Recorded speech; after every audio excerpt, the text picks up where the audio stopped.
PKA episode 314. We are guestless tonight. We have Kyle and Taylor and Woody. I'm not sure why I announced this, really. Anyway, Kyle, opening words? We have a few sponsors tonight. SmartMouth, of course, returning, my all-time favorite sponsor, of course. Audible, Lyft, TrackR, and once again, Casper, which I sleep on every night. So we'll talk about each of those more later on in the show. There are, of course, links in the description down below. Check those things out now or at your leisure. But yeah, let's get at your leisure. But yeah, let's get into it. I got my cool jersey. Got to get to that right away. This jersey like hoodie thing I got, so I could really rub it in when the Blackfeet just stomp all over you and just win the division and inevitably the Stanley Cup as I predicted. Inevitably the Stanley Cup. Yes. I like the fact that this, like when you told me like a couple days ago, I bought something hockey related. And I said, oh, what? And you said, you'll see it. You'll see. And I was like, okay, I'm not going to ask anything else because it's clearly going to be something funny. And I thought you'd buy something hockey related. I didn't know that you'd spend probably well over $100 on a spite gift for yourself to basically be like, you know what, really, you know that thing Taylor loves? You know the one part of that thing Taylor loves that Taylor hates? I'm going to buy that. You got that. It was but I have to say, it was either this or I was going to get you a phrenology bust.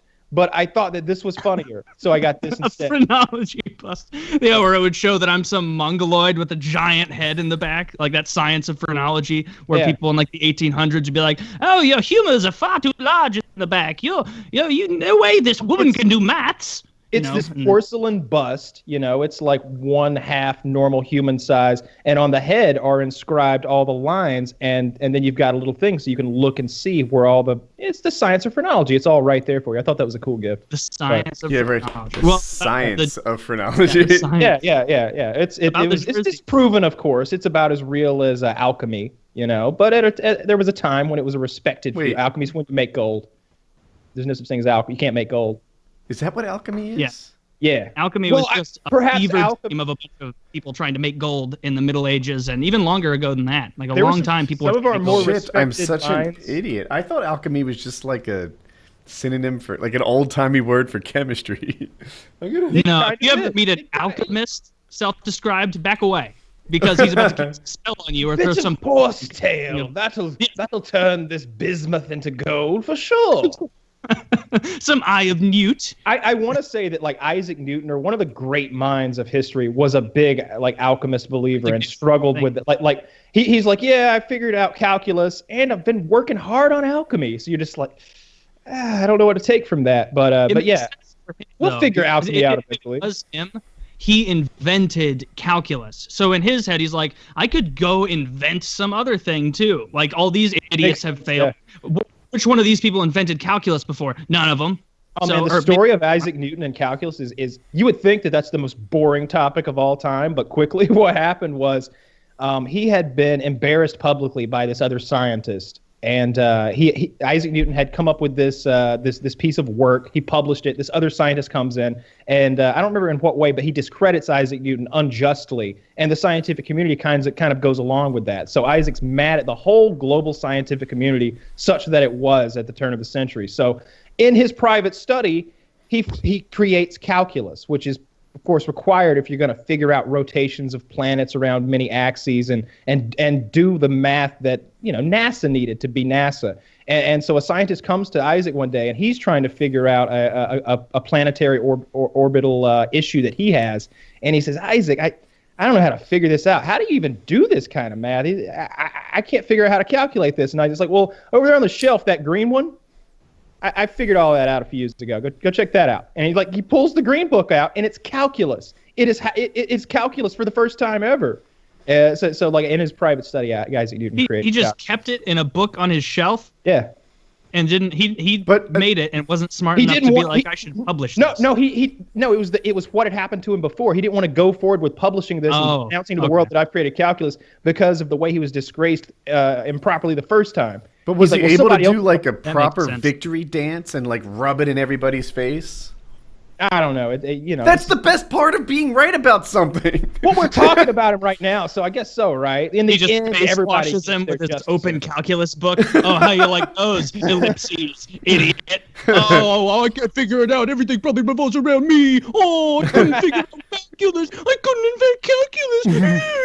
You know, just to make fun of all the scientists. Oh, I hope he was a petty prick about it. Just what? Oh, well, you guys couldn't figure it out with your little numbers, and so I had to go make big boy math. And so I'm holding seminars, you know, like but he probably wasn't he like a lifelong virgin, or was that Tesla? I know a couple of them were very odd. That's odd Elon ducks. Musk you're thinking of. Yeah. That guy gets a lot of dick. Subsidize the girlfriend. A lot of dick. Okay, is that where you're headed? That's what I said. Is he gay? I don't know. I was just teasing. I have no idea of any of these men's personal lives. I was just thought that little anecdote about Newton was interesting. That he created calculus, but was also an alchemist at the same time. I think he was. He probably wasn't even an alchemist, and I'm just talking out of my ass. I looked up alchemy, and you're right. It's like the precursor to chemistry. They were particularly interested in turning base metals into gold and discovering a universal cure for disease and indefinitely prolonging life, which is also X-Jaws' thing. Like X-Jaws, there you go. That's what he trying to make gold out of lead. He's trying to make live forever. He's just a modern day alchemist. Homeopathy, right? All those like pills where you can buy them at some stores where it's like not at all proven in any way, shape, or form, you know, but it's got 6 grains of hair and a bunch of, you know, newt eyes or whatever, and it's gonna raise or lower your bad cholesterol, raise the good cholesterol. That word isn't pronounced homeopathy? It's homeopathy? Homeopathy? I think so. I don't think it's homeopathy. Homeopathy. I've never purchased anything. I've never had to ask, hey, where's your homeopathic section? Homeopathic section. That's what it would be, right? Where's your wizards and warlocks aisle? You know? I'm not going to need that word like ever. So, yeah, I'll just go along the way I am. So the base word is homeopath. Like the upside down E, homeopath. So homeopathy? I don't know. That's someone who's only attracted to supplements. The last one you listed. Yes.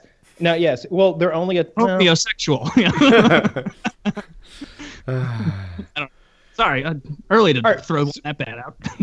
That was bad. All right, so where do we want to go to first? There's so many places we could. There was all that terror, of course, across the world. You had the German attack. You had the ambassador shot. We touched on those things pretty well in PKN, though.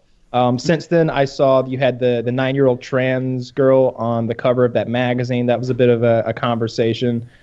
Today, you got Trump tweeting about the United States needs more nukes until, quote, the world stops being crazy about nukes or something like that. He said the U.S. needs more nukes and better nukes. His team quickly put the fires out and said, "Oh, he's talking about modernization of our current infrastructure. Don't be alarmed." But we know what he's talking about. He's like, "We need bigger bombs, bigger." He's like, "Show me the hole that our current bomb makes." Paltry. I could do that in 6 weeks with a Komatsu. Let's get it bigger. I did not see that, but is Trump just fucking with people on Twitter sometimes? Like, it makes me. Are you talking about the madman strategy that they're discussing a bit? And a bit like Nixon, where he's trying to be so erratic and indeterminably set that his enemies will be afraid to deal with him. They'll be afraid that he could go nuclear. Did you know Reagan did that?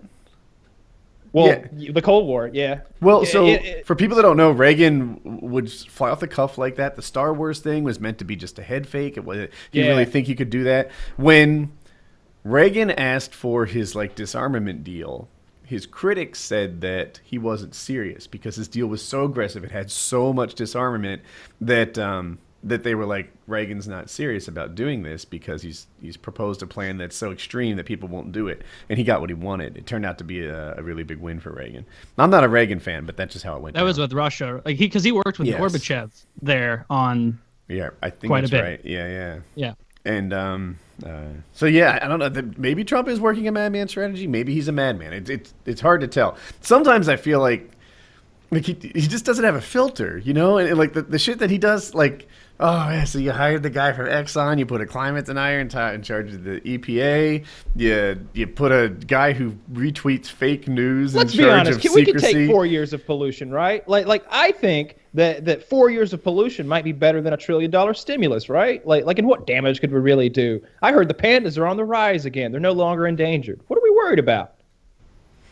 Oil kills bacteria. Pandas as the global barometer. You know, that's what I use. You say that's an old Chinese proverb. If the pandas are fucking, you know, keep on fracking. That's right. That's perfect. The pandas are fucking keep on fracking. Yeah, pandas are fucking for the first time in a long time. I don't have any evidence, but maybe all this time it was just too cold, right? Maybe all this time pandas were like, I'm not doing shit. Get off of me, woman.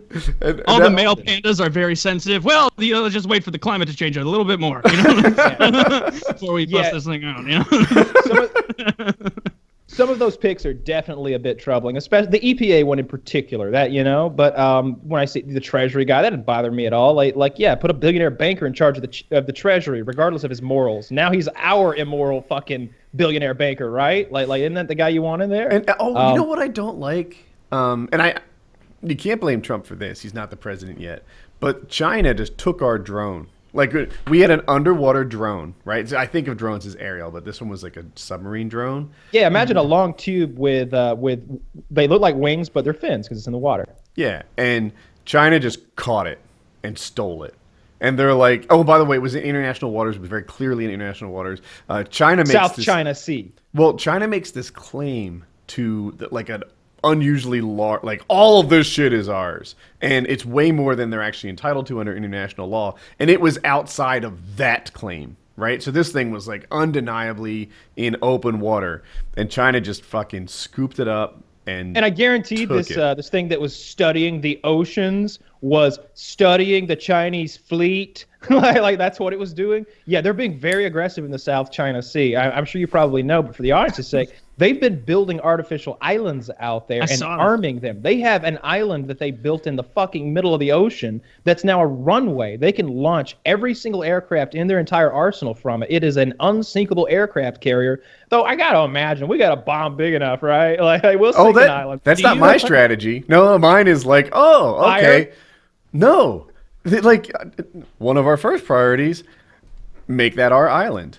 Right, because right, we would roll in there with tons of like aircraft carriers, and we can. I've read about what would happen if the U.S. went to war. You haven't watched the videos? Yeah, there's an excellent YouTube video where they go like. I think really we saw the same one, right? And they explain like how long. Is there a frog puppet at the beginning of the video? Yeah. It throws you off a little. It's a very good that channel. I've watched. I think every video he's made. They're very good.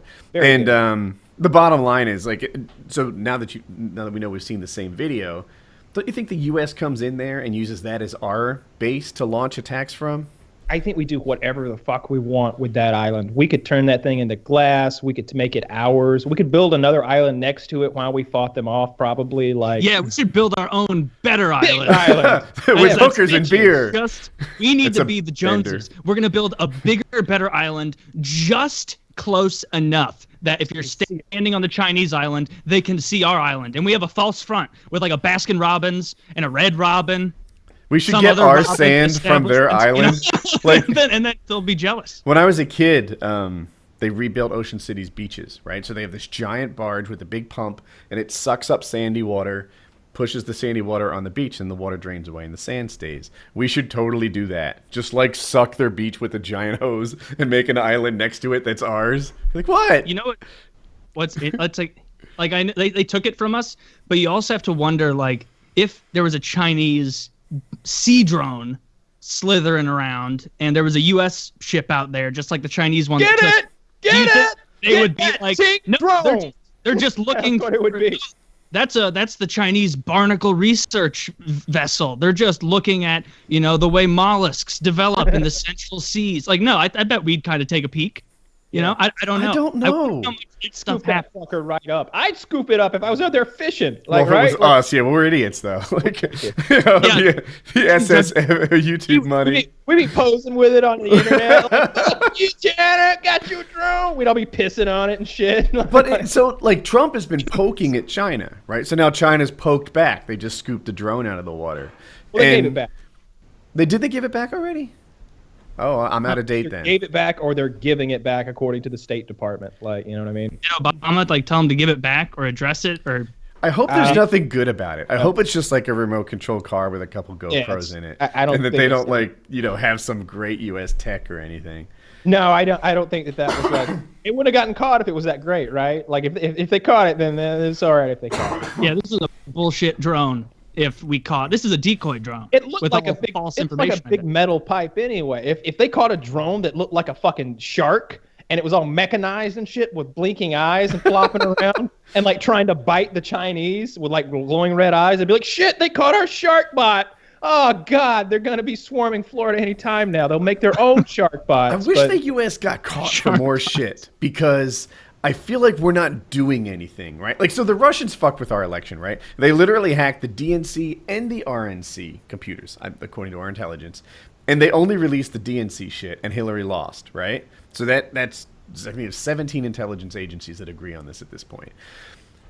And what are we doing to Russia? Either we're really good at whatever we're doing and like there's no trace left behind, or we're not doing anything. In either case, I don't get the sense of satisfaction. I feel like we're just losing shit all the time. So I've been watching the news a lot about this, and I heard a bunch of like national security experts and global affairs guys talk about this. And what they say is that there's a few things we could do back to Russia. You could do something like release secrets. Putin has all these underlings under him who aren't your classic underlings. You know, these are billionaires in their own right, titans of Russian industry.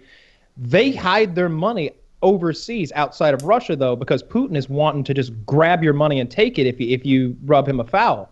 So that we could release something like that. We could say, hey, look, here's where all of your ministers keep their money in England and France. We could release that publicly. Not only does that drive a wedge within the Russian hierarchy, but you know, it's embarrassing. We could release embarrassing secrets. The problem with attacking their infrastructure publicly, Chiz suggested, you know, turn off all of the power in Moscow, you know, as the ball is going down in St. Petersburg Square on New Year's Eve. Like make it the biggest public spectacle of us turning off your power that you can. But then you make every single Russian mad at you. There's no need to incense the Russian population and turn them against the U.S. in any way, any more than they already are or aren't. I think they should definitely target Vladimir Putin. The problem with attacking his infrastructure, the problem with attacking his military or something like that, turning the navigation off on his fighters or making his missile defense think something crazy, is you give away a card that you can never use again. You know, you're burning these with cyber warfare. You're burning a card when you play it. You don't get it back because then they see the technique you used, the vulnerability that you used, and they fix it. They immediately make a shield for that bullet. When we catch a real bad guy, like a terrorist, I'm not really talking about Russia now, oftentimes they give you no insight as to how it went down. Like, how did you know he was in that house? How did you know that? We don't tell you. We just got him. That's all you need to know. Because they don't want, like you said, you know, they don't want to close the avenues of information, or they don't want to ruin their secret. Like, they want to keep doing it. They don't want to expose. Yeah. The whole global landscape is pretty nuts right now. You've got Egypt coming out of nowhere with this resolution to go against the construction that Israel's doing in the disputed areas.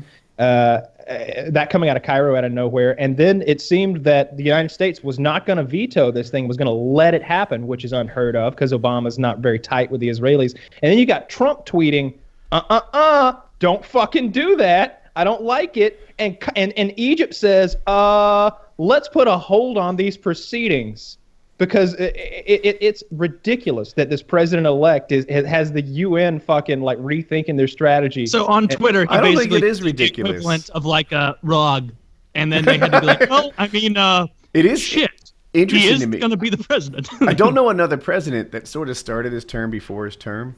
They asked. This is kind of important here.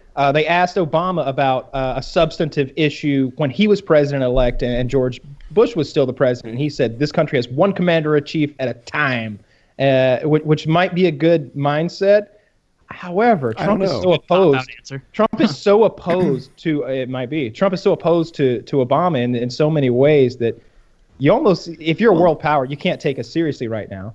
I bet Obama was nearly as opposed to W, right? Like, you know, he kind of ran on an anti-W platform in the same way that Trump ran an anti-Obama. Not internationally, though. You know, he was going to continue. It wasn't like as soon as he was elected, he was like, all right, all the troops back right fucking now. He continued all of those policies for a while and slowly drew back. He did slowly draw back, but he ran on, like, one of his big things was, I didn't vote for Iraq, and she did. You know, that was like a central thing. Like, I don't think he was a senator at the time, so it was easy not to vote for Iraq. Yeah, that was really easy. I was not in that job at the time, so you know. Yeah, I haven't made any mistakes. That wasn't one of my responsibilities then. As a matter of fact, I haven't had very many responsibilities ever. So, it's funny. I live in this world where Obama was a great president, right? Like Obama, like unquestionably, we all agree that Obama was great, right? And I'm biased that way. You know, if you told me that Obama, I don't know, had a new plan dealing with Mexico, I'd think, oh, like, I bet it's good. What is it? Tell me more. If you told me Trump had a new plan with dealing with Mexico, I'd be like, oh, shit. Tell me more. Does it involve snipers?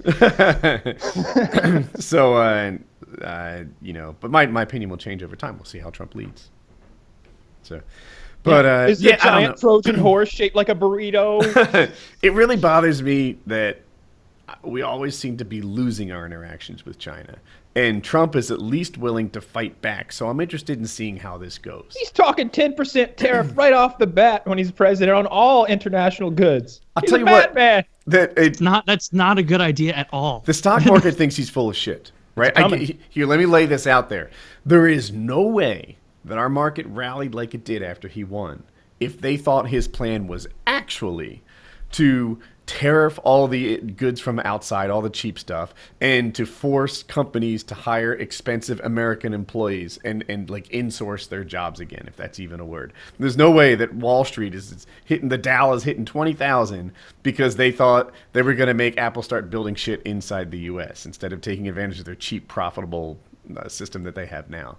Like, I mean, maybe they think that his tax plan will go into effect and they think more people will start small businesses or something, or that, you know, business as a whole is going to hit an upswing.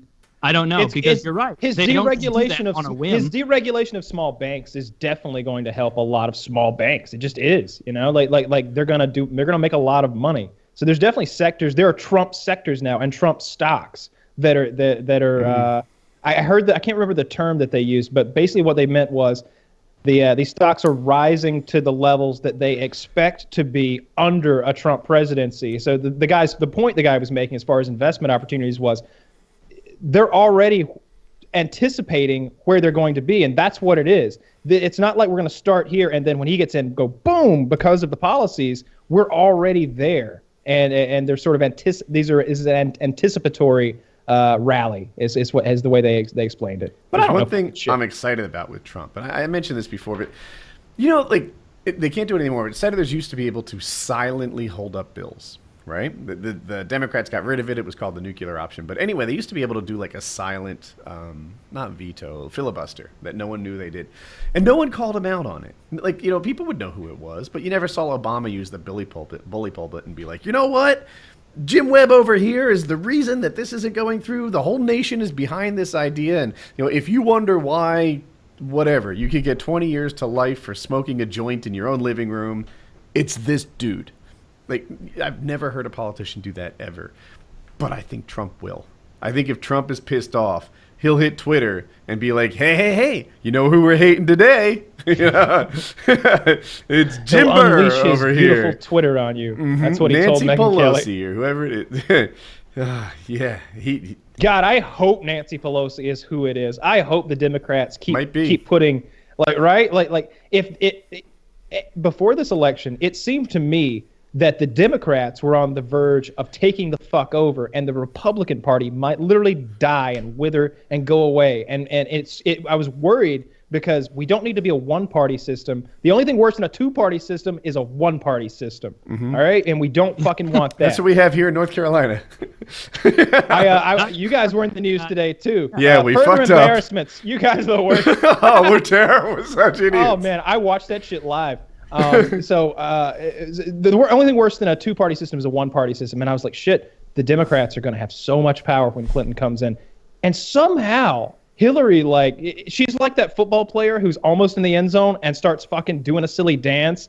And I wish I could right now. That tape of her doing the dab on the Ellen show is playing in my head. She's doing that when she should be so head down, ball fucking tucked in Wisconsin cheese country, fucking milking cows. Right? Yeah. That's what happened there. Apparently, there was a decision. They were like, do we stretch our lead? Should we go for Texas a little bit? Hey, we've got this giant but thin lead, right? She had a small majority in a ton of states. It seemed. Now we don't trust the polls. But, that's what it seemed like at the time. So she's like, well, let's go for these stretch states. Let's spend some time in South Carolina, see if we can't run up the score instead of securing a win. And sure enough, Trump won every tie. Why the hell did she go to South Carolina and just she completely ignored? She had to be sitting there with Bill Clinton sitting next to her on the couch, watching her husband and wife fucking lose Michigan and Wisconsin, and him being like, "I told you needed to go to the Rust Belt, loser." And then she's like, "Shut up, Bill. It's because I'm a chick. It's because I've got a vagina." Fuck that.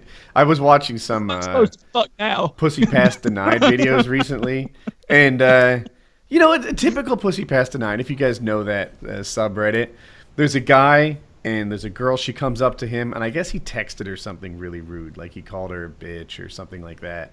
And she drove to his house, and she starts screaming at him. And he's like, I don't want to do this. Would you please leave my property? And rather than do that, she starts hitting him. And he doesn't hit her back or anything. He kind of defends himself. He walks away. She tries to kick him in the balls. And then she tries again, but this time he's prepared and he blocks it. And eventually, I think she might have hit him in the face, got through to it. So he tackled her. Not tackled her like a football player, but he kind of Are you talking about the guy who hip threw? Yeah, he hip threw her. And then he landed on her. So it was a good hit. And everybody, the whole reaction was like, what are you doing? Oh, my God. What did you want? She was on the reason that you only see those, dude, you mostly see those comments in those videos, I think, because all the people who see that and go yeah, stupid bitch got what was coming. That's one for all the chicks out there that overstepped their bounds and got away with it. There's got people. Those things are only thought. They're not written. Those people don't. Yeah, they're thought. They're like, now I'm gonna go on and watch a video about a guy handling snakes and getting bit or whatever. Only people comment if they're really pissed about it. You shouldn't do that to a woman. Women are just as good as men, the same even, which is why you need to handle them with kid gloves. Dude, she got away with 3 transgressions that a dude would not have gotten away with before he decided that enough was enough and gave her a good old tackle. And then there was another girl who came after him, and I'm like, give it to her too. What is she the second girl? All the girls were hot, by the way. But see, this is where you're gonna lose people if he just he was jerking off during this. I could tell now. He's yeah. No, I wish a motherfucker would. No. The second girl was scratching at him or something. She came at. She was on the attack as well. And I'm like, I got more. I can do this all day. The second girl was a really slow learner. On the other hand, I don't know if you caught the footage of that college football player who knocked out the blonde girl. See, do you want to find it? I think I bookmarked it. That is the antithesis of what he just described. In that scenario, I'll tell you exactly what fucking happened, because I nobody even talks about it, but I can read between the lines and I can watch the video, which the newscasters apparently can't. This blonde, very pretty blonde girl gets in this argument with this college football player outside the bar. She blows smoke in his face, cigarette smoke, and then he comes inside, and she sort of it looked like she this is a different sort of thing. Blew more smoke at him when she comes in, and they get into sort of an altercation, yelling at each other, and she hits him. Let's see. She sort of moves toward him, and he sort of bucks at her like he's gonna hit her or something, and she punches him in the face. Now, this is the girliest girl punch of all time, and he is a college fucking athlete. He hits her like a fucking UFC fucking right hook that knocks her unconscious, and then her unconscious head hits a fucking hard wooden table. Lots of broken bones in her face. And this was 2 years ago. They only now released the video of this. He got probation, nothing. They released the video of him talking to the detectives with his like family and stuff. And he's like, she hit me so hard, like a dude. It was just, she blasted me in the face. And I swear to God, you watch this video and it's just a love tap that like this professional athlete, it definitely should have just walked the fuck away. But he fucked her up. He beat the shit out of her. Yeah, maybe I'm a bad person for thinking this. And in that situation, I like the trip, right? She tries to punch him in the face, and then she finds herself on her ass. A lot of people would say that's too much. Maybe you need to walk away. Maybe you just need to let her beat the fuck out of you. I don't know. But I don't see why you have to lose every situation because you're a dude. Like, you're allowed to fucking win. If she hits you in the face... No, you're not. You're not allowed to win. You are wrong. You are allowed to win. I've just defined the rules. And no, but the fact that you're having to defend it right now shows that you're not allowed to win. Like, there's nowhere in the world will you knock the girl, will you get picked on and then finally push back and have a girl fall to the ground and people will come on your side. The reason that doesn't happen at bars and that girls can slap a guy or whatever at a bar is because if you push a girl at a bar, you're about to get your ass beat by 6 losers who think that she's going to notice, their white knighterry. Like that, you don't do that, and it's not that women are like a cabal of like chain wielding whores, or like, hey, you're gonna be mad you messed with the vulva broads or whatever. Like, no, it's guys enforcing this. Like, oh, I'm a fucking, I'm the man. Like, you don't touch a girl like that. Maybe I'd think differently if I hung out in bars full of brain dead guys. But like in my world, if I see some guy, like a girl hits a guy, a girl finds herself on her ass, like, how did I get here?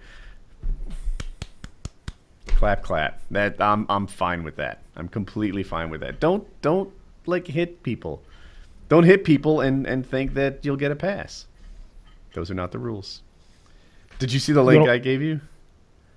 Yes, I saw it. I didn't click it though. Is it something special? Is it going to do things? You've seen it before. You have to go to media. Yeah. This thing is fantastic. Let's watch this as a group. All right. All right. Let's see. So this is, of course, the San Diego Chargers security guard masturbating furiously in his pants to the San Diego cheerleading squad. Now, I got to look at these girls. I might pull it out myself, okay? They were very nice looking. They're like 8 feet away and bouncing up and down. But this guy's got to be an exhibitionist. He's got to be getting off on the fact that people are clearly seeing this. Here, I'm going to hit play. Ready? Ready, set, play. See, I have a whole bunch of thoughts on this. At first, I thought it was going to be fake. I thought it was going to be like, oh yeah, I do see how it kind of looks like he's masturbating. No, he is clearly like he's milking it. His dick is in that hand. Anyone who has a dick knows what's happening here. Yeah. You can see his knuckles wrapped around his dick, rubbing through his thin little pants. That, can you? You can see his dick giving himself. He's gonna blow a load in there and like just go with it. He's gonna have like cum on his leg and thigh and just be like, yeah. I don't. 24 hours here at Chargers Stadium. I don't know what his scoop is, but dude, like, he did it. He really did it. Like I can't get past that. I really, really, really thought that it was going to be one of those, like, yeah, LOL. Like, it does kind of look, oh, if you shake it more than twice, you're jerking it at the urinal. Or like one of those dumb things. He is pleasuring himself furiously right in the end zone virtually. He's like 8 feet away from the end zone. It's right behind him. There are millions of eyes on him right now. At least 2 million, right? Like, although right now there are tens of millions on him specifically. Yeah, that guy just lost a real cool job. Oh yeah, just fucking what was he thinking? Do you think what is he thinking right now? Let's talk about that. What is he going through right now in his living room? Is he worried about? You remember when you were like 5 years old and you'd play hide and go seek with your parents and you'd sit in the corner and you'd cover your eyes because your ability to perceive yourself was contingent on your own eyes seeing yourself, and because you don't have self-awareness. This guy's masturbating like a 3-year-old would. He can't see his dick being jacked off, and so he thinks everybody else is just so distracted by the football, which doesn't have frequent breaks where people wander. It's unreal. And if you look at the video, he's like 10 feet from chicks who are having to dance, and they're chicks, and so they're clearly they're gonna notice a guy masturbating nearby. Yeah, they got a lot on their minds. Maybe that's true, but good God, this guy deserves to get fired. But I kind of feel bad that he's getting roasted. Can I just say though, like if I saw a female, if I was working, right? Like let's flip the script here. I'm a construction worker, right? I'm over here with my hammer wrench doing whatever, and I look over there and there's a female security guard just like staring at me as I like do this job. I'm just like, yeah, that's right. All right. Yeah. So I think these cheerleaders have a similar thing. They're like, we're really putting on a show today. Becky, look at him. He's I bet he's got blisters on the back of his hand. Yeah. Yeah. You liking that, kid? You know. Here's what we haven't talked about yet. Is he in criminal problem? Like, does he have? Because I've heard of issues where in public urination, people have to register as a sexual offender now, right? Because he's good. He can take it out. Well, but he's masturbating. I mean, you can get that's a sexual being thing. A peeping Tom. Prove it. He had an itch. That's true. A continuous itch. He must have had a rash. First of all, Your Honor, let me just say that my penis is incredibly hairy. Now, second of all, the night before, I slept with an unclean woman who gave me crabs. You see, Your Honor, the entire length of my penis was covered with these itchy crabs, but I was so committed to my job of keeping the San Diego Chargers safe. I came in, and sure, I itched a little. I scratched a bit more, but I kept my eyes, if you've watched that video, on the crab. The Chargers almost got shot with a load of jizz. The extent of my fire ant fetish is none of your concern. Rubbing him on my cock, getting it. A good excuse, like right now. Like his phone, he looks at his phone, 117 new messages, 840 new calls. He's like, shit, I better start thinking about this. I got to figure out what I'm going to tell him. Dude, there's no explanation. I can't think of a good explanation because clearly that's the only one that works. Your dick with your hand wrapped around it? What? Like if your hand's wrapped around your dick, you're not itching. You know, if you're itching, you're doing like the twist on your nutsack, getting that good twist and pull a little bit. Well, I would hope that in court they wouldn't like bring in like a video specialist with a laser pointer to be like, you see, you can tell by the angular position of his wrist and the bulge of the thoracic muscle. But you can. You can. I'll ask you to freeze on 34.5 seconds. Here you can see the glands of the penis below the final knuckle here, located on this graph. I printed it all out, handing it out to the jury now. And here is an artist's rendition of what could be beneath the pants. You know, like I get that he did some inappropriate public behavior. I hope though that he's not registering as a sexual offender for the rest of his life. I feel like he's harmless. Have you ever masturbated? It makes more sense for this registered than a public urinator. In a public place? Yeah. Have you ever masturbated in a semi-public place, like in a car, like in the parking lot, something like that? What should be worse? If I find somebody in the middle of the night drunk peeing on a tree in the park, or if I find somebody drunk at night masturbating at a tree in the park? There's one that I'm pretty okay with, and there's one that's going to make me very uncomfortable. I want to know what park you're going to. Well, this is a fictitious park. I'm just saying, maybe a Tuesday and a Wednesday, the guy, one day's pee day, one day's jack off day in the same tree, and you just happen to see it. One, you'd say that's a guy peeing. I've peed on trees. Yeah. That's okay.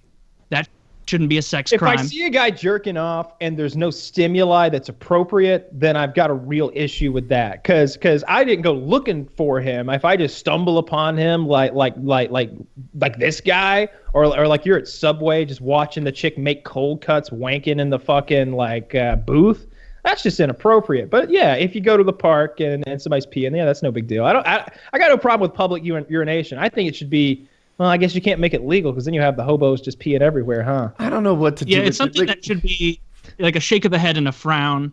but that's about it. Like, hey, come on. Like, maybe you get a. If I were president, I would institute a new law. It would be called the when you gotta go law. You gotta go. Don't ask, don't smell. You know.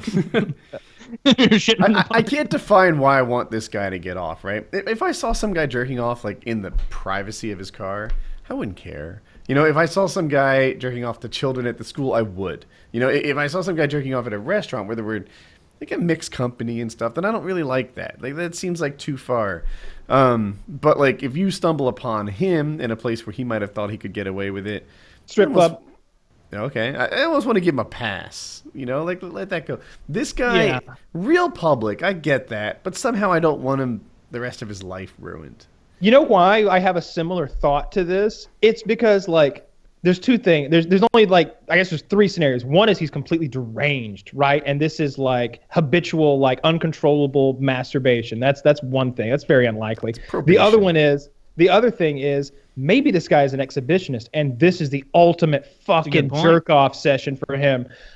Get a load of this, world! Like he looked at the ratings on the last Chargers home game. He's like, 1.8 million. He's just digging it. And then the other is that, I don't know. He's just really, really horny that day. He just really needed to release some pressure so that he could guard the San Diego Chargers. I think you're correct in your first one about the exhibitionism thing. That might be true, because you can picture this guy laying asleep at night the night before this and just like unable to sleep because he's so excited. Like, tomorrow's the day that you masturbate at the Orange Bowl. Like, millions of people will have the opportunity to see you. Most of them won't even know you're masturbating unless you get caught on Twitter and millions find out. I think the cheerleaders are part of it too, because he's right there next to it. And like, I don't know if you saw those cheerleaders. They're really smoking hot, and they're jumping up and down. Titties are going everywhere, and they're like 8-10 feet away. I think he just got too horny. I think the launch sequence was triggered, and there was no stop on it. And that's just,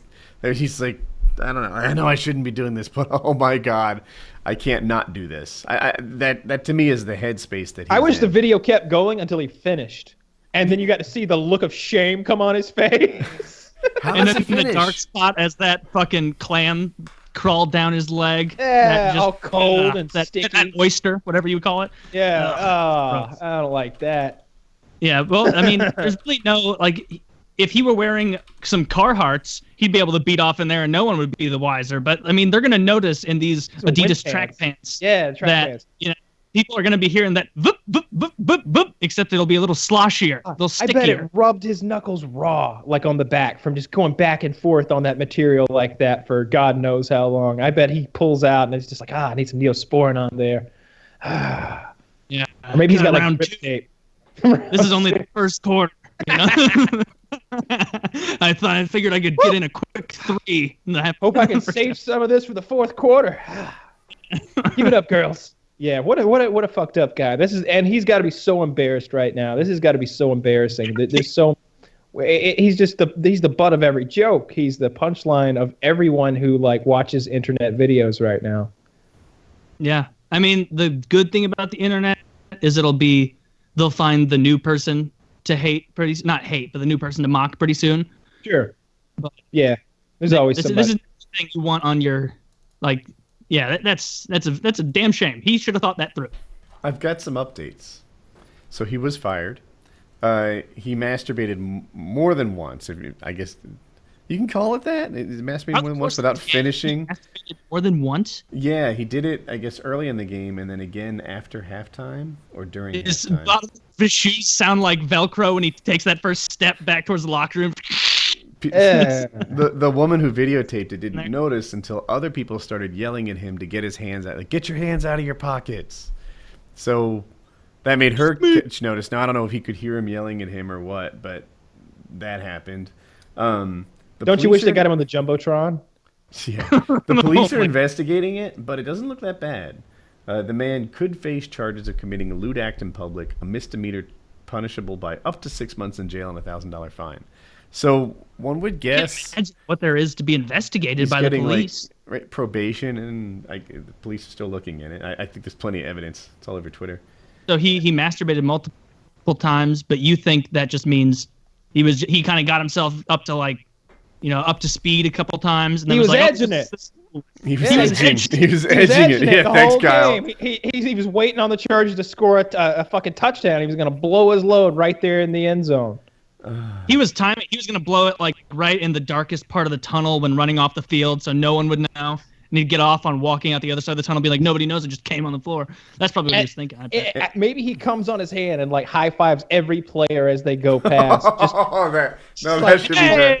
Maybe that's his game. He's been doing it for fucking months. Always good luck for us, Sticky Steve! Oh, yeah. He got fired. I don't know if I said that. Yeah, imagine like he high fives everyone, then the receivers like, don't drop the ball for the rest of the Exactly. night. They're just one-handed grabs. They're like, pull So that what is shit the in. pregame ritual? You caught more passes last week than any wide receiver in NFL history. Well, I just go to my player Sticky Steve here. Wanna do our pregame patty cake ritual. Yeah. Sticky stuff. It's not pine tar. It smells like bleach though. It's legal. It's pungent. Uh-huh. It's not sugar. It's sticky though.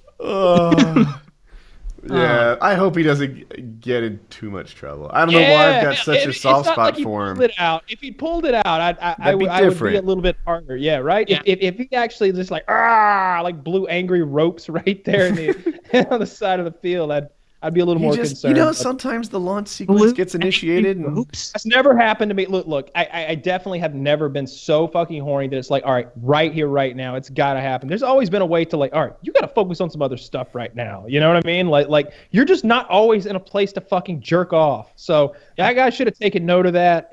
I think you got to look into his history for sure. We need to see if this is a serial offender here. Look at him under a microscope a bit. But I don't want him on life. probation. I don't want to ruin his life now. I just want him to know, do it again in a year, and your life is ruined. Yeah, I think the reason we're feeling sorry for him and kind of wanted to give him this second chance is because this has been such a public humiliation already. He seems punished enough, right? Yes. Yeah, there's no one who ever met him who doesn't know about this. They probably already do. They're like, oh, yeah, look at him go. If that guy was 2 years younger than me in my high school, I would be like, oh, I know that guy. That's the guy. Sticky Steve. He's looking at himself in his bathroom mirror, just willing a beard to grow. Just as fast as possible. Come on, I already shaved my head. Got glasses. I use a cane now. I think I got him off the trail. He's trying to put on 50 pounds as fast as possible, just milkshakes all day. Oh, speaking of losing weight, so Oprah bought a substantial portion of Weight Watchers, and Oprah's fucking smart. Oprah will not lose weight to save her own fucking congested heart, but she will to make a little bit more money, that billionaireess. She bought her chunk of Weight Watchers and then immediately goes on the fucking Weight Watchers plan, loses 40 pounds, and is about to go on a whole ad campaign for them. So their stock is doing really well today. It seems Oprah's like her chance to be the motivating factor for losing weight should be up by now, since it's like she's gone up and down that roller coaster so many times. At this point, it almost seems like a career move. We're like, oh, the coffers are getting a little light. It's time to pack on the pounds, Oprah. And then she endeavors into the or maybe actually that probably helps. Now that I'm thinking about it, because most people who are heavy and lose weight bounce back up, and so they might see themselves in Oprah and be like, oh, she's losing weight again, it's not too late for me. Like that kind of attitude. I bet that's what it is. I thought that was cool though, and I thought it was cool that she's not only losing the weight, but she found a way to make herself tens of millions of dollars easily, maybe more. She's a great businesswoman. On the other hand, if Bill Gates woke up with Oprah money tomorrow, he'd jump out a window. Yeah, he would. But he would land just say he gave it all. He would to land Africa. in his big pile of money he keeps in his backyard, though, so it would be okay. So rich. I forgot about the reserves. So, Woody, do you know what Yeezys are? Yeezys. Is this clothing by Kanye? Or are they shoes by Kanye? These are shoes by Kanye, okay? These are there's this particular shoe. It's called the Yeezy Boost 350. It's like $2,000. I don't know what the MSRP is, but because of the supply and demand and everything, like $2,000. I ordered my pair a couple days ago. Wait, Paul, hold. You bought them? Yes, but wait. Chiz also got. I think Chiz might have gotten 2 pair. So we found the bootleg Yeezys for $20.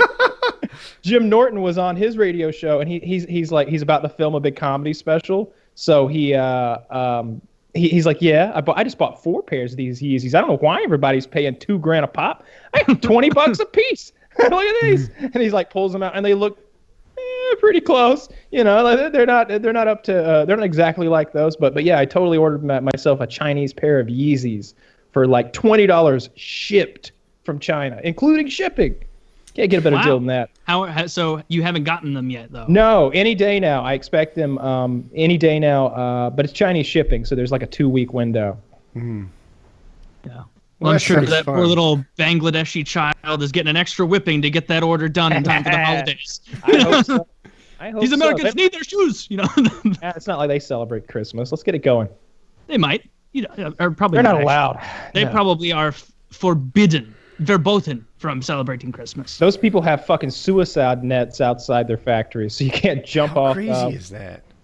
Like, we're getting too much bad PR from the suicides, so we're gonna put nets around the windows so that when you fools jump, it won't. Now work. We're getting bad PR for our suicide nets. I thought being cool people had to add a pool down there. You don't see those dumbass American companies with suicide nets. We're really the people who are kind. We wrote those off as a humanitarian donation, you know, putting those nets up. Yeah, that's pretty fucked up. It's good we don't have anybody, to my knowledge, who's jumping out of buildings because they hate their job so much here, right? That doesn't really happen. No, you always hear about the Wall Street guys, or you see that sort of cliche in film and media of like the Wall Street guy who like sees everything going down the tank and then opens the window and just steps out, of the high-rise building. But Japan. Oh, well, Japan's a whole nother story. Those guys have all kinds of problems. They're fucked up. Yeah. Yeah, I wonder, Japan, like, I'd like to go someday. I know you've been there, Woody. Like, everything you see online makes you think it would just be, like, constantly bananas, stuff going around. Maybe just Tokyo's what you see. Like, everything's crazy, and it's like, oh, I'm going to go buy used panties in a fucking vending machine for the fuck of it, because it's just weird in Tokyo. Like, is it like that, or is it way more just normal city with a bunch of Asians? The takeaway I had is somehow everyone seemed like sort of rich in personality while also being very orderly. Like, if that could, like, that was sort of my general impression. Like, oh, look, they don't fuck up the landscape when someone does something nice. Like, if there's landscaping and mulch and flowers and whatever, no one's walking on it. I think that's kind of nice. At the subways, like, you know, it's people walk down this way and up that way. If there's an escalator going down, slow traffic on the right, fast traffic on the left, and everybody obeys that rule. And like, they've got that system down.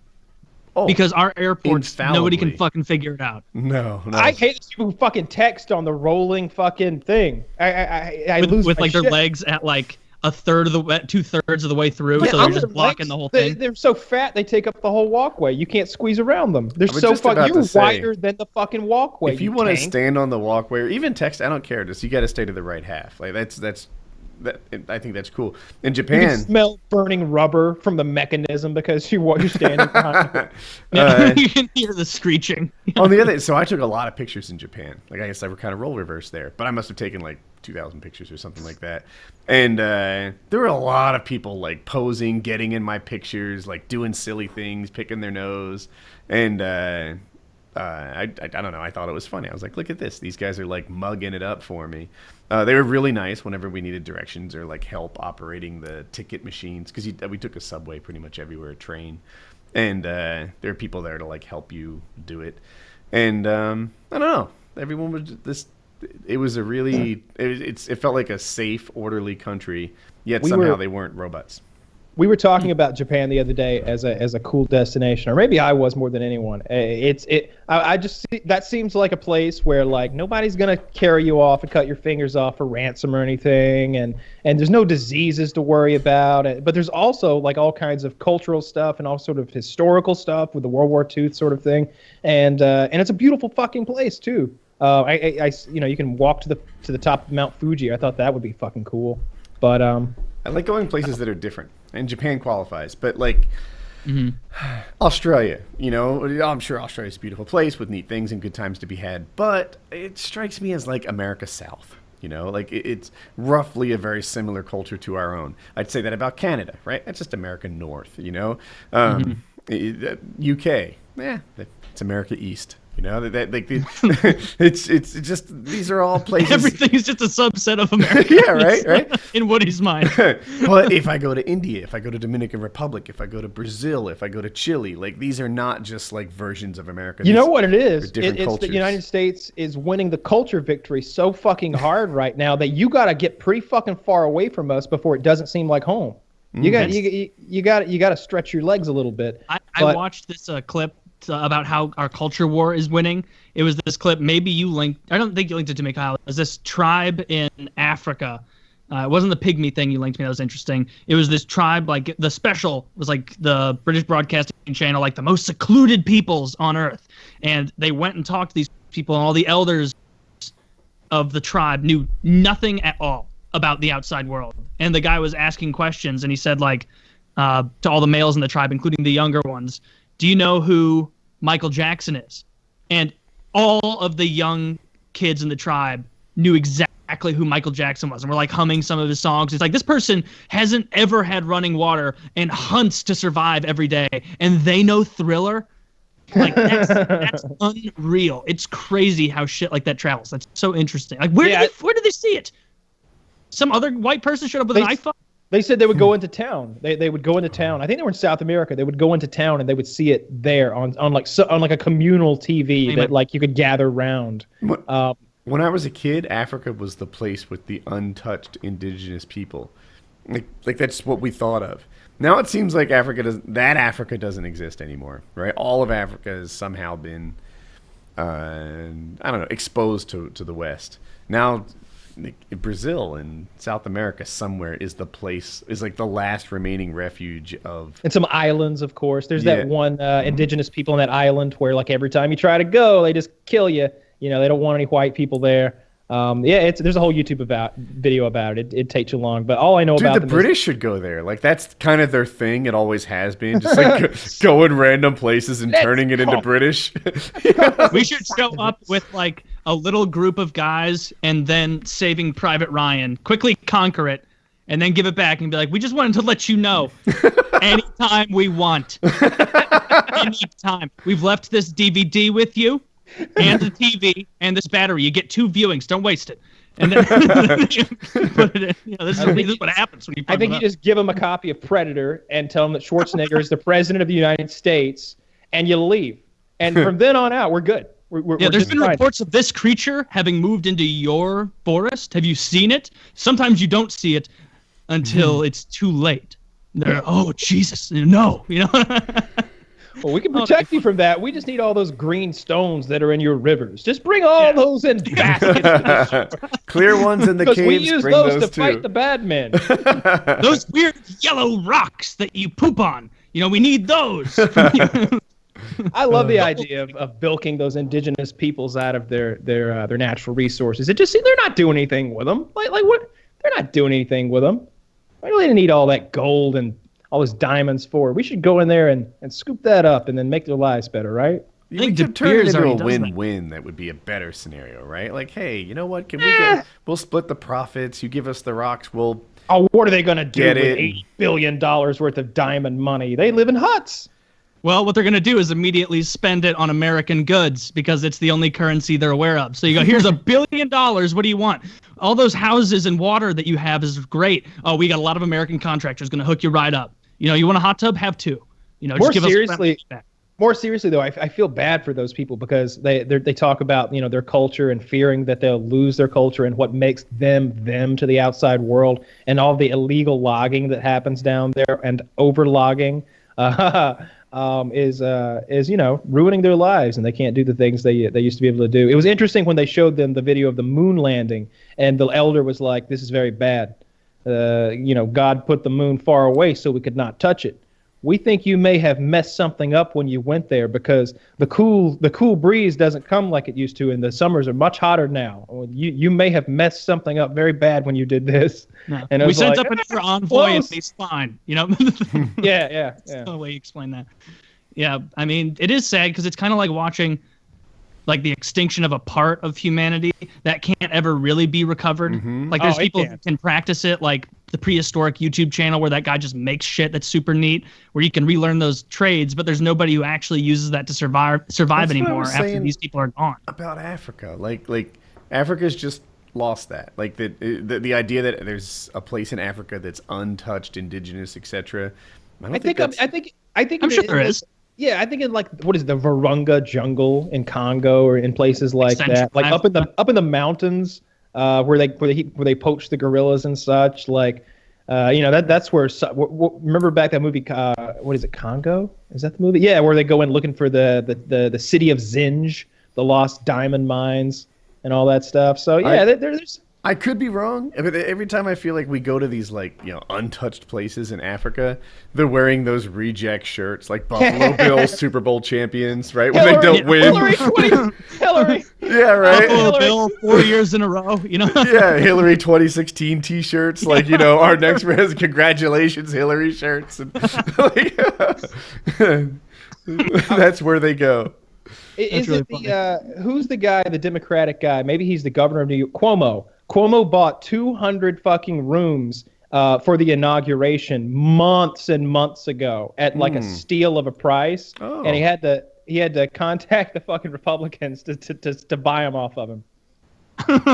Is that bad though, or is he making money? Myself in this is embarrassing. It's a ton of money. He bought 200 rooms for all of his friends, family, everyone. I feel like, all right, it sucks because he thought that was going to be his friends and family, but now he's like, all right, Republicans, pay up. You might have won, but I had the foresight to get all the hotel rooms, so make me richer. He's already super rich, Cuomo, by the way. Yeah, he's all good. I think he has aspirations of a presidential race, but though I don't think they'll put another billionaire in after this one. They maybe not. I just don't think they will. Not because this may go bad, but because it'll just be the same flavor again. They won't want chocolate twice in a row.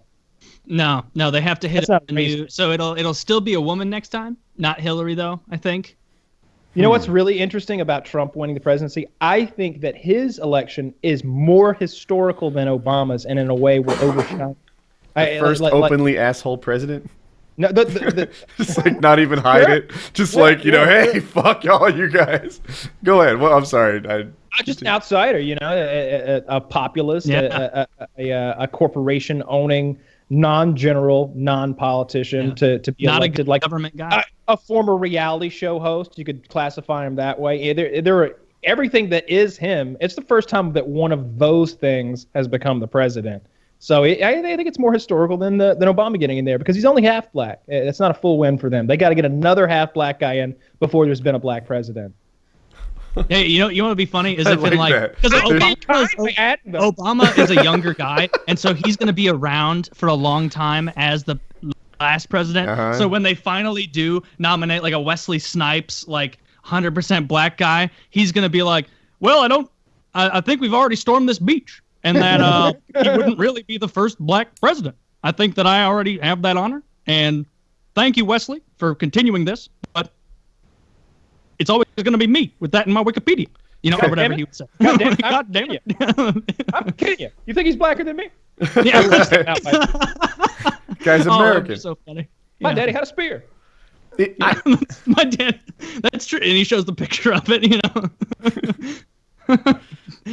was just in the Blade movies, Not a lot of black guys in vampire films, let me tell you now. Leads me to question. His birth certificate.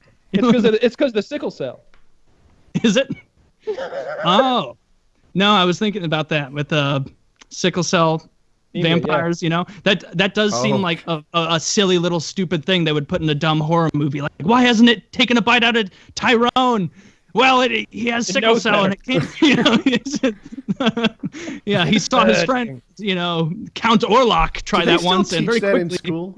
That was a legit thing we learned. That That sickle cell? black Yeah. people have sickle cell. They do. That's true, and it's adaptive. It's in Africa. It has something to do with Ebola. I think it's Ebola, that because their red blood cells are sickle-shaped instead of round, they are not susceptible to Ebola in the same way. I'm sure someone will comment with the correct disease, but it's an adaptive thing in Africa. Like, it makes sense in a lot of areas. So that's why that's true. Yeah, I just know that it's a black. You see it more in black people, much more. It's a black people problem whenever it's brought up. No, there's never a white guy on TV. Let me talk to you today about sickle cell anemia. It's always like Morgan Freeman and Lawrence Fishburne are on there, like going to give us that talk about sickle cell anemia. So yeah, I thought that was interesting when we learned about it. Just how like even people can have like adaptive traits, and it develops because like obviously that's like it wouldn't have developed and been passed along unless it was beneficial. You know, things like lactose intolerance, all those things, are your fear of heights, your fear of snakes, these aren't, it's not just that a snake is bad for you. There's a genetic fucking switch that flips that makes you terrified of that snake because your ancestors that lived in fucking trees, the only ones that survived the fucking snakes that were alive back then were the ones that were so goddamn scared that when they saw one, they got the fuck up out of there. There were some curious cats in our genetic history. They didn't fucking make it. They were the ones who wanted to touch the bright red animals, the animals that like look at like the did cute, that. teeny, colorful frog. They'd be like, woo, woo, woo, woo. Like the cobra's like, and he's like, ooh, interesting. Like those people died the fuck out. It was the guys who were terrified of snakes, terrified of spiders, and willing to rape and pillage who carried on their genetic formula onto us. Bobo the Brave isn't remembered. Because he was the first one to run up to a cobra and smack it and then mysteriously die a little later after he was bit, and all the other monkeys had to figure it out. He tried to fuck it, as he did. After every of Bobo's kills, he would fuck the animal. He killed the cobra instantly with that sling. But when he stuck his dick in the mouth, we all learned something about cobras that we'd never seen before. And that's don't stick your dick in their mouth because they'll do not. You'll die a very painful death right after. As Bobo the Screamer, as he became known, found Bobo out. the Loud, because they don't have very good descriptives yet. They're very primitive. But like, I kind of like Yeezys. I just saw the link. I'm seeing Kyle's links way late. My apologies. Like I watched that football player hit a girl like 20 minutes after the topic ended. And now here come the shoes. I like the shoes. I don't know that I like them $2,000 worth, but no. Do you like them $20 worth delivered? Because I know a guy who knows a guy. Oh, these don't even come in my size. Really? No, they do on eBay. On eBay they go to 15 because Chiz was able to get some. All right, let me tell everyone a little bit about. Oh, that's lame. Let me tell everyone a bit about SmartMouth. This episode of Painful Already is being brought to you by SmartMouth because bad breath is an embarrassing problem faced by the majority of people on a daily basis. It's caused by naturally occurring oral bacteria consuming protein particles and releasing foul-smelling volatile sulfur compounds, masking the smell of gum or mint juice-style mouthwashes that can actually make your breath worse, since it can provide a new source for oral bacteria to produce sulfur gas. You're just feeding your bad breath with those silly mouthwashes. To solve a real problem, you need real science. That's why every bottle of SmartMouth actually contains two different liquids, a green zinc activator and a clear oxidizer. The oxidizer instantly eliminates existing bad breath, while the activator releases billions of zinc ions that naturally bond to the bacteria in your mouth. The bonded zinc ions prevent bacteria from eating protein and producing sulfur gas, keeping bad breath from coming back for up to 12 hours. So, go to smartmouth.com and read about the science and how it's able to deliver such an incredible result. Visit smartmouth.com by clicking the link in the description down below, and be sure to use our coupon code PAINKILLER for free shipping. Once again, that's smartmouth.com, coupon code PAINKILLER for free shipping, or pick it up at Walmart, Walgreens, CVS, Target, Amazon, or your favorite store. Yeah, we always talk about how wonderful this stuff is. They mentioned that it's science, and it just popped. Like, I like the idea that there's like a half a dozen men in lab coats trying to figure out how to get me laid. Like, all right, this was the showstopper last time. We got to solve this. Can we give them a binary compound full of mouthwash? I imagine like one of the scientists just couldn't get laid. He just had the stinkiest breath of all time. He's like, I got to go to the laboratory to solve this. Like, if I'm ever going to get any, and he's just in there with beakers and test tubes till he solved his like poop breath problem. But I get bad breath every morning when I wake up. I mean, it is putrid. Like I don't want anyone near me, but before I get in there and brush my teeth and hit it with the SmartMouth. And if I eat anything with onions, then there's this like onion afterglow that's internal, and I guess it's what they're describing, where it continues to come back even if you like knock it out with some sort of like minty thing.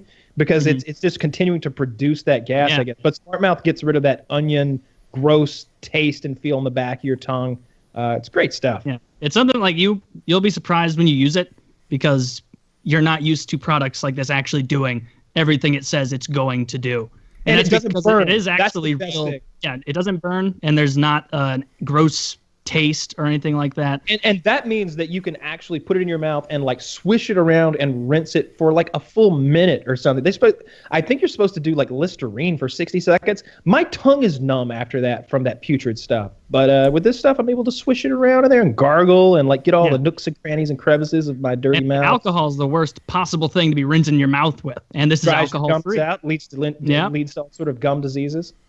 So check this out. Go to their website. They got all the actual science and clinical explanations there.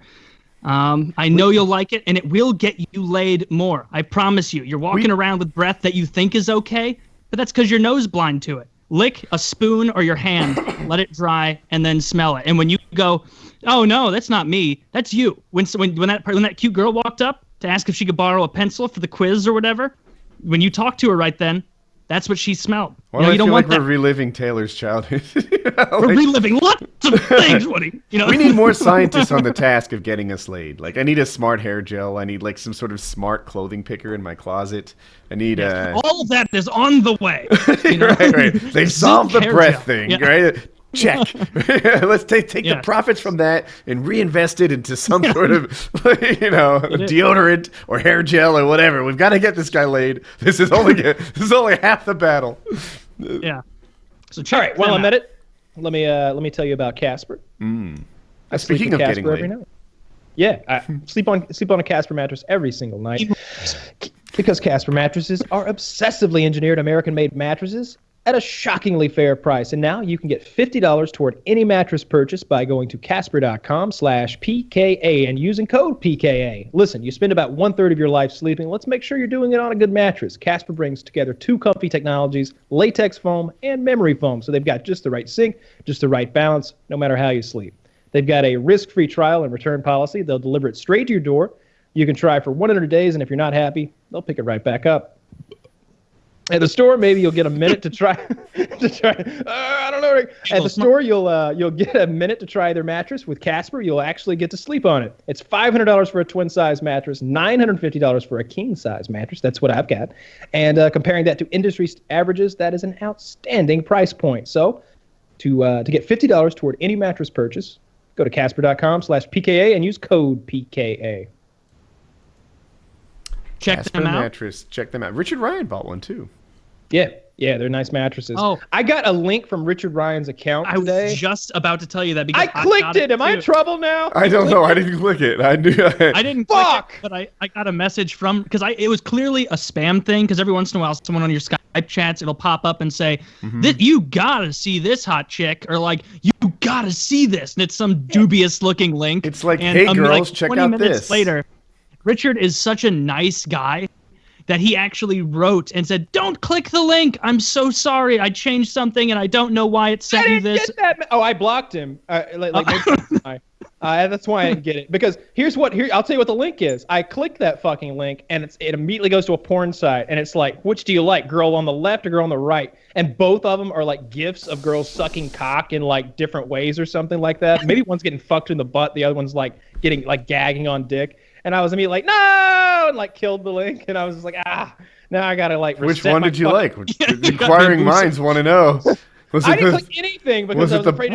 But you must have made some sort of analysis on the situation. No, I immediately realized I'd made a folly and closed it and made plans to reset my laptop to factory settings because I'm almost positive that's malware now that I have. So that's what's coming next. It's definitely malware. I mean, like, they didn't just send you that to get your honest opinion Well, about maybe it's malware one more click in. Maybe if I chose girl 1 or 2, then I start downloading something. But usually you can't get malware just by loading a web page. They have to trick tell it to you John into... Podesta. Yeah. It puts a bunch of weird pizza and napkin puns in your email outbox. Usually you have to install. They're like, oh, do you want to play this video file? Install this video player. And that's what it takes. Oh, I did. I installed the player. That's the only way I could watch the porn. It linked me to some slightly off-looking YouTube and asked me to sign in. And so I just hammered it in there. And now, that is what happened to John Podesta. He got he got a reset link into his email. That's hey, right. It said, someone has your password. Click here. He clicked it. It asked him to sign in. He signed in, but in fact, he was saying, here's my information to someone else. I get that from PayPal a lot. Like, they're constantly saying, like, hey, your account's been compromised. Click here to change your stuff. I'm like, oh, yeah, click here to suck a dick. I'm not falling for that. Yeah, well, I didn't get a text about it, so you're going to have to fuck right off. That's not how this works in 2016. Nigerians. So I bought a motorcycle. I saw that. I really I'm like. shocked that you didn't somehow get it into the room there behind you and have it parked there. That'd have been so cool. Here? You could have got on it and fired it up. And That would be hard to pull off upstairs. right up the stairs. The carpet was like $2,000 on the stairs. You're not going to ruin it. Ramp? I really think you're asking a lot from me on getting the motorcycle upstairs. I would have had my motorcycle upstairs. I'm just saying. I wouldn't doubt you. You do some cool shit for the show sometimes. Like, hey, I set up my whole office here outside so I could show the flamethrower. Oh, yeah, like, that was fun. Yeah, like All right, And then your very red face afterward. That was really funny. It was burnt. All right, so I didn't want to diminish your story at all. You got a motorcycle and it's beautiful. I want to know more. Tell us. So I picked it because it's kind of a mid-sized motorcycle. I've got a lot of motorcycle experience. I have 9 years riding, and for like a third of that, half of that maybe, I only had a motorcycle. So I drove it every single day through the rain, snow, sleet, etc. But I'm like in aviation, there's this concept of like how many hours you have and how many of them are current. I've ridden a motorcycle for 15 years, so I didn't want to like hop right back on a leader bike because none of my hours are current. And well, now about 6 of them are. And I'm excited. The dream, the GS, the BMW GS is what it is, a 650 GS. People watch Long Way Down and Long Way Round. Are you familiar with these shows at all? So Ewan McGregor, Obi-Wan Kenobi, and a guy you probably don't know, Charlie Borman, he's a lesser-known actor, ride their motorcycle around the world. Like, they start in England, they take a boat like to France, and then they go east through Russia, through like Kazakhstan and Mongolia, and all the way up to like the northeastern part of Russia, when they take a small boat ride to Alaska, and then they ride it across America to New York, and then of course a bigger flight home. And that's the long way around. They start in England and go east until they pretty much circumnavigate the globe on motorcycles. And then they did a similar thing where they went to Scotland and then rode down to South Africa. And the motorcycle they used is in the same like family as mine. And I guess the joke is that people buy it and then never do anything cool like that. But we'll see. I would love to like go up to Alaska, ride the Dalton Highway, and like do some neat shit. I don't even think you have to do anything too crazy to enjoy it. Like, you're going to have a ton of fun just riding that around on the regular road and doing stuff. Like, you don't have to turn everything into an excursion to enjoy your motorcycle, you know? Thank you. Yeah, good point. I don't know, who am I doing this for? But so for you. My brother wants to meet in like there's like a town in West Virginia that's ATV friendly, and you can ride it on all the roads and go through the trails and stuff like that. I'm like, that'd be great. I'll hop on my bike and head up to West Virginia and party with Pat. I think I'm down for that. But yeah, I'm totally excited to have a motorcycle again. I got Jackie to say yes. Everyone knew that was going to happen except me somehow. And you had a flying machine. It was a no-brainer. This is so much of a step back. Yeah. Like, technically, it's not. All you had to do was say, look, every minute I'm on that bike, I'm not in the air. Yeah. Woody, it's great motorcycle weather today. You don't have to fly. You know, just get out there, get up high. I know you can go real quick on the thing. You know, you only get injured on the motorcycle. You die in the paramotor. Yeah.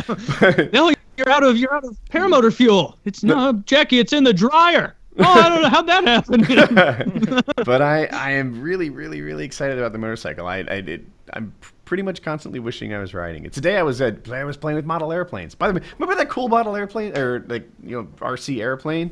I destroyed it today. I was temporarily sad. I was like, well, fuck me. I'm learning to fly. I could go on, but I handled the controls wrong and crashed it poorly. Crashed it spectacularly. It's in like 20 pieces. Like it's awesome. We were picking it up not for a awesome, while. probably. Yeah, I was like, Colin, can you get the golf cart? This is several trips worth of shit. It's like yard sailed everywhere. I really broke the fuck out of it. Did you ever yard sail when you were skiing, like first learning to ski? Yeah, where sure. you fall. Like Kyle, you don't ski because like you said you'd rather snowboard if you ever tried it. But basically, a yard scale when you ski is you fall and you lose everything. Both of your skis come off, and because they're skis and it's just you're on a torpedo, you're on a mountain, it just like you just got to know like, well, I hope those rentals are pretty cheap because they're on my tab now. They have brakes, but if it's icy, sides. If you don't have like a friend with you if the first time I went down a hill skiing, I didn't have a friend with me to help me pick up all my shit, I would still be on that hill trying to get down. And that was a decade ago. Like it was. It's skis have brakes, but if it's icy, they don't really work. They just keep going. Yeah. I ski in a lot of ice, but I looked at the comments on my video and around and stuff. Everyone's talking about midlife crisis. I want to be like, bitch. First of all, this is my fourth motorcycle. It's not fair to call it a midlife crisis. Second, I've been playing this game on midlife crisis since I was 17. Like, this is not the first cool thing I've done. It just sucks that when you're 40-something, like that's all anyone has to say. Yeah, it's just that in comparison that their dad's lives kind of suck. Like their dad's got one motorcycle, and it was when he was 40. But you've had a whole fleet of motorcycles and flying contraptions and interesting, fun things. This is just another chapter in a book of cool things that Woody is writing. That's what I'm and I think for a lot of guys who raise families and take the responsible route like you did of making sure everybody's provided for, you got a good home, you got all this stuff all segmented away. This is that age for a lot of people who are successful where they're finally like, hey, all this money I've been making, I'm gonna spend some on my own. Who's gonna tell me I can't fly? Fuck you. Yeah, fuck you. I'm gonna fly. Like, and then you're just like, I'm gonna start spending some money. Like, it's daddy's turn now for getting some stuff. I don't know. That's kind of like when like my dad makes a big purchase. He's in his 50s, so when he like made a couple of big purchases in his 40s, he got the midlife crisis thing. But he kind of had that same opinion of like, no, it's just it's our turn now. Like we've been living for all the rest of you for a long time, and it's time for us to get some fun shit. Yeah, like Hope's got college still have to pay for. But what is 4 years of college? Like 160 grand, something like that? Oh man, if she goes to a private school, if she goes to a school in the state that's public, it's going to be way cheaper than that, I would think. Oh yeah, well, I don't think I got that. I told her deal. I was like, look, I pay for UNC, right? UNC, that school, however much money that is, that's your budget, right? If you want to go to like fucking, I don't know, Elon or something like that, then you borrow the difference between the cost of UNC and that's your deal. Or get she's mostly getting scholarships everywhere. There's a place now she's applying for a free ride. If I were her, I'd be like, all right, so your base is this take UNC. Oh, so $150,000. So every scholarship I get that takes out of that, I get to keep that cash. I feel like that's not properly defined. How much is University of Phoenix? Right? Well, that's only $60 a semester, so I get to pocket 40 grand. Yeah.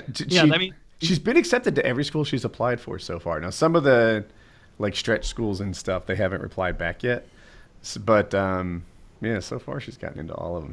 I have, like, speaking to exactly the option you just gave her, I have a lot of friends who, when going to college, had that exact same option from their parents, where they'd be like, hey, Mizzou, this is the amount that is for 4 years. We will pay for you to go to Mizzou or Missouri State, somewhere in Missouri. But if you want to go to Auburn or Clemson or Vanderbilt or something, you're paying the difference there. And 100% of the people I've talked to who decided to take out loans so they could go to another school regret it. 100% of them. All of them are like, I had all of this paid for. I had all of it paid for, and instead I took out an extra $6,000 a year, and now I'm $24,000 in debt, and I didn't have to be, because when I go and get a job, they go, hey, do you have a degree? Yeah, it's from fuck off. Is it a 4-year college? Yeah, because this is the new high school. Thanks for participating. Yeah, like that's exactly what she. Yeah, I would I've really hired a lot of recommend people, and typically my view on 4-year schools is there are some that are different. If you went to Harvard or MIT or in the comp sci world, Carnegie Mellon belongs Depends there. what you're studying. Yeah. Like there are some schools where you set them aside. Like, oh, you're an MIT grad. Like, no, shit, I'm surprised you're even talking to me. Like, I'm not an MIT grad. But for the most part, like, there's a huge barrel of like also good schools. UNC, NC State, Clemson, Mizzou, University of Chicago, Ohio State, like all Penn State, like 80% of schools fit in like that bucket. And then there's another bucket, which is like, oh yeah, that's where the C students went to. You're ranking material. Yeah. yeah. Like, did you go to William Patterson? You guys have those commercials? Like, did you go to University of Phoenix? Like, there is a level that's below. I guess there's schools where, like, if you're trying to specialize in something, like maybe you go to a school that if it's anthropology or whatever it is, like maybe UGA has I think UGA does have a genetics lab there or something like that that's really state of the art. I don't know. I guess that could be a factor. Yeah. Like Carnegie Mellon is, I think, in comp sci in particular. Harvey Mudd for most engineering disciplines is like an especially good one. I think I have that name right. Like there's some really good schools, but by and large, like what I agree with Taylor said completely. Like the overwhelming majority of schools, I don't care if you went to Texas, University of Texas, or Clemson, or UNC or GIT. Like they're all the same. Yeah, they're all not Ivy League, but good. Unless you're in a specialist position, like an engineer or something, where they obviously are gonna be like, "Are you an accountant?" No. Okay, well then you can't have this job. Like they aren't even going to look at your college after your first real job. Like once you have that first foot in the door in whatever industry you're going to, subsequent job interviews are going to be 95% talking about that job, and then a little bit just to make sure you actually went to school. Like, oh, so you went here and did this, tell me about that, make sure you're not lying. Okay, now down to brass tacks, we're going to talk about what you did and your responsibilities at this job. So really it's like you're getting that name on the paper for that one foot in the door interview, unless of course, like I said, you're a vet or a doctor or a lawyer or something. One thing Hope has, like, she gets into, like, University of Texas, for example, right? So if you live in Texas, that's a state school and it's cheap. If you don't live in Texas, they offer the state school tuition to people who get their way into the honors college. And, like, she's got a bunch of those doors open. Like, I don't know if she's in them yet or whatever, but, like, she'll get into the school and then she has to apply to the honors college and see if she can get into that. And then that lowers the tuition a ton. So, and then she's one... I forget the school. Like her current top choice among the ones she's been accepted to, she's looking at a full ride. It's like they asked her. They accepted her, and then they invited her to apply for this full ride scholarship. So I don't know if that.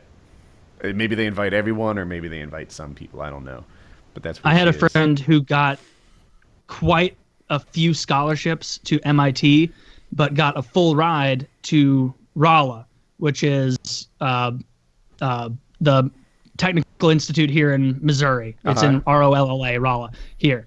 And the deal he had with his parents, his parents were like, if you can go to MIT and take out those loans, or you can go to Rolla, and because we're saving so much money and we already have it put away, we'll get you a car with this amount of money. And he's such he's a computer scientist kind of guy, and he's so logical that like he went with Rolla. And then when I was talking to him because we're really good friends, I was like, dude, what are you going to get like for the car? Like you going to get like a Mustang or something like this? And he was like, actually, I was really looking into the Hyundai Elantra. It gets excellent gas mileage and it's very rare to have it break down. And in the case it does, parts are very replaceable. And I'm like, oh my God, dude, we're 18. But looking back, it's like, yeah. And he still has that Elantra now, makes a great living for himself. And when you ask him about, this is the same magic card kind of guy who, he knows what he likes. He does that. And I have a lot of respect for people like that who, aren't swayed. But what I would have loved to have seen? If the story went, oh, yeah, I got a used Honda Civic, and then I took the other 10 grand or 15 grand that was budgeted, put that on a down payment on my house, and now I have either a better home or a lower payment for the next 30 years of my lifetime. Like that's Yeah, I don't think his parents or anybody's parents would be cool with like, all right, I'm gonna get a 71 Ford Pinto for $60, and then you can just get 19,940 in cash. Like, my dad would have gone for it. He would have been like, I like that decision. You're gonna put it towards a non-depreciating asset. And, yeah. But well, Kyle, I have to ask, who's your favorite player on the Blackhawks? I don't know any of the Proudfoot. Was looking strong this year. There's some Grace Girdled Hardbot. What is it? Grace Blade? I'm losing it now. I don't know any of the players on that team. No, not a one. But they are going to win. If you were going to make up some Russian name, just on the chance, because I sent you that picture where it's like Igor Petrosenko. Where it's like Igor Petrosenko. That's a good made-up one. Thanks. I sent you the thing where it was like, did you know that Bolby Stroganovsky scored 3 goals last night? And some guy texts back like, yeah. And Bolby Stroganovsky is the guy from Jimmy Neutron, that little weird Russian foreign exchange student. It's Bolby Stroganovsky. Sounds like a Russian name though. But Kyle, you have to watch a few games at least to kind of to appreciate the sport. There was a game on the other day, and I almost watched it, but I think I watched the UFC fights instead. I might catch a game. Is Columbus the best team in the league right now? Like who? Columbus. But as far as win percentage, Columbus is the best right now. They're beating Pittsburgh right now, which is surprising. As we speak, they're beating. They're in a 10-game win streak. They're beating the defending champions 3-1 right now. They're like, what do they have? 46. They nearly have the most points in the NHL, but they have like 5 games fewer than most of the other teams. They're doing outrageously well, and people thought they were going to be the worst team in the league. They're like the Hurricanes of 2005 or something, like whatever year they won the cup. Like no one thought they were going to be anything. The year that the Hurricanes won the cup, I was frustrated. I was like, the cool thing about being a Flyers fan is like when a big free agent comes around, they either get that free agent or they're in the game. Is Cujo is a good goalie at the time, like up for free agency. The Flyers are making a run at him, and he's considering them. Whereas when you're a Carolina fan, like, I don't know, you just don't get those people. And sure enough, they won the cup that year. I'm the worst general manager in the history of ever. But you're like, this is bullshit. You're throwing the team away. Yeah, like you're not even trying. I was in the preseason. Like Carolina doesn't even try. They're not even trying to win. Like there's great goalies, there's these free agents, there's these moves you could be making, and you're not making any of those moves, and they win the cup. But where was I headed with that? I don't know. Oh, they were outstanding. But Columbus this year was a similar. Like everyone thought they'd be a cellar dweller. Everyone thought that they all the preseason picks and stuff. And here they are, like not just doing well, literally the best team in the NHL at the moment. Yeah, I'm baffled that the Blue Jackets are playing so well. They have 21 wins, soon to be 22 if they beat the Penguins, and 5 losses and 4 overtime losses. So they have 3 fewer losses than the defending Stanley Cup champions right now and the same number of wins. So that's pretty crazy. And Crosby is out of control with goal scoring right now. He has 23 goals in 28 games. He scores. That's unreal. Oh, you think so? I would take Crosby on my team in a second. Trade anybody on the team for Crosby. Your estrogen level too low over there in St. Louis? No, I just want the estrogen level too low. Oh, we need more estrogen. Oh, yeah, I said it right. Yeah. You were low on estrogen over there, so you need to bring in Crosby. Yeah. See you, Kyle. But poor Kyle. But the thing about the Carolina Hurricanes winning the cup that year is it was like one of the first years that Eric Stahl was playing, one of the first years that Cam Ward was playing, and they both played like lights out, incredible. For like the whole season and then the entire playoffs, especially Cam Ward. If I recall, everybody he stole that fucking series from the Oilers. I guess it was the Oilers you guys were playing in the Stanley Cup, right? I think the Oilers might have been in the Cup. I don't recall. Yeah, it had sure. Was it the Oilers?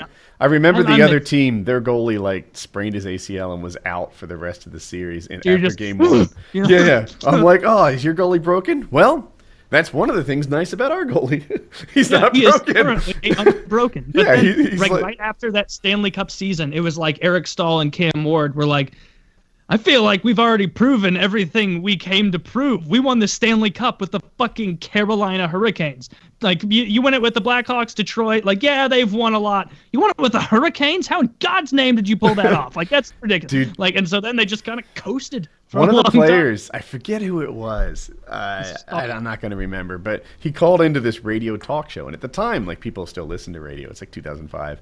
And he's there calling from bed. There's a random chick in his bed with him. And he's like, yeah, won the cup, scored, with this girl. There she is. And she's like giggling in the background. And it was really him. And he's like, I made her call my dick Lord Stanley all night long. and the DJ's like, what, really? And he's like, yeah, she didn't care. She was down with it. Like, we called it Lord Stanley. And she's confirming his story. Like, she wasn't on the phone, but like she's like next to him confirming the story. Like, yeah, Lord Stanley did work. And it was fantastic. I wish I could find that interview again, but I freaking, I'm like at first I was nearly offended. It was so raunchy, but now I just feel like it was a really great celebration. Like, that guy's going to remember winning the Stanley Cup and then like how great that night was. There was a cherry on top, right? It was a grand slam to win the cup. It was, I said it wrong. It was a home run to win the cup. It was a grand slam to get the girl and have her call your dick Lord Stanley throughout the session. Yeah, that really is the icing on that cake. Yes! Yeah, it really is. Getting her to call your dick Lord Stanley. Yeah, I really liked it. It was a great, I don't know, it's cool. I've heard the Hurricanes might leave the city, which would be a bummer. Like, the owner's looking for a sale. I don't know where it would go. Yeah, I hope not. I mean, I've heard like Quebec City moving it up into, I guess, Montreal, around Montreal. I don't know how far away Quebec City is from Montreal, but I mean, if it's anything like every other Canadian city, it can support a team. Like 600,000 It seems like they lose people. a team all the time. Like, how did Winnipeg lose its Winnipeg team? lost its team twice, but now I'm pretty sure they sell out most games, and they only have like 600,000 people in that entire town. Like, all the cities they put it in Canada are teeny tiny compared to the cities in the U.S., except for Toronto. Toronto is like 5 million people or something, metro area. It's like close to Chicago, I think. Or no, not as big as Chicago. I don't know. But yeah, I hope they don't move Carolina. The reason they have teams there is because they try and expand it into new markets. But who knows? I mean, Atlanta failed twice. The challenge with Carolina is that they're not winning. Like, they've been one of the lower teams in the NHL. Like, bottom third, right? Not the worst, but like bottom third for a while now. And it's just, dude, when they were winning the cup, they made 2 cup runs. They lost the cup, I think, 2 years before they won it. People were really excited. Like, the whole, for people who've been in a town that's like, making a run at a championship, it doesn't matter the sport, there's like, don't you feel it? Like, don't you know? Like, there's a lot of excitement. Yeah, I remember Philadelphia was, I don't know if they were doing well in the playoffs, right? And Philadelphia's not really a baseball city, but when they're in the playoffs, it is. Like, I swear, like, I don't know, maybe an inning would end, and 5 people in the parking lot all get out of their cars at the same time. They were sitting there listening to it. Like, there's something in the air that I can't really describe, but when your sports team is kicking ass like that, it's awesome. But it's hard. You feel like you're in it together with a lot of other people. So it's like a communal, like, we're all on the same side with this. Like, it feels good to be on the same team with everybody. It's exciting, and you care for some reason, because they don't care about my job, I'm sure.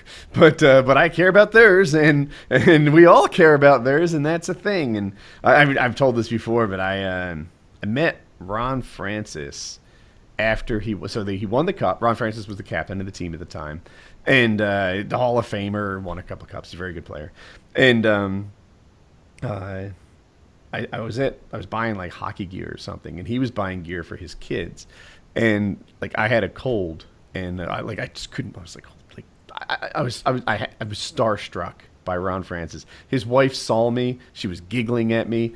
And I wanted to shake his hand, but I had a cold. And I felt this like responsibility to the city not to get Ron Francis sick. You know, so I just admired him, very creepy from a distance, you know, instead of passing my germs on to him. Like, meanwhile, you'd be like, oh, Sidney Crosby! Jeff! Yeah. Fuck Crosby. Oh my God. He's not even a hockey player. He's a fucking soccer player on skates. Best hockey player in the world. By a large margin. It's funny you hate him so much. He's so gay. It's the same reason I don't like Patrick Kane for the Blackhawks, but he's undeniably a great player. And then when it comes around to the Olympics and whatnot, it's like, hey, USA, Patrick Kane, an American, you know? Yeah. And then it's back to Chicago. Oh, you bitch, you know? Never Crosby, man. You'd love him if he was on Philly. I'd have to see it. I don't know, man. Philly hates Crosby, but if you put a secret ballot in every single room in Philadelphia and it said, check this box and put it in your mailbox, and tomorrow Claude Giroux and Sidney Crosby will trade places and they will be on your team. It would be like Fuck a Brexit that. style. They'd be like, "Oh no, I didn't vote for him. I always want Giroux around." No. I'm really not with you. I wouldn't vote for him. I wouldn't, because I was having a hard time deciding what I wanted Crosby in exchange for nothing. Like, do I really want to? If we have to give up our best player to get him, fuck a Crosby. Let's kick Crosby's ass in the playoffs. Like, let's do that instead. Give away this Ferrari, and in return, you get, you know, Trump's airplane to fly around and do it. Like, he is like, Giroux's a great player. I'd take Giroux over any center on the Blues, drop of a hat, no questions asked, you know, fuck Crosby. Game over. But I bet it would be a fun little social experiment to see everybody in Philly be like, well, we're not going to not pick Crosby, like, you know. But I can tell you what's been done. Because he's the best player in the league on our rival. So Chelios, you know, people don't know he's a Hall of Famer defenseman. Played Philly, was like 47 or something, like still good. And anyway, I guess Philly was going to get him or almost get him or whatever. And the whole city was like, fuck that guy. Fuck that Hall of Famer. We want nothing. We haven't forgiven him for the run he took it like Roenick or something like that. And I can't say his name. What's his name? Roenick. Yeah. So and he was, I guess you could say Crosby level. You'd say Chelios is somewhere up there. Very, very good player. Yeah. Oh, did you hear Jaromir Jagr tied Mark Messier? Yeah. In points. Although he will not catch Gretzky unless he plays until he's 60. Yeah, I was reading, dude, Gretzky stats are annoying because I go to the hockey Reddit and so many posts are like, you know, the same difference between, this is actually an interesting one. The same difference between Gretzky and Jagr is the distance in points from Jagr to the 104th place in the points list. Like, he's so, like, the big thing now is, will Jagr get enough points before the end of his career to get more total points than Gretzky had assists? Like, that's the thing. Like, and he probably won't. Yeah. Well, you wonder how many points. Or no, he might. Jagr played more seasons where they were lockout shortened, and he spent 2 years in the KHL, and I think 3 years in the KHL even. Oh, I could maybe be wrong. 3 seasons. 'Cause it was like a long time he spent there. Yeah. So he's kind of got a what if career going on, but still a great one. Oh yeah. Yeah, but fuck Crosby. I think we can all agree on that, right? I don't think so. All right. Do we need a new topic? Either after winning the cup for the Penguins. But yeah, Kyle is back. And don't let that jersey fool you. He has no interest. None. Not a bit. Whatsoever. I saw when you walked away, does it have a hood in the back? Yeah, it's a hoodie. It's like a giant hooded sweatshirt thing.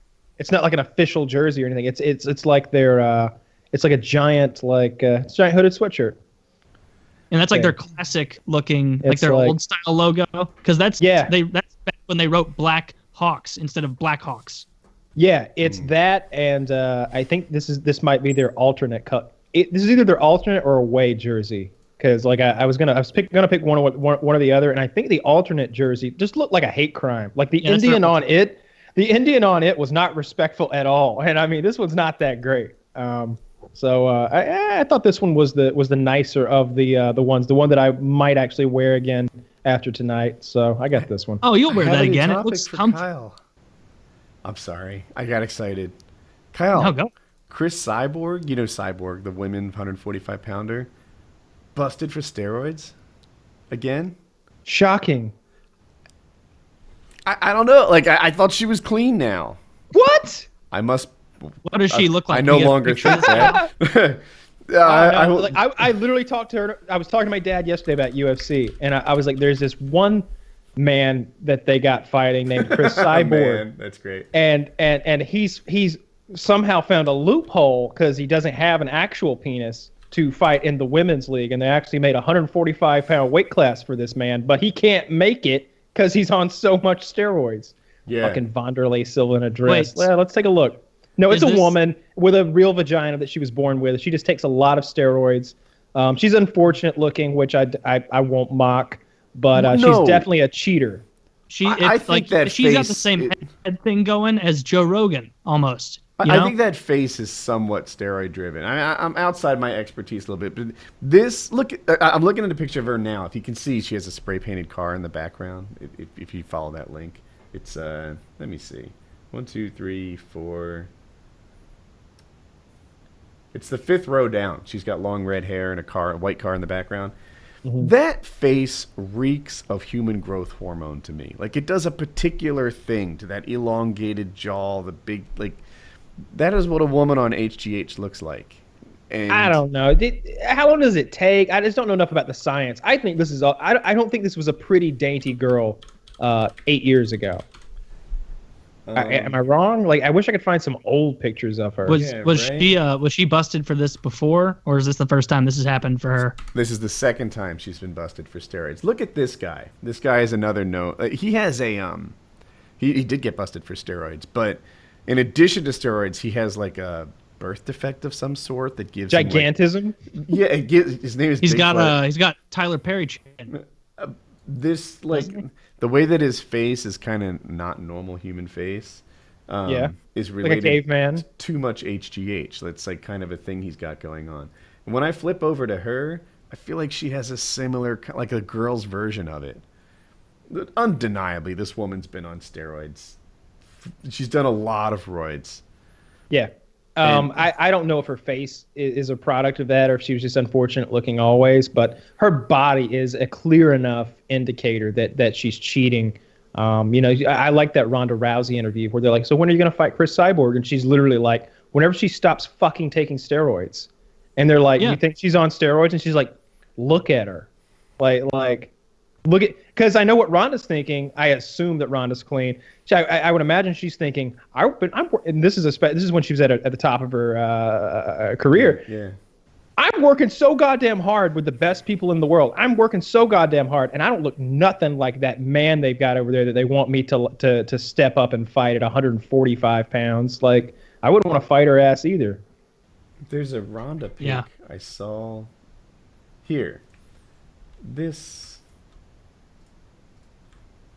Look at this picture of Ronda Rousey. She looks like a girl in that picture. Like that is what a human female looks like. An in shape one. Like if you see her arms and her deltoids and stuff, like this is a woman who's lifted and wrestled and done a lot of like shit. But it's still a woman. Yeah. Right? You know, this is a professional female athlete. What Cris Cyborg has going on, like with this shit, that's not what a professional female athlete even It's looks unnatural. It's unnatural. It would be like if all of a sudden you had a football player out there that had like a horse's legs. You're like, well, those don't look like people legs, like other men Yeah. have. They look like grown horse legs. like. Yeah. Did you just he lost his fucking shot? Is that a horseshoe? That's Running back is goddamn foot. shitting mid-run. You know? Yeah, I bullshit. can It's imagine such how cheating. frustrated she is. You know, Ronda would be like having to dodge her whole career. But, you know, on Ronda's defense, she's like, I'll fight her. She just has to make 135, which is a code for, you know, she has to get off those ridiculous steroids to make 135. And there's a mental addiction to these things. Like, it happens on two sides, right? One of it is, like, it's what they look like, etc. And when they come off it, even if their performance is still good, they just feel like, man, you know, I'm not what I was before. It gets in their head. They lose their confidence. And they lose that energy too. You know, it's not just like it's not like you could go on the steroids and get all this muscle mass and everything, and then go off the roids, and you're able to power that muscle mass like it's your own necessarily. You don't have the hormones. You didn't get there the right way, and your body testosterone is much lower than it should be for someone that looks like you. I don't know. I really hate cheating in MMA. I know you said it long before I did, but it really has been hammered home over time after watching a lot of rough fights where guys get hurt, and I really don't like that. That sucks. I'm glad that she got caught. I hope that she can't fight anymore. I don't ever want to see her fight. I don't care, because any woman they put against her is woefully mismatched. Like let her go fight Demetrius Johnson or whatever his name is, Mighty Mouse. Go fight a man if you want to look like that. That guy That's fights absurd. 20 pounds lower than her. Let her fight Dominic. No, Cruz. Yeah, but he's a man. Yeah. But no, I want to. This is what I want to do. Like I always have this same idea. It's like, oh, did this new fighter who can barely defend himself get caught for whatever? Let's give him a title shot. Like, let's feed him to John Jones, who will consume him like a lion on the Serengeti, right? You'll blind him. Yeah. Let's give John Jones a bonus for stretching it out to the 4th round and just, like, elbow the fuck out of this guy, until he wishes that you would just give him the what he needs to get out of this fight, Like, you can't do that to Cyborg though. There's no one else to fight her. Not in the women's division, but no. She fights at 145. So why can't I remember the champ? Conor McGregor. And Aldo. Jose Aldo. Yeah, those are the current champs. Let them fight her. They will fuck her up. They will have a field day. Like, all right, if you're gonna have that much tea, go to the men's division. The funny thing about that is, I bet if you gave Conor 7 weeks from right now, he'd hit 145 and he'd show up and fight. She couldn't. She can't fucking make the weight. That's another thing. Whenever I heard all of that she wanted all that time and stuff, it's like, no, it's not about making the weight. It's about getting the steroids out of her system. So what is it, USADA or whatever doesn't get her? I saw all those fucking Demetrius Johnson fans boo-hooing because he got tested while he was like out on a date or at a convenience store. Yeah. Oh, okay. It was like, no, fucking piss in your cup, asshole. Like if you want to fight and make $350,000 to show, then let's make sure you're clean. You're going to dominate a division, clean it out. I don't know what his fans said, but I usually interpret it differently. Like when he's like, hey, look, I got tested. All the fighters brag about getting tested because it's like it's a sort of bragging about being clean. Yeah. When they say, look how often I'm tested and stuff. Weidman does it too. DJ Demetrius Johnson is a Twitch streamer. He streams lots of video games.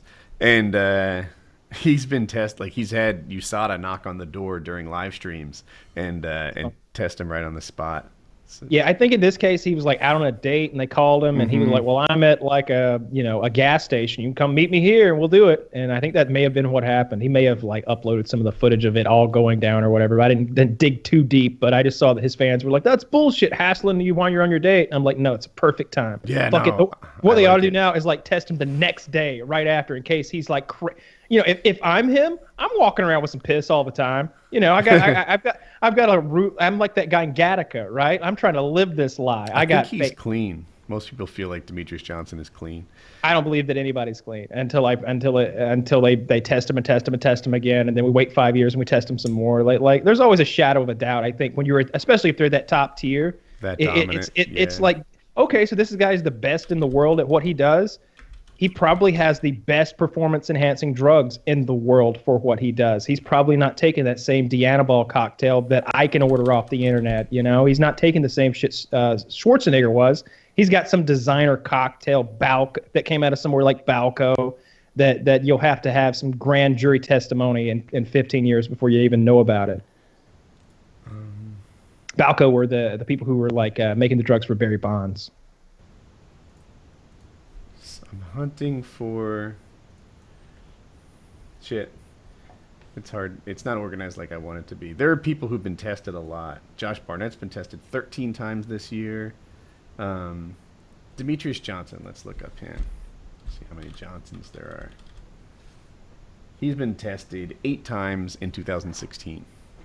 So that's towards the high end. If they're suspected, then they get tested more often. Christine Justito. That's Cyborg, right? She's been tested 11 times this year, and they finally caught her. See, that's what I'm talking about right there, right? You know, they test her 11 times before they catch her. You're right. Connor's been tested. Are there ways to cheat those?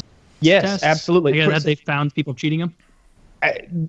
Oh, well, you're talking about actually cheating the test, not just using a chemical to remove traces of evidence from your system or cycling and doing micro doses. What you're describing is like having a fake penis, which is totally a thing. They make this whole kit with a fake dick, with a bag of urine, a tube that goes to it. You pull out an actual... believable on her. Yeah. Yeah. It's always there. How did you know that Cris Cyborg was cheating her drug test? Well, when she pulled her cock out, I could tell it didn't look like a real cock. You know, it looked rubber. It said peakclean.com on the side. Yeah, so we looked beneath the rubber cock and found her real cock, which was much, much larger, I will say. Kyle's right. One of the things they do is microdoses, right? So these things, I forget which ones. I'm not an expert on this, but like I think it's HGH. It wipes out of your system in like a day. So people might do like microdoses, like twice I don't a even day think or they have a something. test for HGH. Am I messing it up? I forget which one it is, but some of them, clean out really quickly, and they take tiny doses so that they clean out in like even less time than that.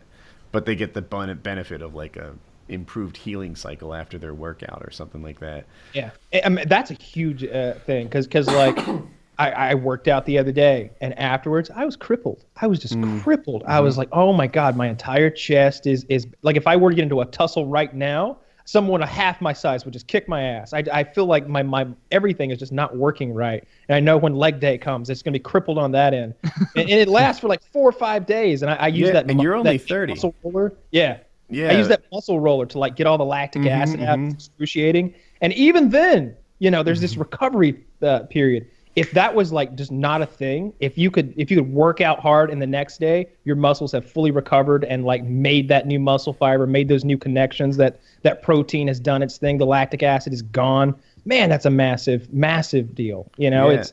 I was like 3 years older than you, 5 years older than you, something like that, when I realized like, wow, like recovery is a very different thing at like 35 than it was at 17. Like, you know, fuck. You know, like especially if you are like an in and out worker outer where you like don't sustain it, because if you stick at it for a couple months, you know, obviously I wasn't at the time as you were. If you like what Kyle's talking about, like going back into it, like you always just feel like trembly almost, and like if you pick up like a cup of water afterward, you're like, oh my God, like it steering feels wheel's hard.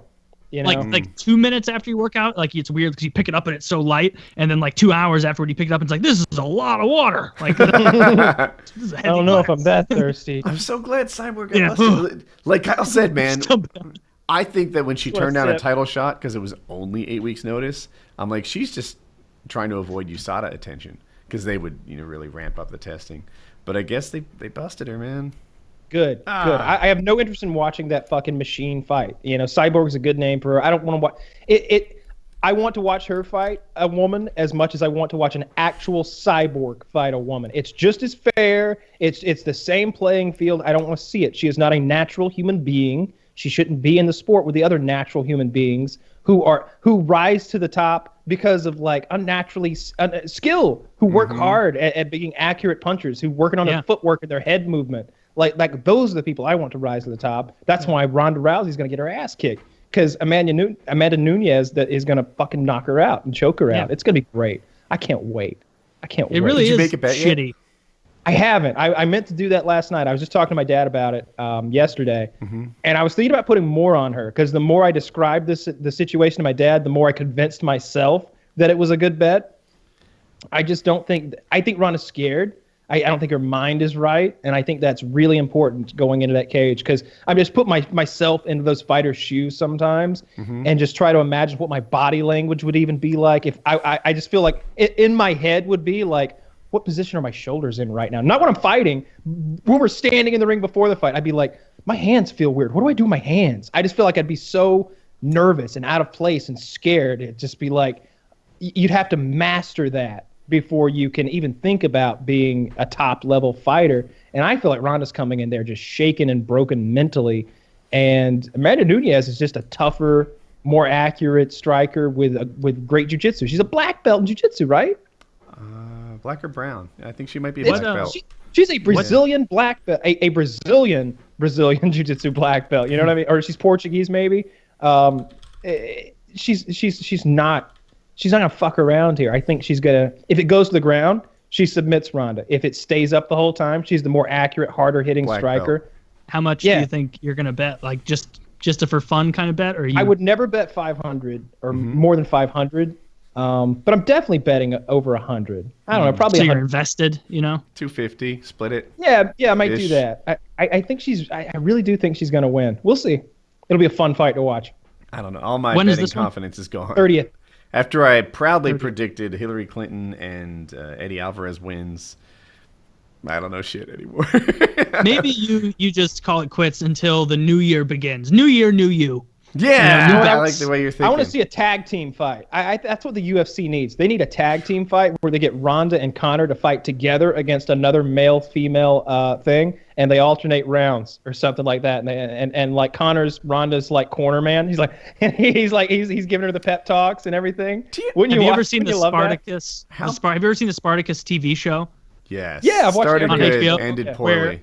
Where eventually they they're all fighting and they get in the good graces of the magistrate or whatever it is who runs the place. And then eventually they're like, we need to have you go fight in the pits, which is like the underbelly of, cage fighting, like very dirty. Like even when they show the crowd there, they're all like toothless, like, rabble kind of people, like putting their, gold inserts on the line or whatever they do. And before every fight, it's the two guys standing there in the dirt patch, just their little loincloth on, and then a guy with a big scary helmet gives them like a choice of like dye or little balls in a bowl, and then they pull it out and it determines a weapon that they get. And so a guy will reach in and they'll be like, oh, the brass knuckles, and then they give him like brass knuckles with spikes on it. And then the other guy will be like, oh, trident, and they give him the trident, and the guy with the brass knuckles is like, this is bullshit. You gave him a range weapon? Yeah. You see, that's what it was like in the show. I even watched it then. I'm like, oh man, like this would suck. You could go into this fight knowing you're better, and they're gonna be like, for this guy, a piece of clay, and for this guy, a Roman gladius, a piece of clay. I need to quickly form it into something sharp. Come on, does anyone have a kiln? With confidence, right? We're talking about confidence in Ronda Rousey. Yeah. In all my years of different sports I've played, right? I did swimming at a fairly high level. I did hockey at a fairly low level. I never felt like confidence played a big role in my performance. Everybody else says it does. Because that doesn't exist in many sports the way it does in the UFC or in combat sports. It's true. So humiliating for someone like Ronda to have lost that first time around. They build her up like she's a cartoon character. We all did. We all drank the Kool-Aid, right? And maybe the Kool-Aid it works. Maybe Holly Holmes got a lucky punch. We'll see. She might tear Amanda Nunes apart, go on another 5-fight spree with a total fight time of 3 minutes or something like that. But I don't think it's going to happen. I think she's done. I think she's going to lose this, and that's it. The confidence plays a part in every sport, I think, in that, even with, hockey as a goalie. Like, if I let in a really soft goal that I knew I should have stopped, both teams knew I should have stopped, and everybody in the stands knows I should have stopped, standing there afterwards with people just looking at you like, look at that idiot. Look at that idiot. Your only job is to keep the puck out of the net, and that's one that you should have kept out of the net. Like, you feel like, and then, if your confidence is down, you do play worse because you start to think, I could come out and play a little aggressively. No, that's what a good goalie would do. I'm not good enough. I'm just going to get beat on my left side. Oh, now I'm beat again, just like I knew would happen. That's with not fighting, me. I can obviously see it. Oh, not at all? No. Kyle, you were like that when you played baseball, I'm sure, right? Where if you threw did you pitch, or what did you? So if you threw a couple bad pitches, it'd kind of get in your head, right? Where you're like, God, if it goes in that same spot again, I'm just off today. And then it does. And you're like, well, irredeemable. It's an off day. No. It was more about arm fatigue. There was a point where the arm just wouldn't work anymore, no matter how bad you wanted it to go there. That was just my experience, though. I just think combat sports is different than that because when you're on the pitcher's mound, like, your whole team's with you. You know, you're setting the pace of the game. It all goes at your speed. You can take as much time as you want, literally. You can call time. But I just feel like that fighter in there, it's all on them. You can't blame a coach. You can't blame the guy in the corner back behind you, the trainer, the boxing guy, the wrestling coach. Like, it's Can't just blame the Russians. For fighting, I've never done more than spar. You know, FBI. So I haven't really done that hardcore. But for the other things, it was always like, well, this is how good I am. You know, however this works out, it works out. But I will give my full effort when I do this. And there were times when it was like, oh, this guy about the same as me. And there was never like a confidence shake. It was like, well, we'll see. You know, I know what I can do. We'll see what he can do. And whether it was Brazilian Jiu-Jitsu or ice hockey or swimming or whatever, it was always like that. Like, all right, you know, I'll spot my opportunities and I'll execute when I can. And if it works, it works. If it doesn't, it doesn't. It never had to be, oh, I'm going to fuck this guy. I think this guy is not on my level. Watch me, you know, prance and dance around him. No, it was like, all right, you know, let's see if this works. Let's give this a go. And I never had to think that I was better than some guy. I just sort of executed as, you know, as good as I can be. And so when I hear all this talk about confidence and how people get shaken and don't perform like they could, I think, man, I was just never really wired like that. I always performed as well as I could. But CNN wasn't, but Sports Center wasn't covering you. You know, there weren't going to be like Sports 30 Center writers wasn't covering me, like writing about how poorly you did at your job. I hear you, and you're right. You know, and I'm sure that's a higher level of pressure. But like when I did sports, especially like the swimming stuff, it was the center of my world, right? Like, you know, maybe CNN's not covering me, but when I get back on campus, it's going to be in the paper. When I the campus paper, you know, and but there are people that They'll care. both read it. My coach and my team, like everybody will know it. Like my universe revolved around this thing. I get it. You know, it's the internet's not revolving around it like it does the next Conor McGregor fight. It's not like you jerked off at a Chargers game. Right. But for me, it was my everything. It was my sense of self-worth, my personal identity, you know, the thing that I spend, I don't even know how many, it's 3 times 5, 15, maybe 20 hours a week practicing. That's a lot. And, you know, so yeah, it's not in Sports Center, but it's the center of my world. And when it comes to competing and whatnot, it was always like, well, I'm going to go 100% and we'll see where the chips fall. It really wasn't about me knowing I was better than some guy. So Call of Duty released a whole bunch of new content this week. All those camos and melee weapons and Christmas Crash and all of that stuff. Taylor, how many melee weapons do you have, and what's your favorite one at this point? I've got the brawler bottle. That's just a broken bottle that you stab people with. I've got the scimitar one. I don't know what it's called, but it looks like what goblins wield in Moria, and you slice people with it. I've got the Omsk hammer, which is just a hammer, but it looks cool. It's a very brutal looking hammer. Like if you saw this hammer, you wouldn't think, you know, there are things to nail. You'd think, oh, there are heads to cave, like that kind of. Are they hammer. all the same? And then I've got performing. They're all the same one hit kill. I think I haven't killed someone with every one of them. Range. But I think they're all the same range as well. I like the hammer the most, just because if you put on UAV jammer, extreme conditioning, and then whatever other one you want, and then just at the very beginning of the game, hold Y. It's not that just when you melee, you hold the gun and the hammer comes out. If you hold Y, you'll just have the hammer out and be a maniac running around with a hammer who gets all their kills like that. And so it doesn't do well in a game based on guns, but it's pretty satisfying to sneak up behind someone and bludgeon them to death with the Omsk hammer, and then know that they watched it like, God damn it, guy beat me to death with a hammer in Call of Duty. Like, yeah, I'm digging it. I've got the ice axe, I've got the sort of machete-looking device, and I've got the beer bottle as well. The neat thing about the beer bottle, you hold Y or triangle if you're on PlayStation, and he like pulls out a beer bottle, smashes the end of it, and then like flips it and catches, and he's like, yeah, now I'm ready. You know, he starts with a regular beer bottle. I've got so many of the camos unlocked now, and all of the kits and stuff. I like it. You know, now when you play Team Deathmatch or whatever, everybody's running around with some fantastic looking gun that's covered in diamonds or something, which maybe some purists won't like. But shit, it's a 9 or 10-year-old game. I'm okay with a little bit of. Yeah, it's fun. Kyle, the it's not melee changing items. the actual damage. Purely cosmetic, the melee items. They're not faster. The range isn't different. Like I couldn't get Correct. all the questions. Okay, I'm pretty sure totally. they're just cosmetic. Yeah. That's cool. Yeah.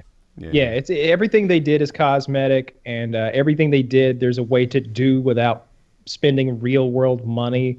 You know, you still unlock those, get keys for crates and or tokens to unlock crates, and you get 10 tokens, you get a crate. Did you buy the stuff we're talking about, like these the melee weapons? No, you just play a lot, and you get a lot of tokens, and you unlock a lot of boxes, and then you get given it randomly. And if you get the deal is if you get a duplicate, it grinds that up into gears or something like that, and then you stockpile those gears, and you use them to manufacture other things or unlock other things. It's a whole big money making like slot machine that they turned Call of Duty into. But I'm not feeding it money, so it's fun.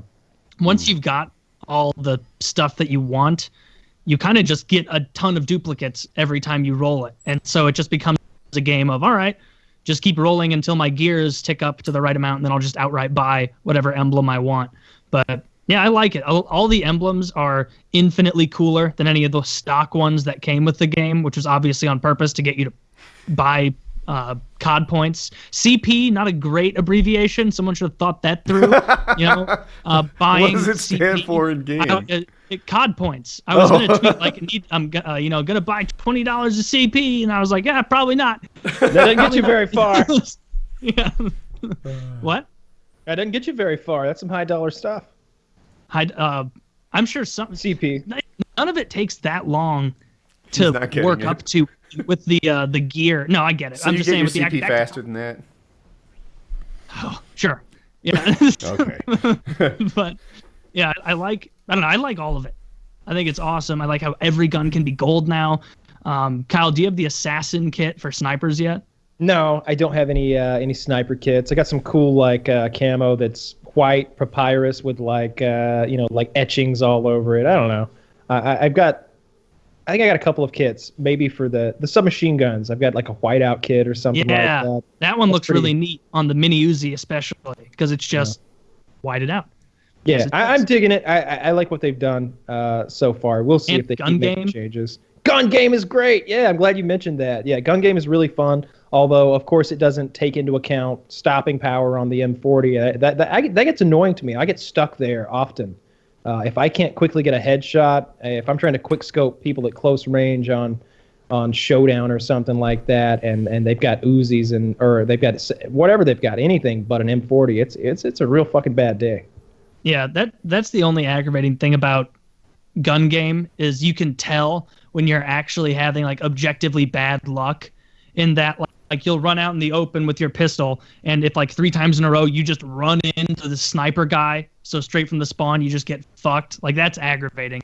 Yeah. And there's no game type to jump into late that's worse than gun game because you're basically hobbled with that starting pistol. And you start stabbing. Off. Start stabbing right away just to piss people off. I'm a terrible stabber. I miss most of my stabs. My guy gets way too vehement and then overshoots it, and then the other guy looks at me, laughs, and caps me. I rarely risk knives. That was the third to last boot camp that I completed, knifing people, just because I always think I'm gonna miss the melee. Because this isn't Modern Warfare 2. You get spoiled in Modern Warfare 2 and Modern Warfare 3 with melees because you just kind of hit it when you're in the vicinity of someone and boom, like, okay, yeah, they're dead. This one, it's like if you're not exactly commando? Squared up, even without commando, the knifing in Modern Warfare was way easier. Tactical knife, and it was just the tactical knife gave you a higher rate of fire for your knife, if you will. It was boom, boom, boom, instead of that. A quarter second is a huge deal if it's about how fast can I swing a knife in a crowded room of people in Call of Duty. Yeah. So, speaking of gun camos, let me show off these guns that I got back. I got all these guns coded. Awesome. These are cool. This is my M1A1 stuck in a Juggernaut Rogue chassis. It's chrome. This is a pretty cool thing. It's really cool. Look at that.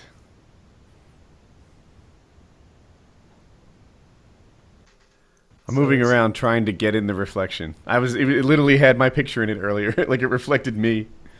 It's putting a national match M1A1 sniper rifle, 308 semi-auto, inside of this bullpup chassis, and so the whole thing is very short. This flash hider is 4 inches long. So I mean, the rifle is really, really shortened by this thing, and I don't know, you can shoot this thing out of your car now. It's pretty badass. The magazine goes down here. I got a big 50-round drum magazine that goes in it.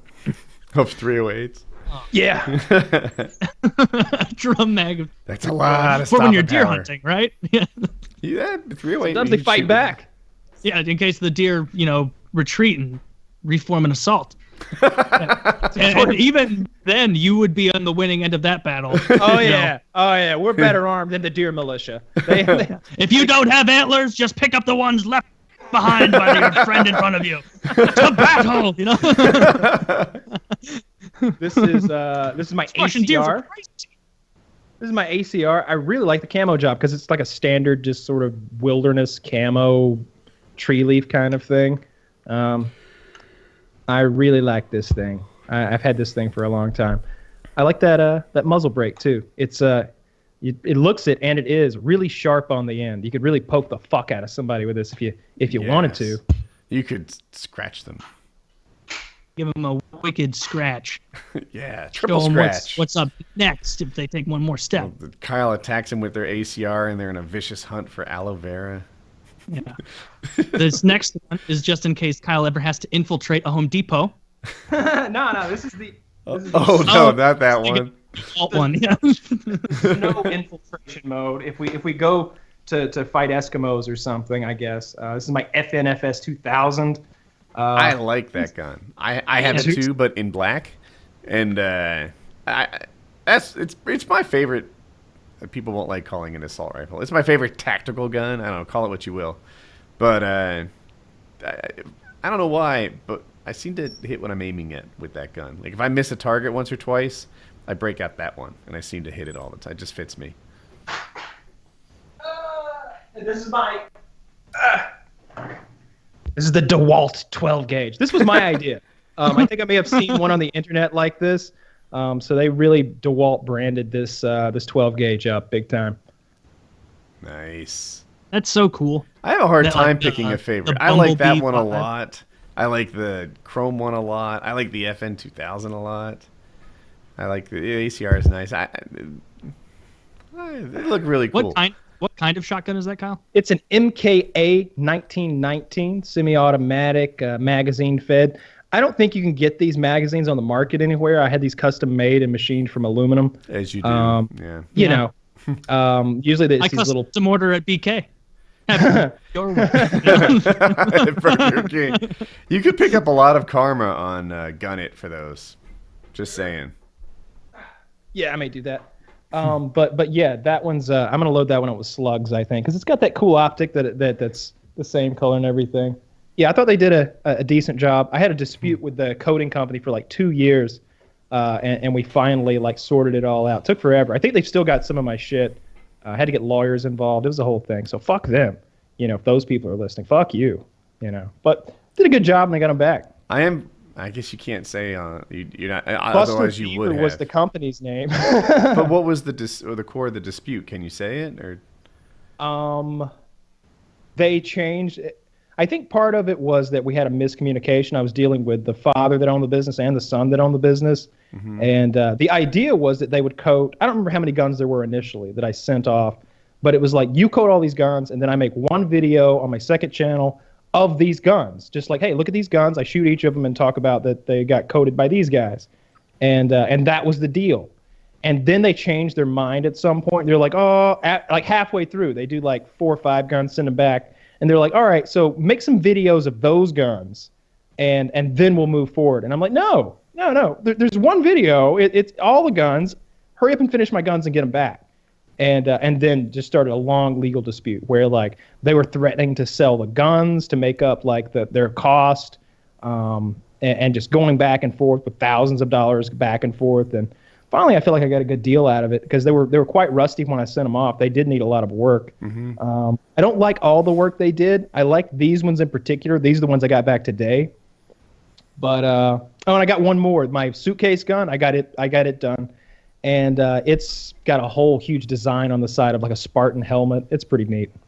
Yeah, sometimes I feel like companies don't appreciate how important like creative control is. You know, before I made YouTube videos, and I'm gonna act like I'm some sort of, you know, prima donna creator, but before I made videos, like it was like, oh, creative control. Oh my God, you know, would you relax on that, etc. But then it's like, no, you don't understand. Like subs turn on you. You're just not proud of what you're doing. Like this is like you really have to own what you're up to. They can't just be like, all right, yeah. Now we're gonna make your channel devoted to pimping my shit. Like, no. Like, unacceptable.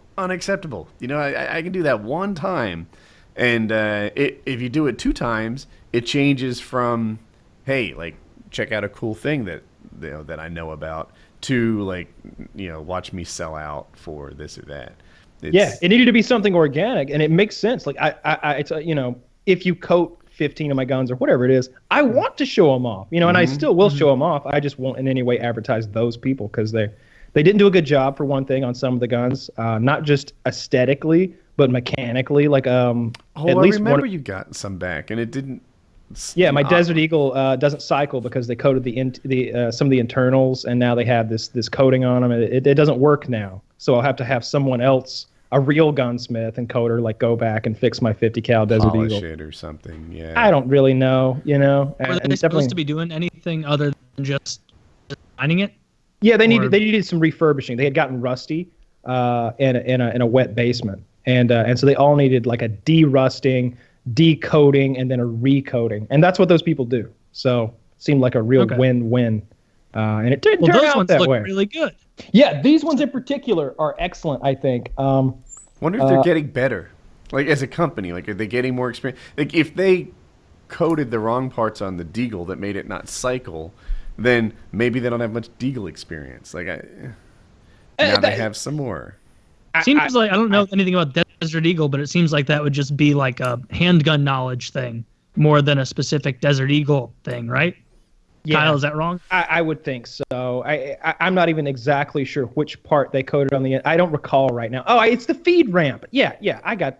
They coated the feed ramp on the Desert Eagle, and I think that is preventing the bullets from being guided into the chamber. They stick on it. That's what the feed ramp is, the transitional thing between the top of the magazine holding the ammunition and the chamber of the weapon, you know, that's right behind the barrel. So it's sort of a ramp that the bullet rides along to get in there. And Desert Eagles are kind of notorious for having magazines get a little floppy and not want to get the ammunition pointed in the right direction. So could be a little bit of that too, but definitely a problem that wasn't there until they worked on it.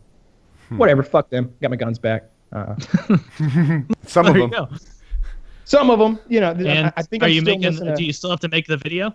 No, fuck them. Making out like a bandit.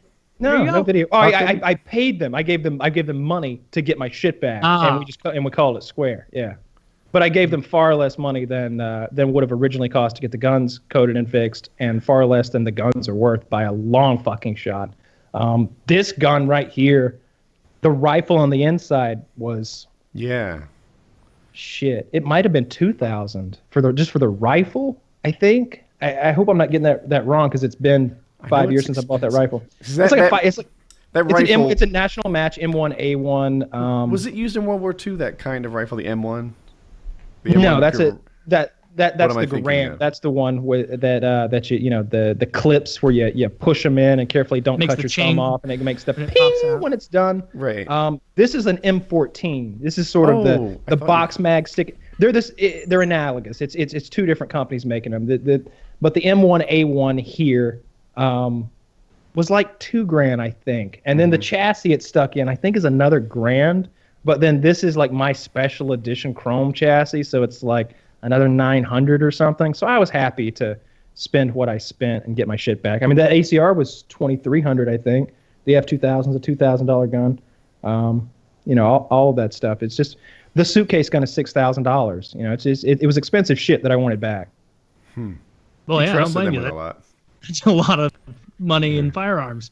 Yeah, isn't it? Did they do a good job on the suitcase gun? Let me grab the suitcase gun because it's so fucking cool. It's actually the more impressive of them, but I'll have to assemble it, which will take 30 seconds. Yeah, I have full confidence that Kyle knows how to assemble every gun in there. He's got like AR-15s and AK-47s by the living room couch, and he like mindlessly assembles and deassembles weapons while watching television. Like that's everybody needs a hobby. Yeah. I got into it too. Like there was a time that I could do either one, the AK or the AR-15. Like you just brushed it apart. I don't know if I could do it right now, but you spend a few days at Kyle's house. An easier one to break down.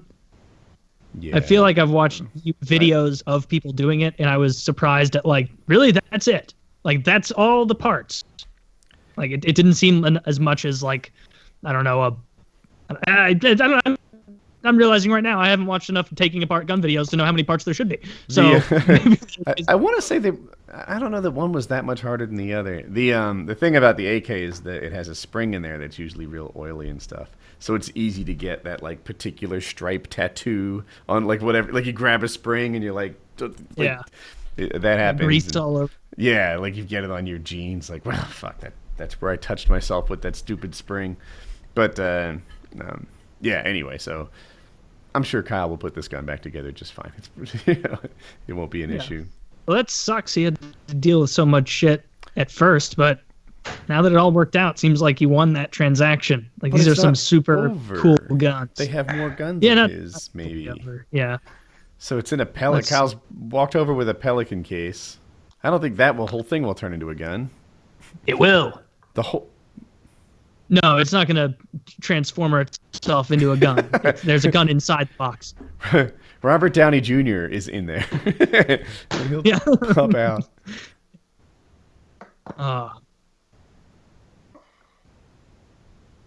There is a gun in this suitcase.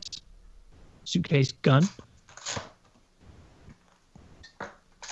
Now I'm going to watch him assemble it. It's a beautiful firearm. Keep going, Taylor. We're all engaged. Well, I can't. I have to see more of it before I can delight our listeners with details. You know? He's closed the suitcase. Yeah, suitcase closed. Oh, it's a great snap. It's a great snap sound. Everybody likes sounds like that. This is like one of those ASMR ridiculous watch people eat cereal and breathe videos. That's you build the gun. 60 minutes of me clanging my fork on my teeth while I eat pasta.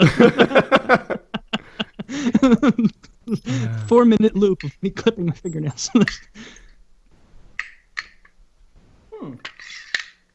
Oh, I talked him up for so long about being an expert in gun assembly. Oh, with this thing, I've put this thing together like 6 times in my life. This is a little bit different. That one needs some time next to the television. Well, the evil dictator is waving at the crowd in his limo and quickly making his way to safety. So you quickly need to get this assembled. It's going to take me a minute. All right. Well, then thousands will die of starvation in their horrible hellhole. So Kyle's the good guy in your scenario? Yeah, he's the spy who got into the evil despot's, vicinity, and he's preparing to assassinate him. That's what other purpose could this be for if not some sort of? Well, you could assassinate good people if you're a bad guy, right? You could, but I'm giving Kyle the benefit of the doubt here. He is wearing a BlackHawks jersey, so I don't have a lot of faith. I am starting to believe he's doing this gun right, though. It's starting to look very rifle-ish. It's got all the telltale signs of a gun. When he said it was a suitcase rifle, I thought it was going to fold up into the shape of a suitcase. Oh. Like the flashlight rifle that we've seen. Let's see this Spartan design. Ooh. Oh, that's cool. I like that. Ah. Oh, yeah. And then it completes the whole thing with the magazine. So got a Spartan helmet there. And on the other side, on the reverse, it says Molan Labe. What does that mean? Come and take them. Come and take them. So that's pretty. I'm pretty happy with that as well. What's that gun called? Fuck, I don't know. What is this? A Paratus. It's a Paratus.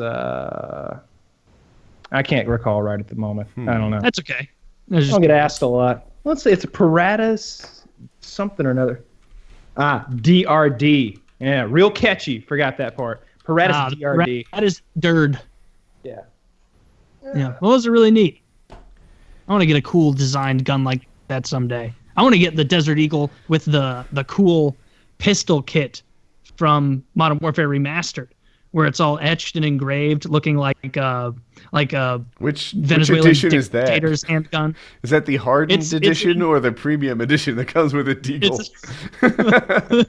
No, it's the one you have to roll your goodie box and hope that you get, or buy a lot of CP and then exchange it on the black market for this cool camo. But you know what I'm talking about, Kyle. You've seen that one, right? With yeah, all the you got the Commander Desert Eagle when you get to level 55. That's pretty pimp with the pearl grips and everything. It's even more detailed than that. Like, it's got all the engraved. Like, it really does look like Fidel Castro's pistol. Like, very gaudy, cool I've looking. seen that. Yeah, it's one of the pistol kits. Actually, I think I got a pistol kit that I never even applied. Yeah, I'm liking all the MWR added stuff. That's why I wanted to show those off when we were talking about gun camos. Let me do an ad read here. It seems like a good time. It's a great time. Think I'll tell everyone about Audible. This episode of PKA is being brought to you by Audible. Audible is a leading provider of premium digital spoken audio information and entertainment on the internet. Audible's content includes an unmatched selection of audiobooks, original audio shows, news, comedy, and more. From the leading audiobook publishers, broadcasters, entertainers, magazines, and newspaper publishers, as well as business information providers. You can download and listen anywhere on your iOS device, Android, Kindle Fire, Windows Phone, and over 500 other MP3 players. Are you still a fan of reading off your Kindle, but reading while driving to work is just too bumpy for you? No problem. Whisper Sync for Voice lets you switch back and forth between reading the book on Kindle or Kindle app and listening to the audiobook without ever losing your place or missing a word. It works with your iPhone, Android, and Kindle Fire, like I said before. Audible is offering our listeners a free audiobook of their choice and a free 30-day trial membership. Just go to audible.com/PKA and browse the unmatched selection of audio programs. Download a title free and start listening. It's that easy. Go to audible.com/PKA. That's audible.com/PKA. Now, Chiz has suggested here that we check out Trevor Noah's hot bestseller, Born a Crime. I am instead... That's great. No. I think Chiz... That's a Chiz move. That's I funny. think Chiz is fucking with Kyle. We're going to test your course. DNA, Chiz, and we'll see if you even get to stay, you curly-haired motherfucker. I suspect you're a mudblood anyway. Trump ain't going to have that. I don't think so. I got my DNA test the other day. We're going to find out. Make sure I'm pure. Did you really do a have to DNA test? Yeah. I'm going to have to do something to myself if I come back, a little miscegenation. A little Irish. So maybe you suggest the art of the deal to counter Chiz's suggestion? No, I will suggest the Silmarillion, which is what I bought the other day with my Audible. I thought it would be fun to... It is the more boring Lord of the Rings. It's all the backstory and all the minutia. We'll figure out why they got 9 rods and 8 wizards and 6 rings and all that shit. So I wanted the Silmarillion. So it was either last night or the night before when I went ahead and just did it. You gotta really, really give a fuck about the Lord of the Rings. I do. To enjoy. I know you do, which is why I think you'll like it, because there are times when I listened to it, or I didn't listen to it, I read it, where you know how you mindlessly read sometimes and you realize a couple paragraphs down, you're like, I didn't absorb much of that. Like, that's so much of this book, because it's like a fever dream of J.R.R. Tolkien living in this world. It's like, and then what really happened was the gods came down in the Valar and they did this and that. But wait, no, but real quick, this other crazy thing that happened, and then you're just like down this road into his rabbit hole of a mind. Like, he got so obsessed with the Lord of the Rings world that his family was like, at the time, being like, dude, you're living in Middle Earth. All you're doing is writing things in this elvish language that you meticulously invented and talking about fantasy dragons. Like, we need you to come outside, Mr. Tolkien. Kyle, I didn't and he's realize like, you what? read... That's what... Kyle, what? you read Lord of the Rings, Kyle? No, I just watched the movie a whole bunch of times. Okay. Yeah, I've never read the books. Yeah. I've read the books. That's one series where the movies are better. Yeah, probably. The books sucked. They're so overrated. Taylor's gonna kill me. The story is great, but it doesn't. It's 100% carried by how good the story is. But if you actually drill down into the writing itself, you realize, like, this guy is clearly indulging himself in all the areas that are tremendously interesting to him, where it's like, okay, we're going to spend a lot of time here talking about Tom Bombadil in this forest, before we even make it, anywhere in this story. And you could tell it's like he really, like, that didn't come into play later in the book. Tom Bombadil didn't pop in later and go, ho, everyone, I'm here to save the day. I'm basically a superhero. Like, no, he just stopped in at Tom Bombadil's house. He gave him some soup and stuff. On your way, hobbits. And that is like, why did we stop here? Like, you just wanted to write about Tom Bombadil, this maniac who lives out in the woods. But I can't speak to Tom. Woods with the animals. No, that was the brown. Radagast the Brown is the very eccentric woodland wizard. So if you're the point at hand here is that you go to audible.com/PKA and the Silmarillion would be a good one to start with if you're a big Lord of the Rings fan like we are around here. Get all the nitty-gritty details. Lord of the Rings and give it a go. You might like it. I bet listening to it's better than reading it. It definitely is for a book like Lord of the Rings. It will strongly depend on the reader. So we shall see. If Roy Dotrice read that shit, I'd listen to it twice. But we'll see. So I love Roy Dotrice. I thought he did great. What do you love about Roy Dotrice? I love his many voices for each and every character. I like that. I like that he can do that many voices, and I think it's impressive. World record. That he like they're consistent, If they are consistent. 73 hours ago he voiced a character like that, and now we're coming back to him, you're like, oh, I know that guy's voice. Like, that's this guy. And I'm so terrible with names, I almost know their voices better than I know their names. Like, the two of them combine to create an identity for me in my head. On the other hand, he is so old that, like, all he really does is old white guy voices. Because he's an old white guy, and have you seen the cast of Lord of the Rings? Come on, there's a lot of old white guys in there. I just feel like he lacks a certain vibrancy that I want in my readers. I beg to differ. I like because I like the Planet Earth guy. What's his name? Sir David Attenborough. David Attenborough. I love David Attenborough. I heard that BBC is doing their best to get Planet Earth 3 out there before Attenborough dies. They want him on that. Planet Earth 2 should be debuting for us Americans sometime in January. You guys have probably seen clips of it on Reddit, like the lizard chase, which is just amazing. It's like it's really like a Hollywood. It's animals, but it plays out like a Hollywood screenplay. It's so like the snakes wrap him up and the music goes dun, and everybody's just like, oh, they got him, and then he's like dun dun dun dun. And he I want to see that. I've only seen it in GIF. I want to see watch it. Yeah. Oh, I would love to watch it. No, it sounds so much better than the video-only version I've seen. I can't wait for Planet Earth 2. Those are such cool series. Yeah, I don't think David Attenborough does that, does he? Is he the announcer? Yes, he does. It's 4K, right? He does. Planet Earth 1? 4K, 8K. He's gotten really far in the commentary business for someone with whistly S's. Usually a whistly S. If I'm thinking of the right thing, Planet Earth was one of the first things Netflix got in 4K. So if you get 4K something, you watch that and you can show off your TV. And it holds up really well. Did you? Oh, he found it. I'm gonna cue it up. Oh, this is gonna be great. I still watch Planet Earth probably once a year just because it's awesome. I love it. As soon as it's available, I'm going to purchase Planet Earth 2 on Blu-ray so I can watch it in all of its 4K magnificence with my peasant internet. Ready? Yes. Ready, set, go. I'm good to go.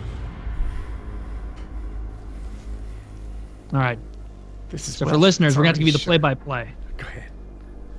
All right. There's a lizard looking around dubiously. He knows there's trouble about. We're getting some shots of snakes. They've sensed the lizard. They know what's happening. The snake's eyes aren't very good. Tasting the ground with those slippery tongues. The snake's right approaching next the lizard. Lizard hasn't caught on yet. About a foot away. Oh, no, you get a pupil shot. The lizard is aware. He is aware of its presence.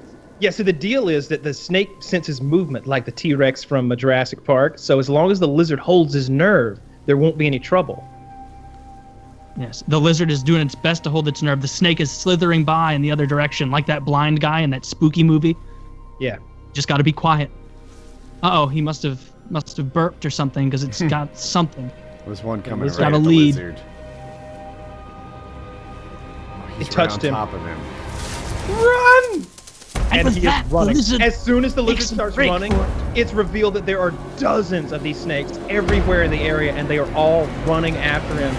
There's a panning shot here that I don't even know how they got because they're so far away, and this lizard is hauling so much ass. He's on 2 wheels. Kyle's not exaggerating when he says dozens of snakes. It's literally They got dozens. him.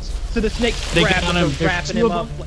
4 snakes have him. They're wrapping him up, but he's like the bulldozer in King of the Hill, just trudging through it. The bulldozer. And he's loose. He's loose. He's broken free from the crowd like a running back at the Rose Bowl, and he's running for the rocks. But they're still after him, like 8 of them. And this is the best part coming up. He's scaling the rocks as they hiss and strike at his butt. And He's it's not jumping. like, jumping from rock to rock, and the way the snakes chase him, it's almost like a video game in Skyrim, where they don't all come from the same nest. It's like as you run by, all those, near miraculous escape. Drugers or whatever in the bottom, like they're coming from new entrances, like they keep popping out. Man, if the snakes had any ability to organize, they would have had that lizard for dinner. They had every advantage. They had the angle on him, too. That's how fat linebackers catch running backs, but they didn't get it done. Yeah, they I was played. so happy for that They lizard. hunted the way that like 3rd grade girls play soccer. They run to where the ball is instead of where it's going to be. So it's just like a horde of children How chasing. are they going to eat him?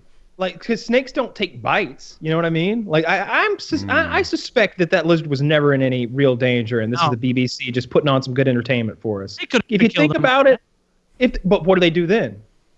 They'd constrict it to death because it looks like they're constrictors, right? And then if they couldn't eat it, they'd just die, or one of them would eat it and they would bust out. I don't think any of them could 'Cause eat that it. I happens don't think every any so of them could often. even swallow it. But that's Have you really ever, cool. Have you ever seen those pictures of snakes The boas who eat and the something too crocodiles. big? And like the crocodile, there was one where a crocodile got eaten, and then it just showed like punctures from all the crocodile legs that like got out, I've seen a both of them porcupine. just died. I They saw both where- die, yeah. I saw where a big constrictor ate a porcupine, and the needles, whatever you call them, are sticking all the way through. Just out of it, and the animal, and they're both dead there. Don't fuck That's with why the you don't porcupine. eat porcupines. That's right. Yeah. Let me tell everyone about Lyft while we're here. I'd like to tell you about a smart way to earn extra money and get an extra $500 bonus, all while driving for Lyft.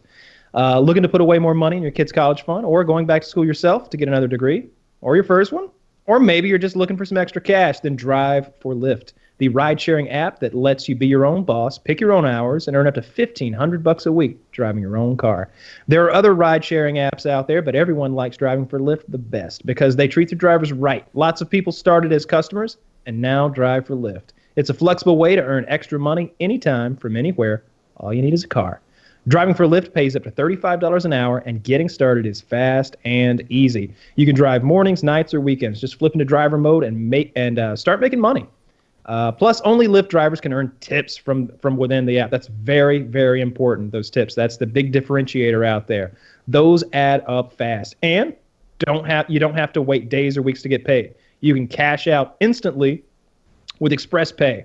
It all adds up. It's super flexible. You keep your own tips, and you get paid when you need the extra cash. So sign up today at Lyft.com. That's Lyft.com/PKA. And right now, Lyft has a special offer for our listeners. Get this, a $500 new driver bonus when you sign up using our show. So just go to Lyft.com, Lyft.com/PKA today. So you can start making some extra money and get your $500 new driver bonus. That's a little better than an extra bag of candy, folks. That's Lyft.com/PKA, Lyft.com/PKA. That's amazing. Check them out. I often talk about our best coupon, like, wow, check out this one, 50% off. That's no joke. Free, like the one with the food. I think is it Smart Food? I forget. Yeah, you get 2 free bags of food. Yeah. This one's negative 500. This one, they give you $500. Yeah. What do you have to lose? Check out Lyft. Lyft.com/PKA. All right. So it turns out that terrorist in Germany was known to German authorities, known to Interpol, known to the United States authorities, on a no-fly list. I mean, he couldn't have even flown into our country. But under Hillary's plan, he'd be welcome. Absolutely, Making absolutely. shit up. That's He was probably not he true. was a Tunisian national who had spent time in an Italian jail where it's believed he was radicalized because previously he drank alcohol, didn't pray, any of that, despite his brother and his father. They did do those things. It's believed that he was radicalized in this in this Italian prison. He didn't get into that Italian prison for being a nice guy, though. This is an armed robbing, bad guy always. He's just found a new team to play for in ISIS. He, for a long time, he was trying to contact ISIS and get them to get him into the fight in Iraq and Syria. They couldn't get him there. Authorities know this, and they knew this beforehand. They had arrested this man and tried to deport him back to his home country of Tunisia. The thing that most of the world doesn't know, though, is that Tunisia has a huge problem with their citizens going into the fight in Iraq and Syria, joining the Islamic State, and then oftentimes wanting to come back. So they're dealing with lots of immigration issues with that. And so when the Germans call them and say that we've got a ISIS collaborating Tunisian man here that we want to send back to you, they're like, sorry, Germany, your documents aren't quite in order. You can't really prove he was a Tunisian man, can you? Not with as they stack the papers with these. So come back and try again later. So this is what the Germans do. They don't have cause to lock him up and incarcerate him because he hasn't done anything, despite the fact that he has been talking about wanting to commit terror acts. He's been in contact with ISIS and ISIS supporters. He has tried to acquire a firearm. He has tried to illegally immigrate to Italy from Germany. Despite all that, they can't send him back to Tunisia, so they turn him loose. And Put him in Gitmo. Then of course, there you go. They just turned him loose. He gets him to turn him loose. No trials he gets himself, required. You don't have to be guilty of anything. Carry on. He gets himself a firearm. He hijacks a truck. He kills the poor Polish driver who was driving the truck. It's not known whether he killed him immediately that day or he killed him just previous to him crashing the vehicle. I saw there's some more video out there of the truck driving through. It's from a dash cam video and it's off to the side. So you really just get a big black rectangle driving into somewhere it shouldn't go, and that's the whole video. So it's really not even worth watching. But international manhunt now, because of course Germany is like the size of a couple of our states, so he could easily be in Poland. He could be anywhere in Europe right now. And it seems like earlier in the week, another interesting thing, because I was talking to Chiz about this, and he's like, well, they let 1 million in and they got one bad apple. And I was like, they had 200 anti-terror raids the week before this guy did this thing. That's how many fucking locations there are. Was he a Syrian refugee? Like, how did he get into... Did you tell us already? He was a Tunisian national who had immigrated from Italy to Germany. So that's his background. He's a Tunisian citizen. He had done jail time in Italy, and he was in Germany. The Germans tried, like I said, to deport him back to his home country, but failed in doing so. Huh.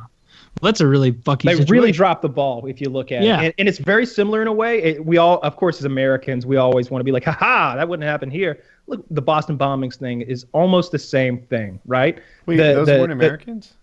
The Tsarnaev brothers, who they were Ukrainian, weren't they? They're virtually the same thing.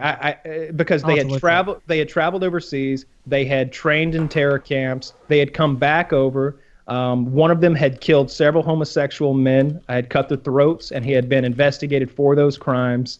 They were on all kinds of lists. They were being watched. The older one had been interviewed by the FBI, and yet these are the guys who then carry out this Kyrgyzstan. Okay, these are the guys who then go out and perpetrate that terror attack.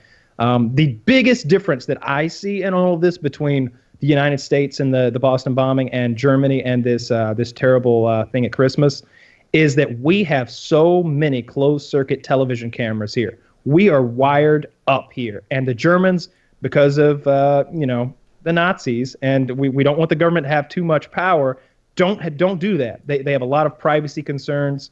I'm all for privacy. We all are here. We usually seem to lean more toward let's protect privacy rights than we are let's get some overreaching power bot that looks at everything and finds the baddies, But this is a case where if the Germans did have as many cameras as there are, say, in a Boston, that we'd have more footage of this guy and maybe more clues as to which direction he took, what he was wearing. Do you feel like we have that many government cameras? Like, I feel like a lot of times the cameras, like every business has surveillance cameras, and that's where they get it from. They say, all right, Quickie Mart, like, can we look at your footage? It seems like your camera was pointed that way.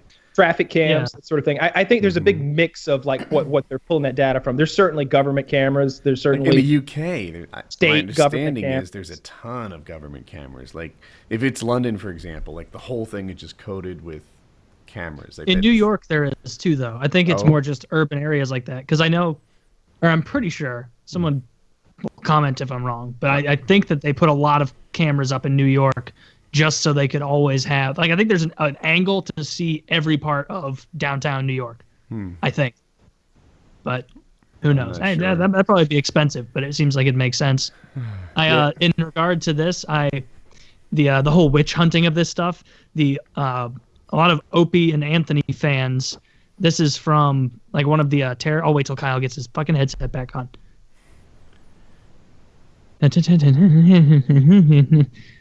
There he is with his fucking dog. So the Opie and Anthony fans, when all of like, you know, those sheets that'll show like all the most wanted terrorists and whatnot, and where they'll say like, this is the person suspected of doing X, Y, and Z.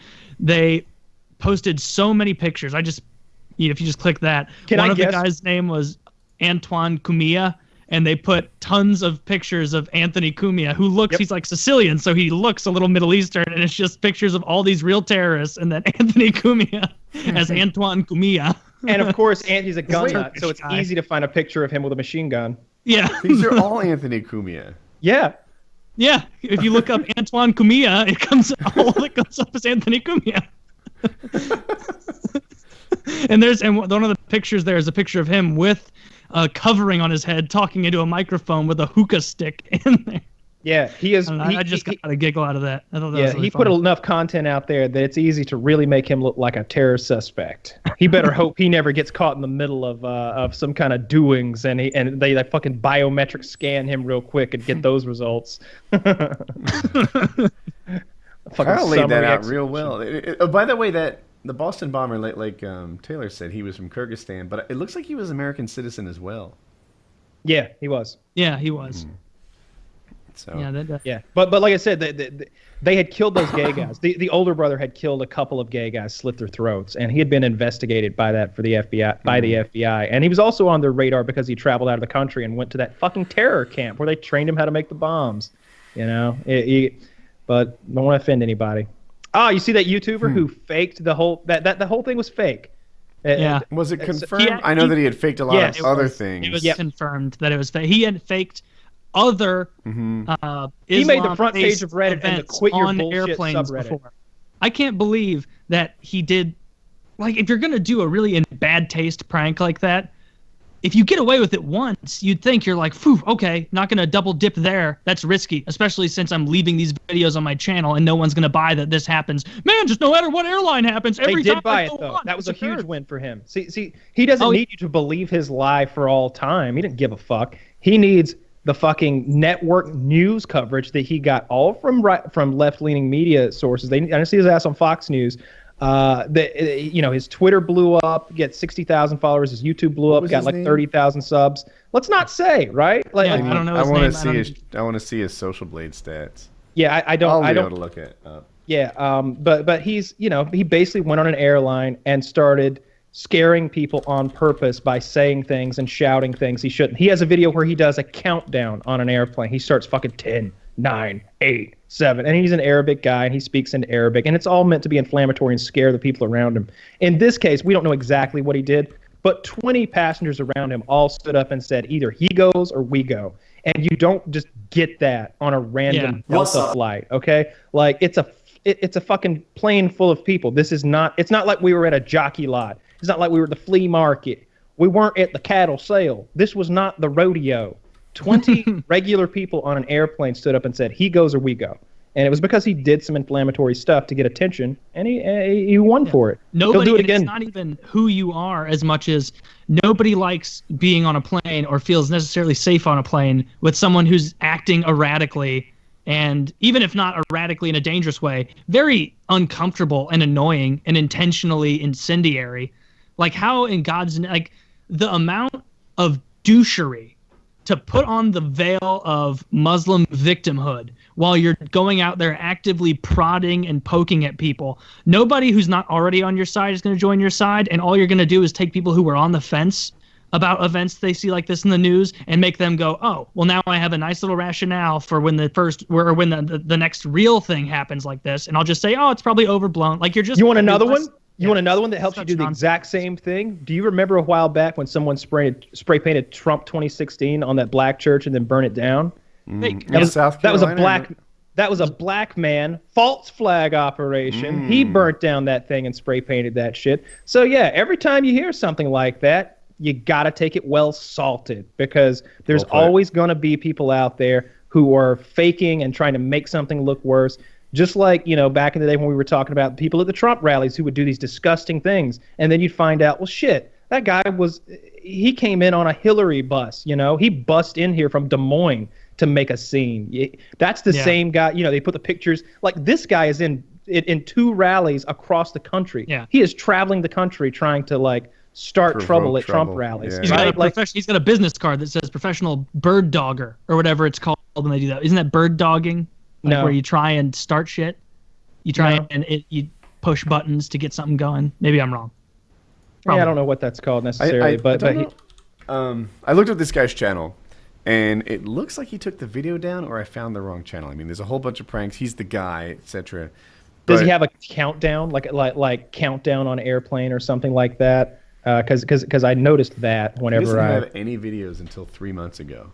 Oh, so, does he have 2 million or more subs? 1.7. Right? Didn't he have 2 million subs? Dude. That's what CNN said, but they probably rounded up. Yeah, fake news. They're not known for their accurate inflation. Yeah, a little inflation here and there. He's got 2 million subscribers, and Hillary Clinton's got 290 electoral votes. Yeah. Wait, never mind. He has the same guy has a vlog channel, and that one has 2 million subs. And here it is, kicked off the plane for speaking Arabic. He has more than one channel. I found the right one now. And let me look up. Yeah, that's just such a shitty thing to do. Yeah, he law. So that guy's just a fake newsman. Fuck. So what I wanted to do is say, a propagandist. Like, now that he's been outed, everything's crashing for him. He's doing poorly, etc. Like, oh, now that everyone knows this was a fake story, he's coming. No, bro, he just pranked CNN. They love it, dude.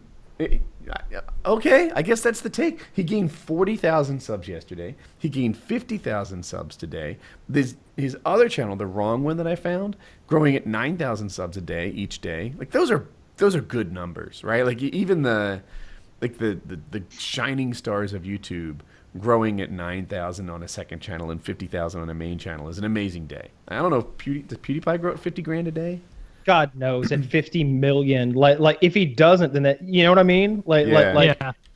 He has to. Like, I bet he grows. You only got 80,000 subs today, PewDiePie? What's happening? It's just a little bit of a slower day today. Wow. PewDiePie didn't scream at Slenderman. On a slow day, he'll pick up 31,000. But I'm just looking, like, if I were to grab an average number out of this, over 100,000 subs a day. That is bananas. That is bananas. Yeah, that is so good. Yeah. Well, that sucks that someone can do something like this, something like that, have it proven immediately almost that it is a fraud, and then have them get a success from it. He must have known it. He knows. He's done this in the past. He knows that he's invulnerable when he does this kind of shit, in a way. Because if something would have come of it, it would have come of it during that countdown video, right? He'll get banned from fucking Delta. He won't be on there anymore. Yo, I got Donald Trump here. That's funny. He needs to be on a no-fly list. Oh, I like that. Yeah, because really, I mean, this guy's done multiple plane pranks. This is a guy. He is endangering the safety of his fellow passengers. Yeah, he hasn't literally screamed bomb on a plane, but like he counts down from 10. He causes trouble. He should be on a no-fly list. He really belongs on one. He does. Yeah, he's nobody, like all those other people on the plane didn't get up that morning and go, I'm going to go make a big scene on public transport for laughs or to get it's not the time either. Victim. Like, no, those people all have shit to do. They have jobs. They It's have to the get to day this. after the terror attack too. You know, it's the worst possible time. Germany Or if you're him, it's the best possible time. It's a very calculated move he made, and it's very smart on his part. It's a real business savvy, tech savvy, internet savvy thing he's done. He's taking. It's just a advantage bit of the fact despicable for those knows on the that outside he's- looking in. He knows that in a lot of ways he's impervious to this because he's a member of a victim class, and nobody will call him on it the same way they would if he was You know white. what? You know, Vitaly Z's done all kinds of real borderline stuff. I met Vitaly and hung out with him a good bit when I was in California, but you know, whatever. He gets away with it too. You know, he went streaking at the World Cup. God knows how many people that was that he offended in some way or another. You know, That's true, but So- that's those definitely people are a wrong. way different he walks. thing. He does the Russian hitman video. I think I don't know. Joking running which of around his- naked is definitely different than joking that you are an imminent threat to everyone around you. He does that too. You know, he goes to bus stops. He takes a briefcase. He says, "What do you say? TNC, life or death, you decide." There's something like that. Like he gives an like he makes that. it seem like we watched that. We watched Yeah. that. I hated that because it was really I thought that was shitty. Yeah, I don't know what to think about prank videos anymore. I think that the people who like really vehemently hate them, you got to take into account that a lot of these are set up, and it's you shouldn't think that that's a terrible thing. You're watching a performance now. You know, you never got to the end of an episode in Seinfeld and like looked at the guy laughing with you and been like, but you know, ain't none of that real. They don't really But live in that Seinfeld part. didn't pretend to be real either. This is more like a reality But it's about show. the entertainment. Yeah, you're right. He's pretending like it's real. Right. So maybe it's more analogous to like pro wrestling or something. You should just know going in that most of this probably isn't real, especially the more fantastic things. Like, I don't know. There's one where the cop stops him. He's like, "Who are you?" He's like, "Russian hitman." He's like, I'm Russian hitman. He's like, "I'm gonna need you to get in the car." He's like, "Russian hitman has things to do. He's not getting in the car." And he's I got guess the you're right. briefcase, See, like ugh. cuffed to his hand. You know, he's like Russian. I got. This is my boss's briefcase. No, you can't have it. You know, it's pretty good. It's pretty entertaining, and you Yeah. start sweating a little. Like, I mean, You know that that's am I being that's detained funny. shit? Yeah. What's to stop the cop from saying, "Yes, I've decided to detain you"? on Like, what grounds?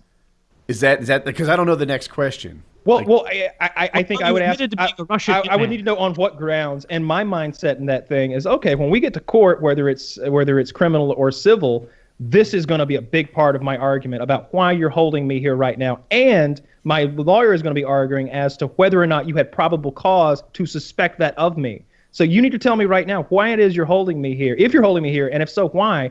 Because that's what will be argued later. It'll be what's going to be the point at hand is why did you hold him and what reason did you have to think that thing that you say?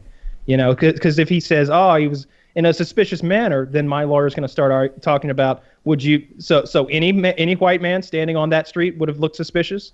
Well, he had a briefcase. You've never seen a man with a briefcase before? Well, he had a suit on too. You're not helping your case very much, officer. So any man with a briefcase and suit was likely to be detained on that alleyway. Well, you know? let me clarify. He said, "I'm a Russian hitman, and this suitcase that's handcuffed to my arm, as most businessmen are not one to do, belongs to my senior officer or whatever." I'm And talking they about go, what I would say. Like, I'm not going to be saying I'm Russian hitman and like nothing's going to be handcuffed to me. Like, you can check all my shit, officer. Like, come on, you'll like it. Like, I'm just a regular hockey fan, you know. I like all the BlackHawks, you know. I'm glad Kyle answered that. On what grounds? Because I really didn't know what the next step was. Like, I don't know if my answer is the appropriate like gun guy, litigious, informed guy's answer, but it would be my next step. I was watching a motorcycle vlog, right? And you have to be okay. First of all, profiling these motorcyclists. They're on pretty much dirt bikes, except that they're barely street legal. They have some like token turn signals. The license plate is behind the back wheel, not above the back wheel like you might think. Like literally through the center line, covered with mud, mounted vertically on the in. No, I think you're still thinking behind the wheel. Think of in front of the back wheel, towards the middle of the bike, even with the middle, right? But mounted vertically there with mud all over it, right? So Yeah. apparently Completely in this state, it doesn't tell you how to mount the license plate. So they're like, well, I guess we put it on the inside of the bike, up against the rear fender covered with mud. And you have to have a mirror to see behind you. And the mirror is like folded down in a way that like you couldn't possibly use it. So this is a dirt bike with some token enhancements to make it streetworthy. These guys are known for tearing around the neighborhoods, doing wheelies and driving like idiots. And that's like the thing. Okay. So they weren't being idiots at the time. They were just pulled over, like checking their equipment, I don't know what they were doing. And a cop like walks up to him and starts asking him like, hey, are you legal? He didn't see any license plates, so he was checking on that. He wanted to make sure that the bikes weren't stolen. They're a common theft item. And I'm thinking to myself, like, where's the am I being detained? Like, and can he just say yes? Like, what's the next step on this? Because the cop they weren't caught red-handed. And look, I've watched their videos. They're guilty as fuck all the time. But they weren't guilty at that moment, so can't they, shouldn't they just be able to say, you know what? You got nothing to talk about here. I didn't do shit. I'm gone. Like, can you just drive away? Am I being detained? No, I just want to talk to you about this and just go. I guess that's what you do. If he says no, then you okay, leave. officer, we'll have a nice day, and you leave. There's nothing to be said after that. But then there's a lot of protocol surrounding traffic stops, and that sort of thing. A lot of that do not detain stuff I see used at like border crossing where they'll try to ID you as an American. Like, let's see your ID, make sure you're fucking American. It's like, nah, I'm in Texas, motherfucker. Like, I'm me. You ain't got no business asking who I am. Who are you? Yeah, that's the thing. Like in America, currently, there are no like, show me your papers, like type. What we think of as like Gestapo. Papers! Yeah, papers, please. Like that's not a thing. You just like you can't just stop me and ask me. But yeah, I was wondering like if a cop pulls you over because he doesn't like what he sees, you just drive away. Am I being detained? And I'm like, what happens if he says yes? There's some stuff that surrounds a traffic stop. And they're allowed to lie to you and say like no, you can't leave yet. And then what are you gonna do? No, I'm gonna risk it. And then if they do come and like you can't like they can mislead you and say like, oh, you need to wait right here. I don't have anywhere to go that's more important than keeping the officer and my relationship calm, cordial, and happy. All right. If he wants to hang out, we'll hang out. Hey, we're on your time, motherfucker. What do you got to do today? I'm going to Chipotle. It's a dice roll to be like, I think you're fibbing. I didn't know they could lie about that. Like they can lie about whether or not you're being detained. I feel like they can lie and say something like, even if they're not detaining you, they can be like, you need to wait right here. And then they can go do everything they were going to do, run all your numbers, run all your papers. Right. Because they can pull you over for doing nothing and be like, license, registration. And then you can't just say, why? Oh, because I'm a cop. Give it to me. Like, you have to give it to them. Like, I don't think that's true. Because they need a good reason for pulling you over. They can make one up. I got pulled over a couple of years ago. That will be the argument. A couple of years ago when the guy goes, yeah, your headlight's out. And I was under an overpass on the way home from work. And he pulled up behind me. It was raining really hard. And he just came up and was like, oh, I pulled you over because your headlight's out. Because I knew I wasn't speeding. I was going slower because it was raining hard. And at the end of it, I was driving. He didn't give me a ticket. And I was just like, this is weird. Like, I can't see where the light isn't. Like maybe my one headlight's just doing a bang up job up there. No, I got home and I really tried to fiddle fuck around with my headlights. I'm like, no, this is 100% fine. He was just lying. He was just like, I'm above the law. Like, that's when you want to. Like that. That's when you, if you that's when you get your cell phone out and like, why did you pull me over, officer? I don't understand. He says, your headlight's out. And he's like, could we get out and inspect the headlight, please? And then you get out and show the headlights work and say, why did you pull me over, officer? It's working now, clearly. Well, it wasn't working a few minutes ago. I wanted to make sure you're safe. Goodbye. Well, we're all good now. Yeah. I don't like that when cops abuse their power, but everything we talk about, it's a two-way street, right? Everybody, one man's terrorist is another man's freedom fighter. There's some, everything goes both ways. Let me slip this last ad read in here, and then we'll talk about something fun. Oh, fun. Smart cars, smartphones. Come on, Winston, calm down. Smart homes. Technology has made everything smart, but when you lose those smart things, it can make you feel really stupid. TrackR makes losing things a thing of the past. TrackR is a coin-sized device that locates misplaced keys, wallets, bags, computers, anything in seconds. Just pair TrackR to your smartphone and attach it to anything and find its precise location with the tap of a button. It's that easy. Lose your phone? Press the button on TrackR and your phone rings, even when it's on silent. With over 1.5 million devices, TrackR has the largest crowd GPS network in the world. So your lost item shows up on a map, even if it is miles away. Never lose anything again when you use TrackR. Listeners to our show here get a special discount of 30% off your entire order when you go to TrackR.com and enter promo code PKA. The hardest thing you'll ever have to find is their website. So go to TrackR.com right now and enter promo code PKA for 30% off your entire order. Again, that's TrackR.com. Promo code PKA. I show it off every week, but man, these things are tiny. These little TrackR key fob things. Mm-hmm. It's so little. You won't notice it at all. And like I lose things. Yeah.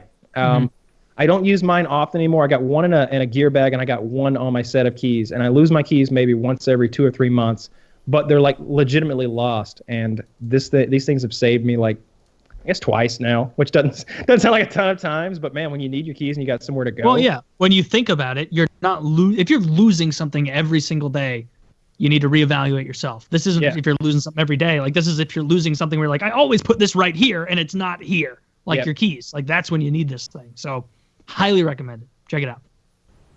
Very cool. I love the things. What was the cool thing you wanted to chit chat about, Kyle? Or didn't have anything in mind? Well, I was really hoping that you would produce the fun thing while I did the ad read. That only made sense, right? Back on Cyborg? You seemed so excited. I thought you might have something. Well, I wanted to keep the audience titillated. I didn't want them to leave while I was reading the ad, right? That's true. You know, if they're in this far, they're in for the long haul. I guess I lied. We have nothing fun to talk about, but you've all been bamboozled, misled, deceived. Oh, dude, I am very excited about the fact that Cyborg was caught for steroids. I'm still looking at it, and it was her first random test of the year. Apparently, did I say it was her 11th test of the year earlier? But all the other ones were during a training camp. And this was the first one where she wasn't like in a training camp expecting testing and such. They just tested her randomly, and she's fucking pissing hot. Fuck her! Oh my god, I hate her so much. She's out there bullying all these other girls, clearly with like a man's body, and like this is the second time she's been busted for steroids. You know she's been doing it her whole goddamn career, and now she's out. Just I'm done with her. I've got a hypothetical question for you guys. Mm-hmm. So I'm going to up the money a little bit. For $40,000, would you go for 3 months without washing yourself, brushing your teeth, using any SmartMouth? You can't do that. Or using deodorant? And you don't get the money till the end, and the entire duration of it, you're not allowed to explain to anyone the reason that you're so smelly. So you just have to basically tell them like, yeah, I'm just not feeling it. Like you can't tell them I'm doing this for money. God, until that, it was like, that's not a bad way to earn. That's the hard part. Yeah. See? No, I can't do it. Yeah. I can't fucking do it, man. I just can't. I would have so much acne. Like I wouldn't be me anymore. I would be so greasy and acne ridden. And just fucking gross. I might get a fucking infection or something, some sort of skin infection, folliculitis, or dude, it's not. I don't even know what that is. It's hot tub infection. You're under your arms gets all itchy and red. It's from bacteria in the hot tub. Everyone on my hockey team got a hot tub folliculitis when this fucking asshole who had it on his foot got in without telling anyone. And so for a couple months, everybody on the team had hot tub folliculitis, like little painful bumps on them. It sucked. Yeah, I went to the doctor, cleared it. Everybody hated that dude after that. Sorry to interrupt. Good. Yeah, I've had it. Not so bad. Went to the doctor. Got something for it. Fixed it right up. But yeah, I man, 40 is a lot of money. It really is. It's the kind of money that you can do a real cool thing with. Like 40 grand is the kind of chunk of money that you could buy a small house with 40 grand. 2 weeks in Vegas. That's a year if you're good. 2 good weeks in Vegas. 5 minutes if you're bad. Yeah, the thing it all depends. Like the thing with it is like, at first I want to say definitely yes, but yeah, we all do. When you think about it, it's like every single aspect of your professional life is going to be over about a month. So gross, like sitting here, like my hair would be so nasty, like unwashed and. To these meetings smelling like a homeless person, all greasy, and my hair would be awful. Like you would sacrifice all the interpersonal relationships in your life because they'd be like, God, he's acting like a drug addict, but I don't think he's on drugs. He will not clean. I tried to spritz him with a water bottle the other day. Under your nails would be all black and filthy. I wonder if there's any like subtle way to clean, right? Like, all right, no, I'm not washing. I'm just really into whitewater rafting. What about a sand scrub? Good sand scrub. Sounds so painful. The filth off of yourself. No, I think a sand scrub would be nice. You know, you fucking like not big, like not like playground sand, but like really fine, like black beach sand or something. Maybe rub that in, exfoliate everything, take the dirt away. But you're not allowed to rinse that dirt off afterward because you can't wash yourself. Right. Yeah, and it'll stick because I will be filthy after 3 months. I'll be sticky. I'll be sticky Steve. You're gonna be afraid. Do you get acne if you don't? So bad. Like Really?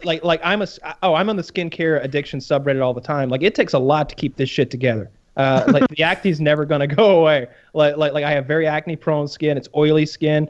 I got like 4 products I use. It's a whole rigmarole. You're doing good then. I wouldn't have guessed. There's toners and moisturizers and benzoyl peroxide and salicylic acid. It's a whole fucking mess. There's clay. I've got some fancy clay I wear once a week. This is really interesting. I've seen all those names and words on Melissa's stuff in the bathroom. She does the skincare thing too. So sure. Yeah.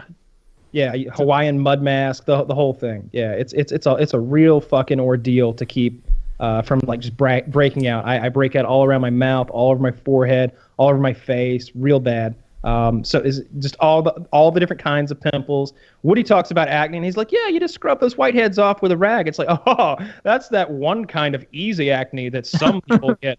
I don't get that. I get like deep blackheads that you have to like pop, and like they're explosive and bloody. I get deep blackheads that are just like hard, like a seed almost that's in there when you finally get it out. Mm-hmm. Like they'll pop up on like thin parts of skin, and you'll try to pop them, but seemingly it'll just like rupture the skin and tear it. And I have to go through this whole treatment of using like alcohol 4 times a day to like keep the infection out. And like it's a real skincare addiction kind of thing that keeps me from being covered and pockmarked. I'm right in the middle. Wow. I'm not where Kyle is, but unlike Taylor, I do occasionally get a pimple that pops up now and then. Sometimes on my forehead, but most usually because I'll like sleep sideways on a pillow and get like a drool-induced acne, like a pimple, I'll say. Like I think I have one. It's almost gone, but yeah, that's what it is. I'm like, yeah, I totally drooled on the pillow, slept in that all night, and got that one pimple.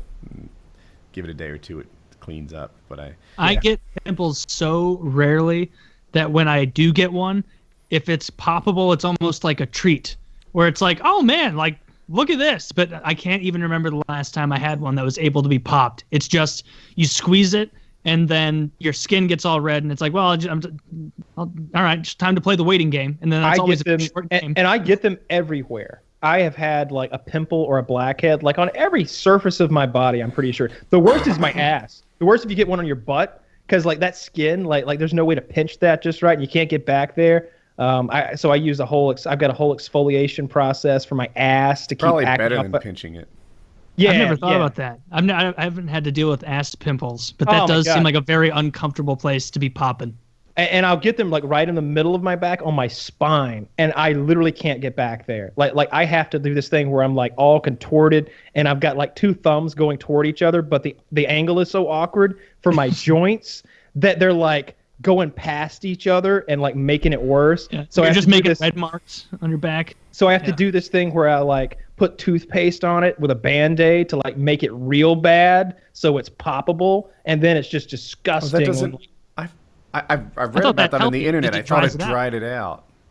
It makes mine real bad. It makes them ready to pop. So and when I pop them, it's not just like there's a crunch. There's like crunching noises that are going on as like, and the consistency often isn't. I'm not exactly sure. It's definitely skin tearing as the pore is like blown apart like a blonde taking her first gigantic cock. It's just fucking tearing a hole through the pore. I like that she's blonde, like that matters. Yeah, well, I was gonna go with a big black cock, but I contained myself. And then the consistency will change mid pop. Like I'm squeezing slowly, and I do this thing where like I get around it and like kind of shimmy back and forth because I don't want to tear the skin. I don't want to irritate things much. I want to gently ease this pus out. And it'll like at first it'll be like really thick, and then it'll turn thin, and then thick and thin, and so it's like as it's like changing. It's disgusting. Sounds like a firework. I've gotten them in my ears, like blackheads that seemingly, I don't know if they're deep or just there's just a big bulb of pus, and it keeps getting fed through the pore, and it just looks like it's that long, but like ridiculously huge amounts of pus that would come out of the blackheads in my ears when I was like 15, because I guess I didn't wash my ears well enough, and those are so painful. The dermatologist, I remember being like 13, and this hot like 25-year-old dermatologist like putting all of her body weight seemingly on my ear, which is on an operating bed with this device in my ear, and just hearing pop, and she go, oh, there we go, that's one. And it's like, how many are there? And just tears. 11. Yeah. Just tears. It was so painful. So wow, that's awful. Acne's a terrible thing. I feel whenever I see someone suffering with it badly, I really feel for that person because I know what it's like. But I also have a part of me that's like, you need to do some research, bro. You can fix that shit right up. Like, there's no need for all that. What if they're young? Like, because I mean, if it's hormonal based acne, you've got to go to a doctor. Get out of that Walmart fucking shopping shelf and go to a doctor, because you're not going to find anything that's over 10% benzoyl peroxide, and you got to look for that. You're not going to, and salicylic acid just doesn't work on some people. Benzoyl is going to dry your skin the fuck out. Your moisturizer, 9 times out of 10, if you don't know what you're doing, is just going to make things worse, and it'll burn when you put it on. That's how you know you got the wrong one. It's a whole thing. You need to go to your doctor, and the doctor will have things that are like a combination between a moisturizer and an anti-acne medicine. So you're fixing 2 problems at once. But most of the things he's going to give you have side effects or are pretty hardcore. Accutane's the way to go, if you ask me. If you've got it bad, if you've got that shoulder acne that's going to end up with scarring or something, you got to go Accutane if there's a chance of scarring. I was going to ask you about that. Like, have you ever considered doing it, or do you feel comfortable enough in your regimen now? I wanted it so bad. I wanted it so bad growing up. I don't need it now, I don't think. I would do it. I probably would do it, actually. But I worried a bit about the liver thing, and I really don't want to go in for repeated blood work. I don't know. I guess and your skin will reach a level of dryness that you didn't know skin could reach. And like when you like open your mouth too much. Like, I remember the feeling of like, when your mouth is dry and you open your mouth too much and it just splits. Cracks. Yep. Like, the feeling isn't just in your lips or here when you do that in the corners on Accutane. If it's winter on Accutane, it's here. Your whole skin is tight, and it feels like a drum where when you open it, it's like, is my skin just going to split? Like, there's no moisture anywhere. The skin right here is really thin, and it's important to moisturize that. You'll notice that that's one of the first parts to hurt, like when you smile in the cold dryness. So, yeah, I don't know. When I was in high school, there were people in Accutane. Now, I was in high school in the 90s at a beach town, so people would tan.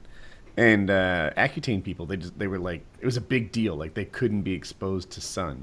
Have you heard that before? Am I right on this? Yes. Yeah, you get really, really sun sensitive. A lot of acne medications are like that because of what they're doing to your skin. It strips it of a lot of its abilities to defend itself, whether it's cutting down on the sebaceous oil gland production, sebaceous gland oil production, or it's just drying your skin. It's just drying your skin out. It's trying to nuke all that stuff. And it does a hell of a job. The purpose of... You can feel it killing the oil in your body. Like, it's great in that way. Acne's terrible. But yeah, if you're out there and a young guy, like go to the doctor. Go to the doctor. Get out of the Walmart aisle and stop mixing products. Or do a lot of research if you don't want to go to the doctor, because that's what it took. It took tons of research and reading forums and trial and error to find a regimen that would even keep the acne at bay. How long did you have to work at it and through so many different products before you kind of found something that works? I figured it out about 3 years ago. It took forever to and really. And now you have. I still break out. Oh, I still break stuff. out. Yeah, I still break out. Probably get 2 or 3 pimples a week. Yeah. I probably get 2 or 3 a month. Yeah, I'm very good at treating and healing quickly. Neosporin is, of course, part of the process, as is alcohol. I pop that thing really carefully, alcohol it so that any like pus that was there is like not going to reinfect it. My fingers aren't going to reinfect it, and I'll put Neosporin on a really bad pimple. I've had some terrible ones where like I thought I was going to get it, but my finger slipped and my thumbnail like takes the top layer of skin off the pimple. So then the pimple gets further infected and you can't touch it now because it's just a scab on top of a pimple. So you got to just Neosporin that bitch and wait until it's healed. When you pop that thing, not only is it ready to go, right? It's just like, and it's, but it's just a huge amount of disgusting pus. I could have my own subreddit to rival popping. Just do you get any satisfaction out of popping it, or are you so out like? Yeah, it's fun. Yeah, no, it's fun. It is. You know, I think everybody likes that. There's something about getting a foreign object out of your body that's very natural. Probably another genetic thing that we, you know. I was talking to Chiz the other day about, we were talking about doing the MRI, right? Getting the brain scan and everything. And I was talking about I got a couple of little pieces of metal in my body. I've got one in the tip of this thumb, and there's no way that's going to show on camera. And I got another one right here. I promise this is not a Wings Redemption gunshot wound here. It's literally, oh man, can you see it? I can't. You're not going to see it. You're just not. There's a very tiny speck of metal in my hand there. And there's another one in the tip of this thumb, which I can't even see. But if you jiggle a magnet over them, you can feel them. You can feel them wiggle a little bit. So I was like, what happens when I get into an MRI? Is the tip of my thumb going to explode? Is a little chunk of metal going to go ding and fucking stick to the wall all bloody? They talk about tattoos because apparently there's traces of iron in like black and tattoos or something. Yeah, it's something like the way that they use, like if you have prison tattoos or if you have tattoos that are done in an older style, they will react to like the MRI or fMRI or whatever. And yeah, I don't know exactly how bad or what will happen if you have a tattoo like that and you get in, like if it'll just rip all that out or not. But no, I have no idea. But that's a serious thing. Like you can't pop in an MRI with metal in your body. Well, you can with a little piece. I know you can because my dad did it. Yeah, I'm just saying if you have like a plate on his. Oh yeah, plate in your head. Yeah, you're gonna fucking die. Or plate in your arm, foot, like any. Yeah, the Army put a plate. Yeah, the Army put that plastic plate in his head, but every time his wife turns the microwave on, he burps and passes out for an hour. It's unfortunate. You remember on Christmas Vacation? Nobody else? No, that's Christmas Vacation. Cousin Eddie. That's good shit. I love those fucking movies. It's almost time to watch Christmas Vacation. I'm due for a rewatch of Christmas Vacation. I don't want to watch The Christmas Story again this year because that was ruined for me as a kid. When you have seen a movie every year of your life, by the time you're 9, it's enough. It's enough. And the only reason you're watching it is because the old people in your family are like, oh, I remember when this was all that was on. You know? So now you're going to make us pretend that it's all that's on again? Yeah, you know what I do like? Elf. Elf is my favorite Christmas movie. Watch that recently. It's a great one. Dude, when he wins that snowball fight, that is one of the greatest movie victories ever. Like I love it so much. That kid is there. He's like panicked. You can tell he's been bullied before. Like things aren't going great for this kid, and he's huddled behind this like little wall. There's like, I don't know, making up numbers, a dozen like teenagers, bigger, stronger, older than him, just throwing it, and he's like, oh no. And Elf is like, you know what? I think we can take him. And you're just like, wait, what? No, there's no hope in this situation. All is lost. He's going to be pelted with snowballs. There's no winning in this. And then suddenly you realize that like his only superpower is throwing snowballs. He's throwing ropes like out of a paintball gun. Like his only superpower is everything to do with Christmas. like if it has anything even cursory related to Christmas, he's great at it. What other superpowers did he have? He like put up, like he was alone for like 3 minutes at one point, or for one day at the home, and they came back and he had like 50 grand worth of high quality Christmas decorations and ornaments up. And it's like, where the fuck did he get all this stuff? Did he just pilfer it from the local toy stores? Okay. But yeah, that's a great one. Dude, the scene with Peter Dinklage in there when Tyrion, when he's in there as like the main child book writer, and the whole "you're an angry elf" scene, like it's so juvenile and stupid, but it's so fucking funny. You're an angry elf. Yeah, call me an elf one more time. He's an angry elf. He's not and then an Andy elf? Richter's in it. He's not an elf at all. I forgot. No. He's like a lawyer or something. He's a dwarf who writes children's books. Right. I remember now. But the snowball scene. Elf is a great Christmas. It's probably the best modern Christmas movie. I agree with you. I really to think me. it's hard to find someone who doesn't really like Elf. Do you not really like Elf, Kyle? Yeah. You don't seem you're a little. I've seen it twice. It's just another Will Ferrell movie. It doesn't. I think he's got better ones. He's definitely got worse ones too. There's definitely some funny parts. That whole beginning where he's like, although it's a little bit of a ripoff of The Jerk, right? Where Steve Martin's raised by the black family from an infant, and he thinks he is black, and he doesn't realize that he's different than the rest of them. In the same way, you got Will Ferrell there who thinks he's an elf. He's sleeping in the short bed, showering in that tiny baby shower and all that stuff. He just doesn't get it. It was. I think it was better when Steve Martin did that little gag. The whole black family's all like singing. They're like singing and like singing like gospel music. Everybody's clapping, and black people have rhythm. They got beat. They can dance. And Steve Martin's trying to keep the beat. He's just. They're all looking at him like, what the fuck? God, I hate to miscategorize black people, but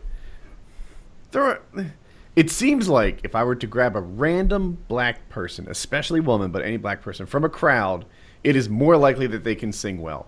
Like that just seems to happen sometimes, and it's no. I think it's probably got more to do with like their. I don't know.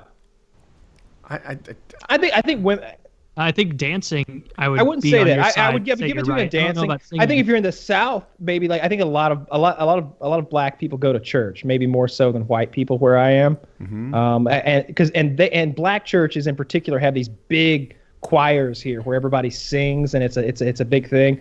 I think a lot of the American Idol like winners, that was like their background. It's like, oh, I just sang in church, and now I'm famous or whatever. So kind of singing, like to me, it's better, but I don't know, like what they can belt it out big time with these big impressive voices. Whereas sometimes especially white women, it's a little mousy by comparison. Like it's a talent; they're both talented, but in a different way.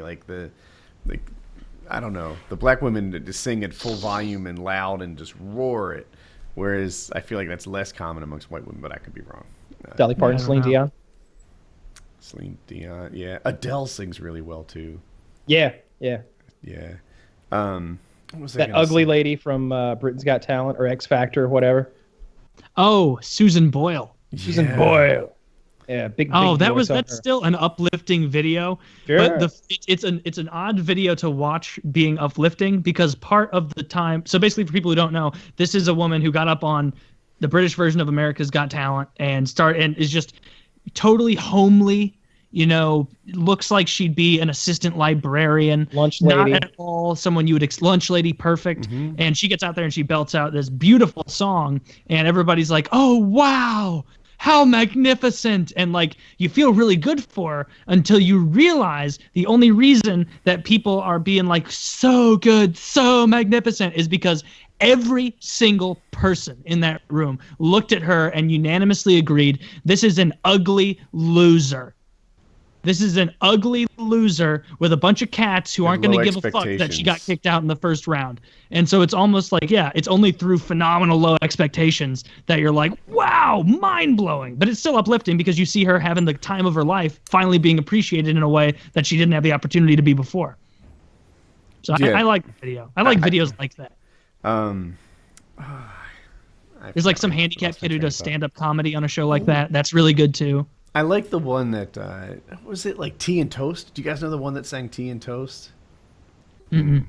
She gets up there and she's like, you can tell she's wildly nervous, and it's not an act because after she went on, she like blew a time or two because she was nervous. But she gets up there and she wrote it herself, and it's so heartwarming. It's about when her mom died or something, and she kills it. And you should check out Tea and Toast. I'd play it, but I'm pretty sure I'm gonna get copyright struck over it if I just play a whole song. Yeah. But yeah, she's my favorite Britain's Got Talent. I think she's Britain Got Talent of all time, the Tea and Toast lady. And then she sang a second one as well, Daniel or something. Anyway, dude, I don't know. I'm still psyched Cyborg got busted for steroids. That never happens in hockey. Nope, not a big They thing. probably don't test. I think hockey players are like, nah, we don't do steroids. What, you don't think it will benefit you? You don't think you bigger, stronger, and faster helps in hockey? Yeah, I don't know. Maybe they test it more closely and they can't get away with it. I know that cocaine for the 80s and part of the 90s was the drug of choice in the NHL for a lot of them. But I mean, that's performance enhancing too. If you need to be having a lot of energy for very short shifts, like that seems like cocaine would be helpwhat but I don't know. Yeah, I'm glad it's not a huge issue in hockey. Or at least if it is a huge issue, they're ignoring it. That's what they do in football. Yeah. They just ignore it. They tell them when they're about to test, hey, we're going to need you to cycle off. We got to test on September 1st. Yeah. It's crazy. Yager overtook the second place. We talked solo about that. second place. I'm saying he was tied with Messier. Got a point tonight. Overtook second place all time, only behind Wayne Gretzky. So North Carolina was unable to repeal HB2. If I have my history right, Kyle seems way up to date on everything lately. He'll probably correct me, but I think that Charlotte passed a law having something to do with like letting people choose the bathroom of the gender they identify. And in response, North Carolina passed a law that was a lot more. They call it the bathroom bill, but it actually removed like any kind of sexual discrimination protection. It might have had something to do with overtime, and it also undid the bathroom thing where it said you have to go to the bathroom you were born as, not the one you identify as. They told Charlotte that if they repealed their law, they'd repeal HB2. And Charlotte did this thing. They repealed their law and said it's going to come back on January 1st. If the statewide one, HB2, isn't fixed before that. So they came in, they had a special session, and they had it all agreed to and such. And then they changed the rules. They mixed it up a little bit. And they said, I don't know what they asked for that was more, but they went in there. They're like, all right, I know that deal we had. The Republicans said, we want that deal plus one, whatever that one was. I think what they wanted to do was, I think one side wanted to make it so that going forward, cities couldn't implement something that would just replace the state law. I think that they wanted that in there. There was something that had to do with that. I listened to the coverage on this thing. It just happened today. So I just got CNN's version of it. I also heard the governor speak, and he was very upset. He's like, I know. It seemed like he had been talking to his legislators. He's like, I know we had enough Democratic and Republican votes there to do this. I don't know what happened. This is ridiculous. He was very upset. The way Jackie was up on a story, they explained it to me is that they said, I guess they had a deal. The Republicans asked for something in addition to what it was before, and the incoming governor said, no, don't do it. Don't accept this lesser deal. Don't bend over and take another step. We had it. If they want to back out, then we won't do it. And so they just decided not to go with the revised deal, and that's where it stands. Everyone's blaming each other. So I hope you guys figure that out so that you won't lose another $650 million next year. $650 million. That's a lot for a state. And it just keeps ramping up. The NAACP is now saying we need to boycott all of North Carolina. And it doesn't stop. It just seems like more people get added to the list all the time of saying we won't do business with North Carolina because of these, sexist laws that they're There's going to be more celebrities at the Trump time, inauguration than will perform in North Carolina. At the same time, Woody, in regard to that, it's good that now finally everybody's on the same page with allowing private businesses, performers, whatever, to choose to play or refuse service to whoever based on what they want. So it's almost like everybody's on the same page there of those performers, they don't have to play in North Carolina anymore. They don't like what you did, and they are going to impact that economically, and that's their voice that they can do that. Just like a business owner can refuse service to people, and they'll have to pay the piper when it comes around. So I'm glad. So that the meme of there's a button, he's pressing it and he's sweating because he can't deal with his own hypocrisy. Oh yeah. I feel like there's some Tumblrina get to boycott things I don't like versus boycotting things I do like. I don't know how to choose. The guy's sweating. That's a funny meme. Yeah. That is at this point it seems like they need to get that under control, like you said, for no other reason than economic. Where it's like, all right, guys, at this point, how about we let the bathroom thing go?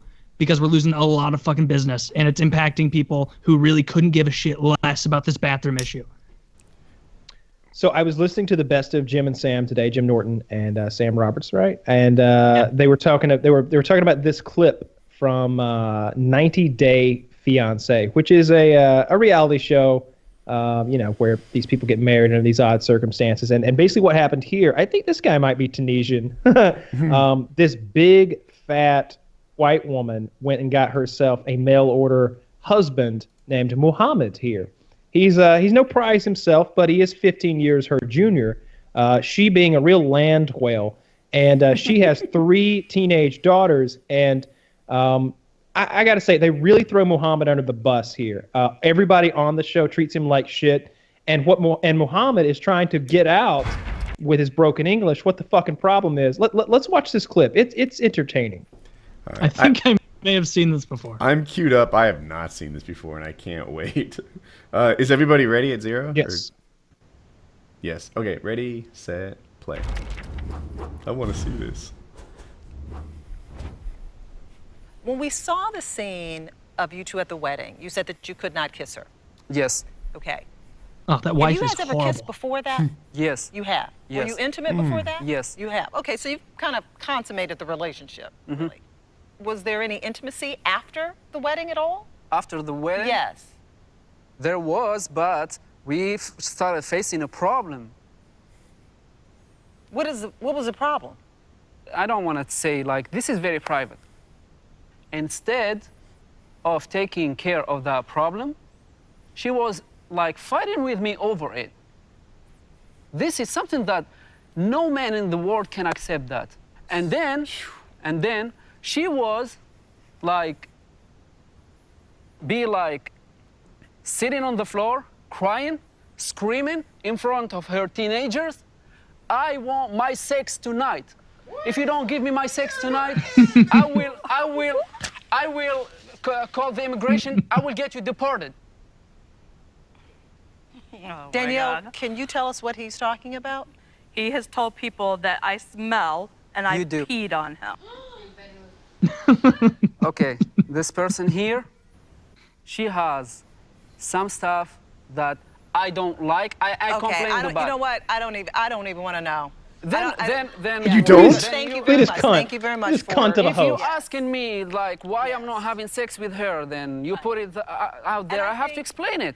Yeah. Yeah. All right. You're going to So, demonize explain this it. guy and make him out to be the bad guy, and you don't even want to know why he won't fuck her. He won't fuck her because she's squirting putrid pussy juice onto his ass when he fucks her. That's why. Because her vagina smells like a dumpster, and she's squirting on him with smelly piss from her smelly pussy. And when he told her to clean her smelly pussy, she argued with him about it. You think that it was about I know Pete? it's that. I hate the host. I hate the Squirted. host so fucking much. Like, sometimes I look at Everybody these people and I'm just like, professionally, you are very, very bad at your job. That thing was about to get fucking awesome. You can always edit it later. You know, if It's something tape. comes out Yeah. that's a problem, you can edit it. tape. You can beep it. You can do what you need to. But for her to stop the good content from coming, the fuck? The fuck? You suck. You suck at your job. She should be fired immediately. Get Trump to run that shit. What she He'll- saw, oh yeah, Trump would run the fuck it. Tell me about this smelly pussy. What Yeah. Was it? Yeah, Let's yeah. see it. Yeah, But it's he'd be more like, he'd dress her Deodata. down. Would you say the pussy was? Yeah. Trump would I join grabbed the that guy's pussy. side. It and smells be so like, goddamn bad. He'd join the guy's side and be like, tell me about this fucking, like, you know, Jedi or Jabba the Hutt pussy what you got going on over here. Like, that video could have been gold. That show could have been gold. But that host was shit at her job. Yep. And, One moment at least when he's struggling with the English, where she's like, "What was the problem?" And you can see in his eyes he just wants to point at her and go, "Huh? Huh? right?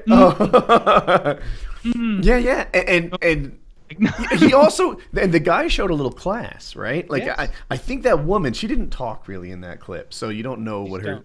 But She gurgled a little she bit. seemed to have less class than the guy did. You know, the guy was like, look, there's no man in the... Oh, and I like that the guy had expectations, right? He's like, these are things that no man in the world could overlook. And I'm thinking, well, no, there's some. There's some who would overlook that, who would do anything. Yeah. But there's guys that'll fuck that stinky pussy all night long. You know, but he's thinking, like, regardless of my situation, I have some standards, and I expect this woman to have decent hygiene and to take care of herself. To, like, look, you know, he married her. His standards aren't even very high. But he's from like a shitty country though. He's just thinking about that hut back home, just pumping away like he's better than ISIS. He's better than ISIS. He's better than ISIS. If that woman lost 70 pounds, she'd still be fat, and I think the guy would be like, and old, fat, right, old, I'll and cope stupid. with it. Like you didn't catch a lot of her right there, but she's slow-witted, especially in comparison to Muhammad. I don't think Muhammad's gonna like fucking. He's no genius, but he's a bright guy. You can tell. He's okay. He's all there. Let's just say, and she's not quite all there. She is gross and ugly, and he married her for that green card, and he's willing to put up with all of that. I should mention they're living in like rural Ohio in the cold, and she has crippling debt, which is now his. that's a thing I feel like more people should consider. Like, that show was built around making him look bad because it's like a women's like channel show. It's only women who watch that show. But we can all take one step backwards and be like, what? There's other clips where the other women who are like contestants in this show give him shit. And she's like, there's this smoking hot Russian chick, and she's like, I love my husband. I just want to have sex with him all the time. If I love him, I want to be in love with him in the bedroom. And I wanted Muhammad to be like, she's got a fat, smelly pussy, and she's retarded. Yeah. Look at it. Whip that thing out. They all want to judge. One of you lick it. Yeah, you get over here, you fucking Russian cunt. You're so horny. You get in there on that. Fucking, well, you'll lose your arm up to the elbow. Yeah, that's she. It'll dissolve away your fucking jewelry. It was a subtle thing in the way she was carrying herself and positioning herself on the couch. Now, usually when you watch a clip with someone who is very, very much overweight, not even that, Kyle, they'll sit in a way where like they're like looking up, or they'll like have camera angles or something, or very contoured. She was sitting there with her neck almost like spitefully fat, like looking at him, like putting like really pushing that down and getting fat neck as she was looking smugly at the guy like, you're gonna have to fuck this puss when we get home, and you know you have to do it because there's no running water in Tunisia. And then he has to go home and do it like that, and then pay for her fucking, you know, whatever credit card she racked up a bunch of debt on, probably Zaxby's. Her crippling debt matters. Like, that's a big thing to me. I feel like when you're looking at your spouse, right? If that girl is 18 years old and she's fat, then you need to know that family is going to have a lifetime of struggle with obesity, right? She's going to be making meals. She's going to, at least, I say I'm used to these traditional relationships. You know, other people have more even partnerships. But, you know, like my wife, she buys the food. She cooks the food. You know, like if she's 18 and she's fat, then you can expect a lifetime of your whole family of struggling with obesity. That's just the deal that you're laying out there. If she's whatever, like 27 and she's older than that, and she has crippling debt, then don't think that when you marry her, you're going to earn 45. So much that she can't spend it. I guarantee you she'll be able to spend it. She'll just go to wherever and buy everything that catches her fancy until the credit cards are maxed. And you grab a debtor like that and just expect that you've got a fucking debtor. Like, this person doesn't have the self-control. And you notice he was classier than her because he would not say what the problem was. He was like, she has a problem, and it's something that no man can deal with. And then she's the one who says it. He has said that I smell, and he goes, if you catch it, he goes, you do. As soon as she says that, she goes, he has said that I smell. He goes, you do, and that I peed on him. And I can't fathom how everybody's not on Muhammad's side. It doesn't make any sense. That clip is so small. I didn't see like. No, they hate Muhammad. Now he's done bad things too. You know, he would like he went on a vacation to Florida with like some actually attractive chick. Like he got the fuck up out of there at one point and just left. But the thing is, like, god damn, like what a situation he's been like tricked almost into. Like he just wanted to get out of a hellhole, and he made a deal with a big fat smelly devil. And now he's kind of just stuck. She's so stubborn that I feel like a lot of women he might have molded. You know, they'd be like, all right, you know. I'm shocked that she's not like, oh, it smells? Goodness gracious. Right. Let me get some feminine hygiene products. Yeah, that's something that you should be thankful. Well, not on TV, but I'm sure you told her before. Like, if someone tells you, like, hey, you have really bad BO or whatever, like, it's offensive in that, like, man, I'm sad that I smell Not bad. tomorrow, I won't. But really, it's like, okay, I'm glad you told me that. Just like if someone, it doesn't matter how well I know someone, if they get food stuck in their teeth at a restaurant, I always tell them. I feel like that is the ultimate trust building exercise. Is like you tell somebody, like that'd be something on like Lie to Me, you know, where it's like, oh, you tell them they got food in their teeth, they'll be indebted to you forever. Or like, he wasn't Australian, but whatever. Like, I tell them that they've got something in their teeth regardless, and they're like, no, I don't. I was like, oh yeah, that's just your teeth. Oh yeah. I thought there was like a yellow kernel stuck somewhere in there, but no, that's just an incisor. It looked like you just ate like 5 ears of corn, real rapid fire. That's just you though. Okay, all right. They have dentists where you live, you know. Yeah, that's a very annoying clip because you can see like it's totally the how smug the lady is because she knows that she's, you know, in the hen house and everybody's gonna have her back, and how this guy is struggling. I want my sex now. As if you give me my sex or I will deport you.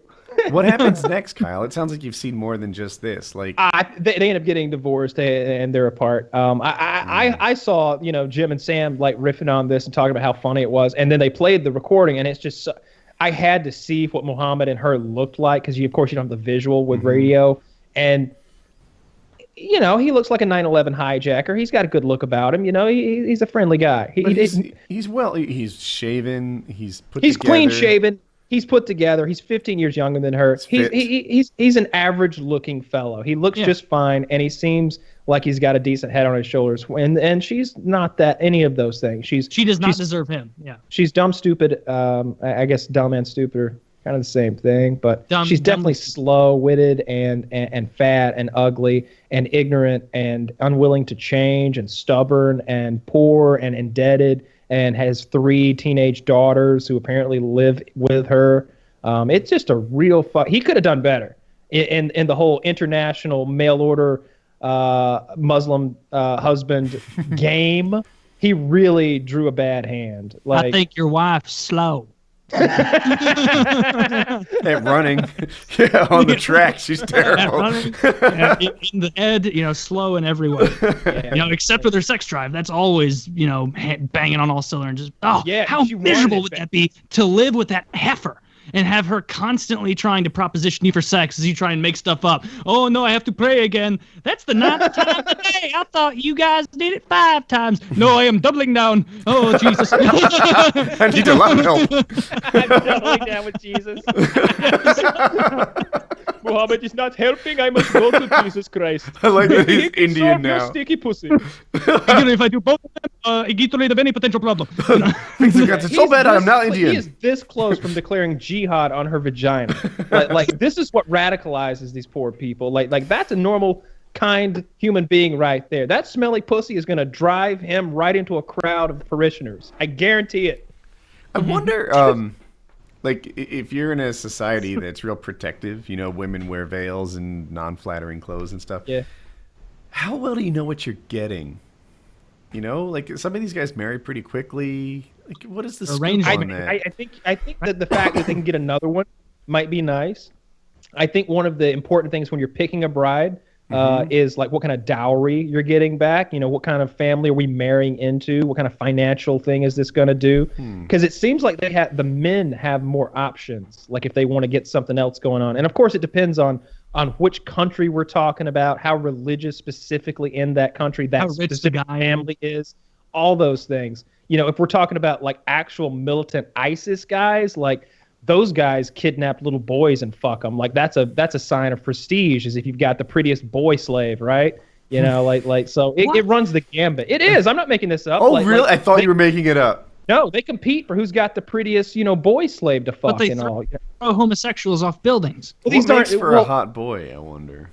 You know, a feminine look, maybe. I don't know exactly what they're looking for. They're looking for effeminate boys, and they'll go, they kidnap them, kidnap them, take them right out of the villages. They say, forget your son, he is gone to you now. Take these 13-year-old kids, put them on heroin, so they're submissive and doped up and dependent on them, and make them a sex slave for the rest of their lives, or at least until they're, old enough that they don't want them anymore. It's a real sign of power and prestige. And of course, we're talking about like the super duper far right, like militant terrorist sort of guys. It's not your everyday a Muslim guy who would probably want himself a pretty boy slave. I was really thinking of like a Saudi Arabian, right? Saudi Arabia is one of the more restrictive sort of Sharia law countries. Like the women are more. Women can't drive. Women can't drive. Women can't get jobs. Women can't do a lot of stuff.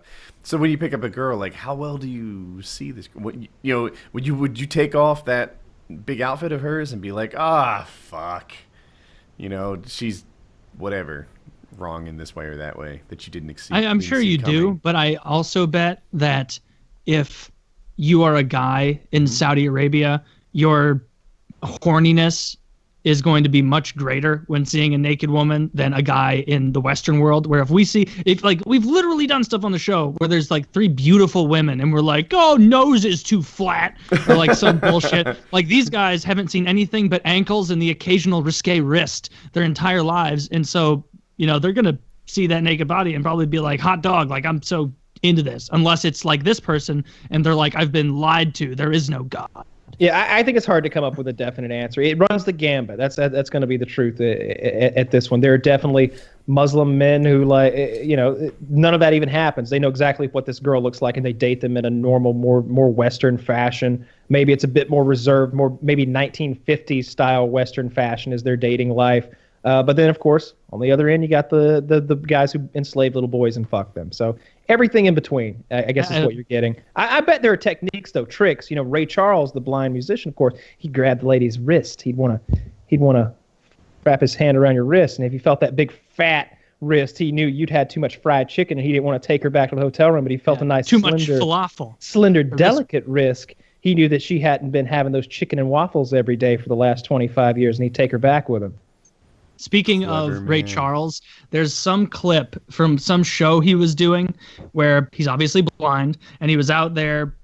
He's the piano guy, right? Yeah. Yeah, he was playing the piano and he was sitting there doing his smiling with his big glasses. And there was an accompaniment out there on the stage performing. And then afterward, the lights go down, all of the performers get off, and the lights come back up, and everybody forgot to get Ray Charles. And so he's just sitting at his piano because he's blind, just waiting for somebody to come over and be like, oh shit, sorry Ray, let's get you off stage, you're done. I don't know, I thought that was funny seeing him get left there. Yeah, I think there's a clip of him like catching a microphone stand once. It's maybe Stevie Wonder who does it, but a microphone stand goes to follow me. I don't know how he does that one. Might be tricking us all these years. That Stevie Wonder. You never know. And then, of course, back in the Blues Brothers. In the Blues Brothers movie, it's full of like musicians, and Ray Charles is the guy who sells the band all their gear, all their guitars and drums and stuff. He's like, y'all just owe me. Go ahead, fellas. But some kid sneaks into the store and is trying to make off an electric guitar, and fucking Ray Charles draws a 44 Magnum and like, whoom, like shoots the wall. He's like, now let that be a lesson to you. And the kid's like, holy shit, he heard me. Like puts it back on the wall. I like Ray Charles a lot. I like all his music. I love the movie. The Jamie Foxx portrayal of Ray Charles was really good. I haven't seen it. I've heard. Man, I think he might have won an Oscar for that. It's real good. It's very good. It runs the gambit of his life, of course, and he struggled with heroin addiction and people trying to take advantage of him and make money off of him, and his music grew over the years, and he went through a couple of different relationships. It's a good movie. Probably Jamie Foxx's best performance. I'll check that out. It's called Ray. It's a dumb story, but Uncensored News has something. It's at the top of Reddit at the moment, or near the top. Trump rejected John Bolton because of his stupid mustache. But in part. But those were all like anonymous sources, like senior official in Trump who asked not to be identified, stuff like that.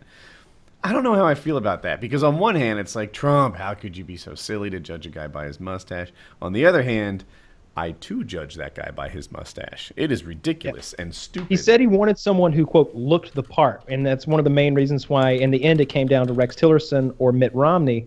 They both look the part. They have that buttoned-up businessman, fucking full head of hair kind of look. That's like almost a direct quote from like what CNN was saying today and what the insiders were saying.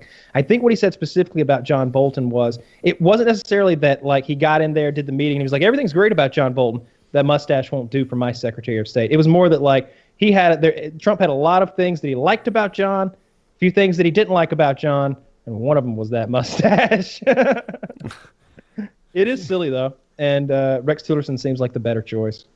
He was the Exxon CEO, right? Yes. Yeah. Rex Tillerson is a pretty cool. That's a professional athlete name. Yeah. I like you were that. explaining to me before, like, why is Rex Tillerson specific? So my question was this: in short, the Exxon CEO deals with countries all over the world, North Sea, a lot of Arab countries, Russia, etc. But the feedback I get on him is that like, oh, he's like synced up with Russia. He's tied into Russia. He has all these Russian ties. Is there some reason that this guy, who I would guess has ties to lots of places, is especially tied to Russia? I actually read something about that, and they're talking about one oil conglomerate that has the majority owner, I think, is Japan. And then Russia, in a couple different parts, owns like 20 or 30%. Then the U.S. owns part of it. And he works with this like conglomerate. I'll have to look it up, but I read an article on it that explained it pretty well. And there are Russians in there, but it was Japan, I believe, who had like the controlling share in it. Like they owned most of the company.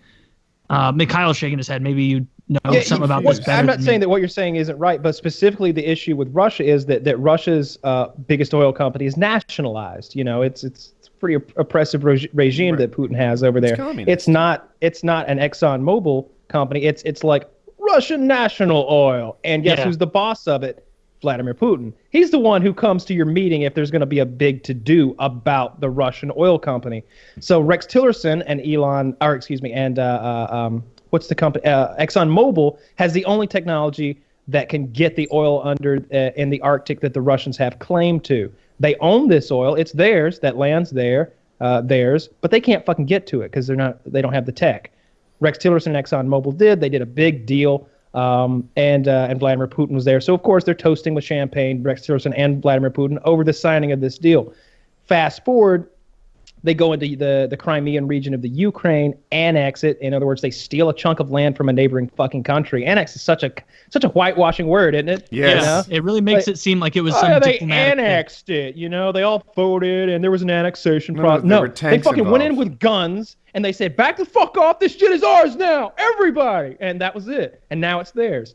And but so since that happened, the U.S. and other countries across the world imposed sanctions on Russia. Some of those include messing up that whole ExxonMobil partnership. You can bet that will change under the Trump organization, the Trump presidency. But we have a very good negotiating standpoint with this in that we have the tech and they've got the oil. If they want it, they got to come to us first. And Rex Tillerson, of course, has a lot of experience globally dealing with big deals. And I think he's a good pick. So I understand what you said, but what I haven't, it seems to me that they could say, oh, Rex Tillerson deals with Saudi Arabia a ton, because I'm sure ExxonMobil does. Or they deal with Norway a ton, because I think Norway has a lot of like Baltic Sea oil or something. I could be off. You know, but they always say like, oh, he's in bed with the Russians. Well, that fits their true, but that fits their agenda, though. That's where I was headed on this. I can't tell what's agenda and what's, like, I don't know. I mean, okay. I saw this. Michael Moore made a movie called Fahrenheit 9/11, right? Yes. And in that, they said Osama bin Laden uses Morgan Stanley, like that Morgan Stanley big company broker, etc., to handle some of his investments.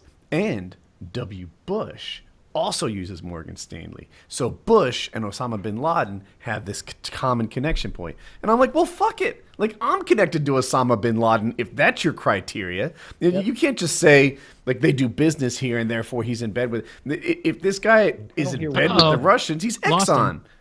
Oh, did you lose me too? You're good. The recording will be now. fine. We just lost you for a momentarily. Oh, okay. So, yeah, if you're going to use these loose ties, like, oh, he did business here, like, he probably did business in 100 different countries.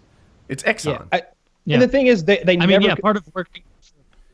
None of the business he Go ahead, did Tom. was wrong, or there's never like he did this deal with Vladimir Putin, and look where the bulk of the funds went. It's never like that. It's like, yeah, he did business with Russians. There's oil there. We're hiring a guy to do business with the Russians, right? Like we're hiring a guy to be our representative, representing the president's agenda globally. To he's the guy on the front you lines. might want a guy who, I guess that's what look. Yeah. Some of what Trump is going to do is hire businessmen instead of politicians. You could make a case saying, "Oh, it'd be nice to have a guy who's experienced with Russia, but not business ties." Right? His experience with Russia is tied to business, and I don't know current business. Like does He won't still be have... the CEO of Exxon at the time. But like, No, I think he's selling his Exxon shares. That's where I Yeah. was going to go. Like if he no longer has any business, like if he still has all these like shares and futures and options and stuff with Exxon, then that concerns me a bit. He might want to behave in such a way that enriches himself.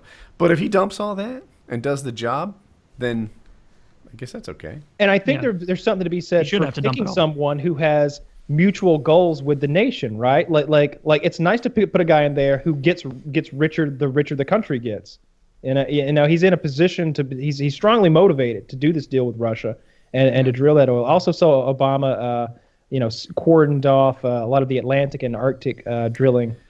That's probably a good thing. In ways I don't understand, he did usually when you do an executive order, and Obama's done a lot of them, the next president can come in and just undo them all. Mm-hmm. But these latest anti-drilling things are different in ways that I hardly understand, and that it will be very difficult for Trump to undo. You've heard this? I have heard it. He used some law or precedent from law. 63 or 53, going back that far. Uh-huh.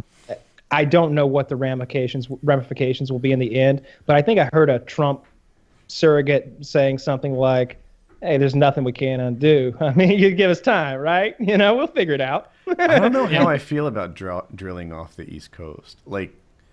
It's way out there now. It's pretty far out there. It's a lot farther than the Gulf drilling sites. At least okay. I saw these colored blocks represented, and perhaps the map was not giving me the real picture, because you look at plenty of maps and you'll think Alaska is about double the size of Georgia, but it's a third the size of the contiguous. So maybe I'm wrong there, but it looked like it was really far off the coast. I don't know how I feel about that, but I definitely am glad they're not drilling north of Alaska, and that's the part of Alaska that we're talking about. It's like the northern coast of Alaska, in the Arctic region. So where you're all against Arctic drilling? Yeah, I am. Yeah, sure. I don't like the offshore drilling. I feel like that's just so accident prone, especially up in there. I'm okay with it in the Gulf Coast. See, I like Alaskan drilling. I'm nervous about so far away. That's kind of it. It sounds crazy, right? But you know other what? side of the world. I was influenced by The West Wing on this. Towards the later seasons, I think the Republican candidate's name is Vinnick, and they have these speeches, and he's like, "Look, I'm for drilling in Alaska." He's like, if there was oil, he's like, who here thinks Alaska is beautiful? And everyone raises their hand. He's like, who here has been to Alaska? And nobody raises their hand. And he's like, that's the thing. He's like, if there was oil at the bottom of the Grand Canyon, I wouldn't do it. I wouldn't touch it. The Grand Canyon is this national monument. It's a great wonder. National Canyon is sacred, and we shouldn't mess with it. But tundra up in Alaska solves energy problems in America. And I'm also of the belief that when we find local energy sources, we kind of unfund terrorism. We there's a military and security problem that if we can be self-sufficient, that we solve. A lot of good things happen from there. I just don't value Alaskan tundra as highly as I do, say, the coast of New Jersey or Georgia or Massachusetts. It's if you want to have some sort of energy independence, of course renewable stuff is the bee's knees, right? That's the top of the line. But if we're living in a world where cars still run on gas, Alaskan tundra, my ears are open. Let's hear your case. Well, it's specifically, I think, the offshore drilling, right? In the Arctic, where the polar bears and fucking all the cute stuff is. And I really like those critters. I do. There was a time when I said something like, I don't care if you have to grind the snow owls up to make it, if you can get me dollar gasoline. Do it. I think that was my little quote. But it's that's PKA-ish. it's settled at $2 a gallon gasoline isn't so bad. Let's save a few owls and stuff. But there's right ways to do stuff and wrong ways to do stuff. That's why I fear that EPA guy just a bit, because they're not going to slow down on any pipelines or any fracking under that gentleman. And I just hope I hope we don't see the negatives of it and 4 years from now and go, look at this section of Texas where none of the water is any good anymore. Look at this section of Pennsylvania where this fire's been burning for the last 2 years because they couldn't cap the oil well or whatever disaster comes of it. Look at all these dead polar bears. Look at all these dead people, maybe because of a lax regulation on a drilling platform. I don't know. I hope none of that happens. We all want cheap energy and clean water and clean air, but you got to find a balance. Yeah. Yeah, that's where I am too. I feel like we're all in the middle somewhere, just close to the middle. Yeah, it's so complicated. I don't know enough about the drilling to even have it's so complicated the way they do it. It's like, okay, so if you go up and do it right there, it's gonna be fine. Oh yeah, it should be fine. It's gonna be fine. Well, it should probably be fine. Well, I mean, 90% sure it's gonna be fine. What'd you base that on? I mean, we're pretty positive, we took a survey on SurveyMonkey, and we all are agreed that 90% is going to be fine. It's like, well, shit. Have no fear. We checked the little "I am not a robot" button. We made sure they're gonna the captcha. We typed in bubbly boats in the weird syllables or whatever, and then but it's so complicated. It's hard. I don't know. You want to say, just like with everything, you want to be able to take a quick stance on it and be like, yeah, I'm in favor, or no, get rid of all that. But the point about the Grand Canyon thing resonates with me. That makes a lot of sense. If it's if real close to Mount Rushmore, they wanted to fuck with it, but they're like, well, the geology, it might just shatter off one of the faces. Who knows? No, that's hits too close to home. It's really easy though to say I'm fine with it for the Alaskan tundra when it's people can be tasked to go find that oil rig and they're not going to. They'll die of freezing to death before they get there. And it's also easy to write it off as Alaskan tundra too. Fuck, man, Alaska's so goddamn big that two different sides of my state of Georgia are completely different. One end is full of swamps, the other end is full of mountains. Right? In North Georgia is the Smoky Mountains. South Georgia is the Okefenokee Swamp. Look at a state 12 times bigger in Alaska, and it's even more so. There are gorgeous parts of Alaska, and then there's shitty, stupid parts that maybe we could drill the fuck out of and nobody would care. I need studies, right? I need to know the environmental impact from a third-party independent organization. I need short-term, mid-term, and long-term. I need to know what's happening in 1 year, 5 years, and 30 years. If we're going to disrupt the migration of the caribou in such a way that now the predators can't feed in a quarter of Alaska, then shit, we just fucked up. If Trump's wall is going to mess up the migration of the monarch butterflies and they're literally going to go extinct, we need to back up a minute. But at the same time, energy's important. It is, right? No, I'm just thinking about how fucking funny it would be is if the wall finally goes up and then the first Monarch Butterfly season, it's just CNN footage, just a pan, of tens of millions, just a foot deep, crown molding of dead monarch butterflies on the bottom of this wall, just the whole way. I don't know, that'd be sad, but at the same time, if you told me 5 years from now that, hey, monarch butterflies have been extinct for 10 years, I would have been like, well, color me shocked, okay. Most species don't make it. Most species that have ever been around, they don't make the cut. If a little wall that we make is enough to send the monarch populations reeling, unable to be like, well, how do we get there? Do we fly up 3 feet? I don't know. I think they hatch out. They have this brilliant life cycle where it's always a journey from north to south and back again, and it takes 3 generations to do it. They hatch out in Mexico and become butterflies and fly. And it's really cool. That's amazing. Yeah. The salmon where they return to their birthplace is neat. I think that's really cool. Yeah. I think, is it condors? Condors also have like a really large migration, and I think that's neat. That's really cool.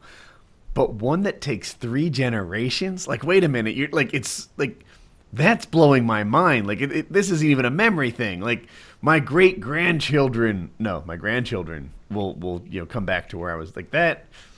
That's neat. This is saying 4 generations. It doesn't get worse. 5. No, it's 5. It's now you're fucking 5. with me at this point. I swear to God, I got an NBC the news thing here. Yeah, the migration may take 5 generations. Monarch butterflies may take 5 generations to migrate to the U.S. That is amazing. That's crazy. The migration routes of the iconic monarch butterfly across the North American continent have been mapped in an unprecedented detail. New research shows that it may take as many as 5 generations for monarchs to make it north out of Mexico, venturing as far as southern Canada before returning and flying back south of the border for the winter. So, yeah, I'm a little worried about that wall messing with my monarch friends, right? Is that a real 4,349 miles. It is of mine. Oh, but just you. Well, I don't think anyone else has thought that far ahead. I am really. sure I'm the kind of EPA chief has not. I'm sure he's not worried a fuck about butterflies. No. Who's that guy you put in charge of like wildlife and stuff? Hey, maybe that guy should be on that. I don't know. But it's definitely a concern for me. I'm trying to think. Who would Trump put in charge of wildlife? I have no idea. I'm thinking, who sings Cat Scratch That guy Fever? from Real Tree Outdoors? fucking the guy that's always killing the deer. This is my good friend, Les Stroud. You may have seen him on the TV before. He's absolutely great with the wilderness. Nobody better at the wilderness. Ted Nugent. Right? Ted Nugent's performing at the inauguration. He's got other duties.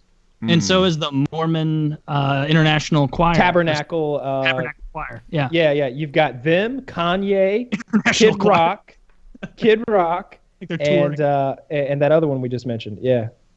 That are like out there right now. I thought it'd be so funny if Taylor Swift were there. You know what's funny about the Mormons there is like when everybody else is like, we're not going there, like we're not going to ruin our career, we're not going to represent you, like just like always, the Mormons like guaranteed to just be like, oh, we are just so blessed that you've given us this opportunity. We're so thankful. Thank you so much. You stop by our church anytime. And thank you for considering Mitt Romney for a position. We really appreciate it. He is our Lord and Savior.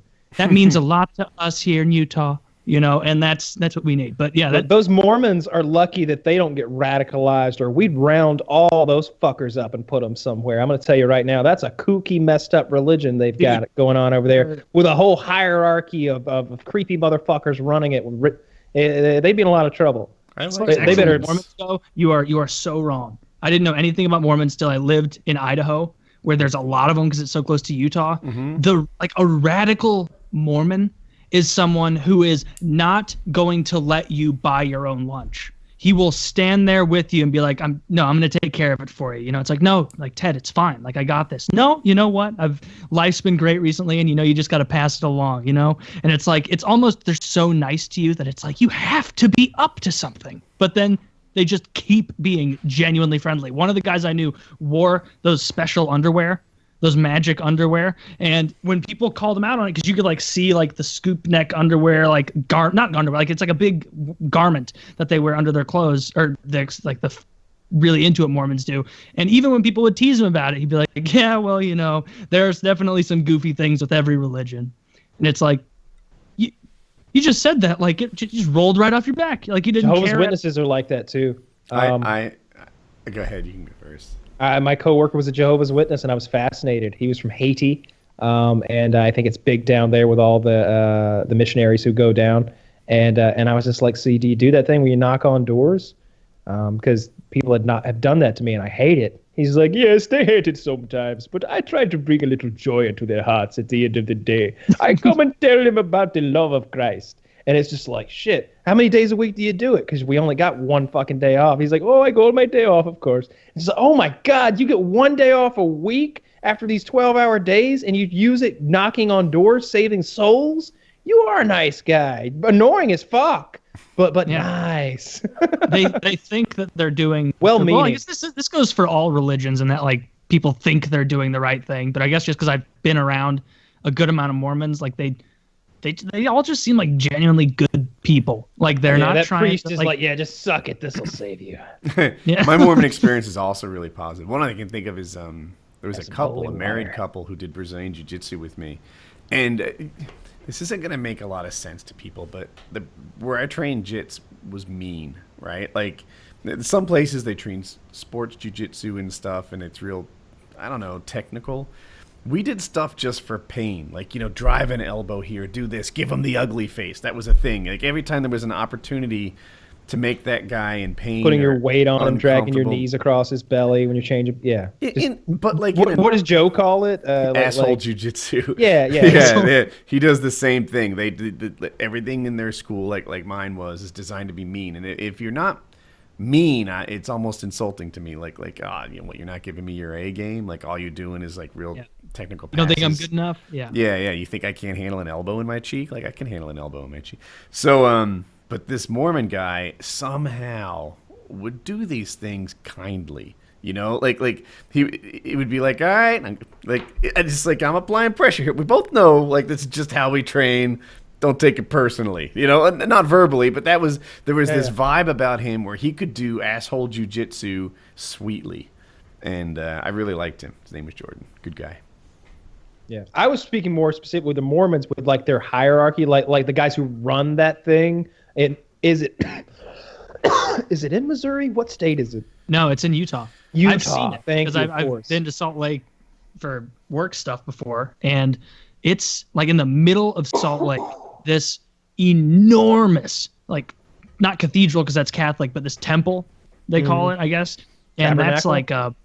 like it's one of the, like, they have a difference there. They have like a Mormon church that you can go to. Like, anyone can go to Mormon church, and then to go to the temple, you have to actually be in the Mormon faith. Like, you have to go through, their induction ceremony or whatever it is, and then you're allowed in the temple. But yeah, it seems like any religion, when you get high up into those upper echelons, it gets fucky, because you get to the people who are like, well, it's not true. Like, this is just a way to make money. It's like in that South Park where they convince Stan that he's the next coming of L. Ron Hubbard, and they tell him, you have to write, L. Ron. You have to write. All your followers are waiting. And he sits down and he writes it, and Stan buys into it, that he's the faith, builder. And then eventually the CEO of Scientology, CEO, has to come back and be like, wait, you're not buying this, are you?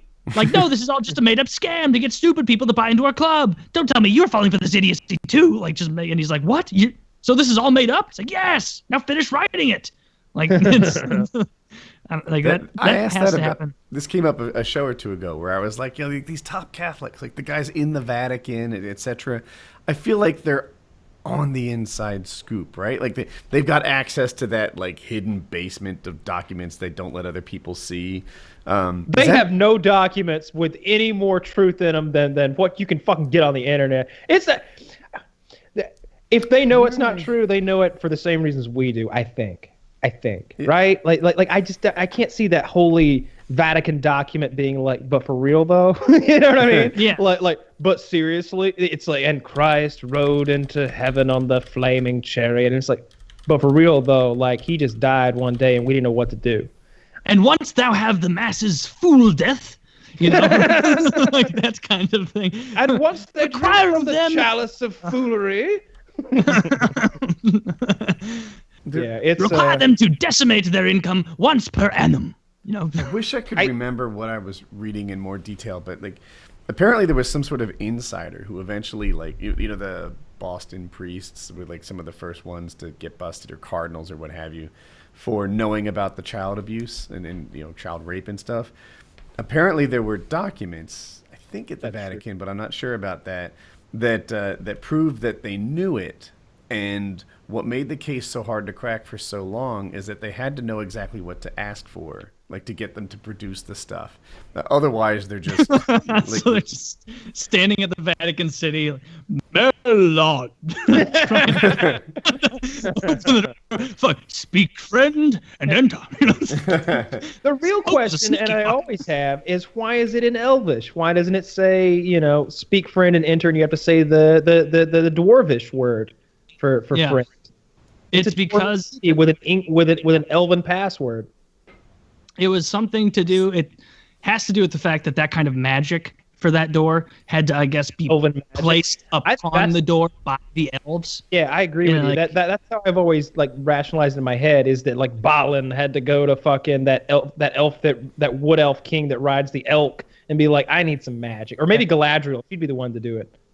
Yeah, it would probably be Galadriel. She's very magical, but yeah, the dwarf thing that they never hammered home, even in a little bit in The Hobbit, but they don't do it enough. Like they don't focus enough on the cool thing that dwarves do, which is like they're machinists. Like they build siege engines and weapons, and so like when they went into battle, it wasn't just like it was CGI, like a bunch of midgets screaming with axes. Like, no, if you like look at what dwarves did in like the history of Lord of the Rings, they had like awesome like siege weapons shaped like boars or something that's like charging into battle, like cool shit. And they didn't do that, but I don't know. I like it how seemed like they decided.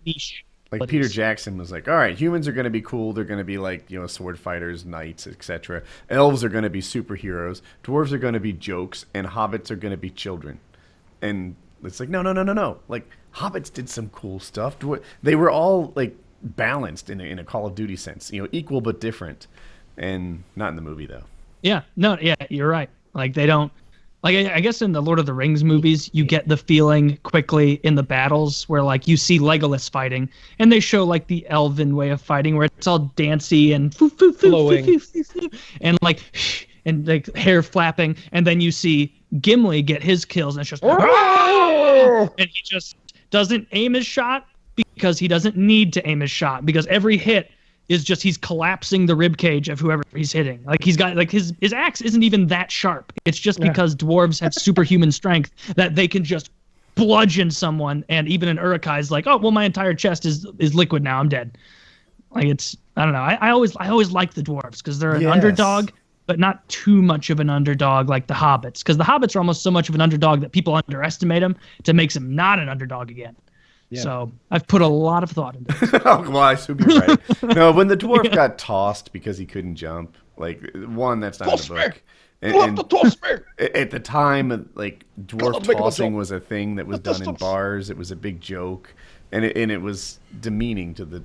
I guess we're not supposed to. I guess you can say dwarves, but in real life you don't say dwarf. Yeah, dwarf. No, dwarf. Well, I think there's a difference. Midget is incorrect. Dwarf is correct. Yeah, dwarf is correct, but it refers to a specific branch of little people. I think little people, you encompass all them short fellers. Little people. Well, the way it used to be is midgets and dwarves, and now it's little people for all, but you can still say dwarf. I think that a dwarf is a little person who has a head proportionally the same size as a normal-sized person's head. Yeah, and they got the sausage fingers, and they're like thigh to shin.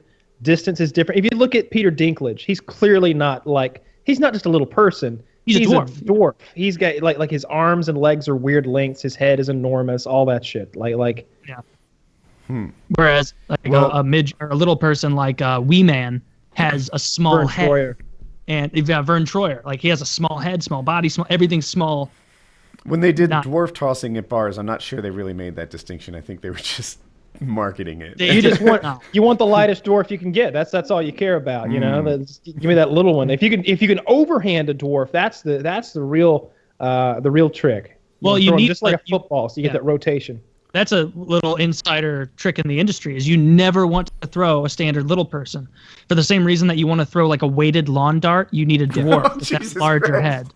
Yeah. And so you need to make sure that it sticks in and over in. You want a dwarf with a longer head. Yeah, right. So you can toss the spiral. Yeah. Right? Yeah. A lot of people think when you throw a football, you want to cage and boom. You put those elven shoes on them so they hawk like a bow and arrow. Like fletching. Yeah, you can tape fins. Yeah, fletching on that. Yeah, I've seen a good bit of dwarf tossing. Looks like a good time. Really? You've seen it in real life? Yeah. Well, no. I haven't been present. I was never present for dwarf tossing, but I've watched videos. I saw a local news story on it, expose. I don't know. They put a negative spin on it. Of course they did. Yeah. Those little people love it. I was watching that Carl Pinkerton show the other day, or what, Pilkerson, and the Moaning of Life is his new 2-season thing on Netflix. And what was the thing he did?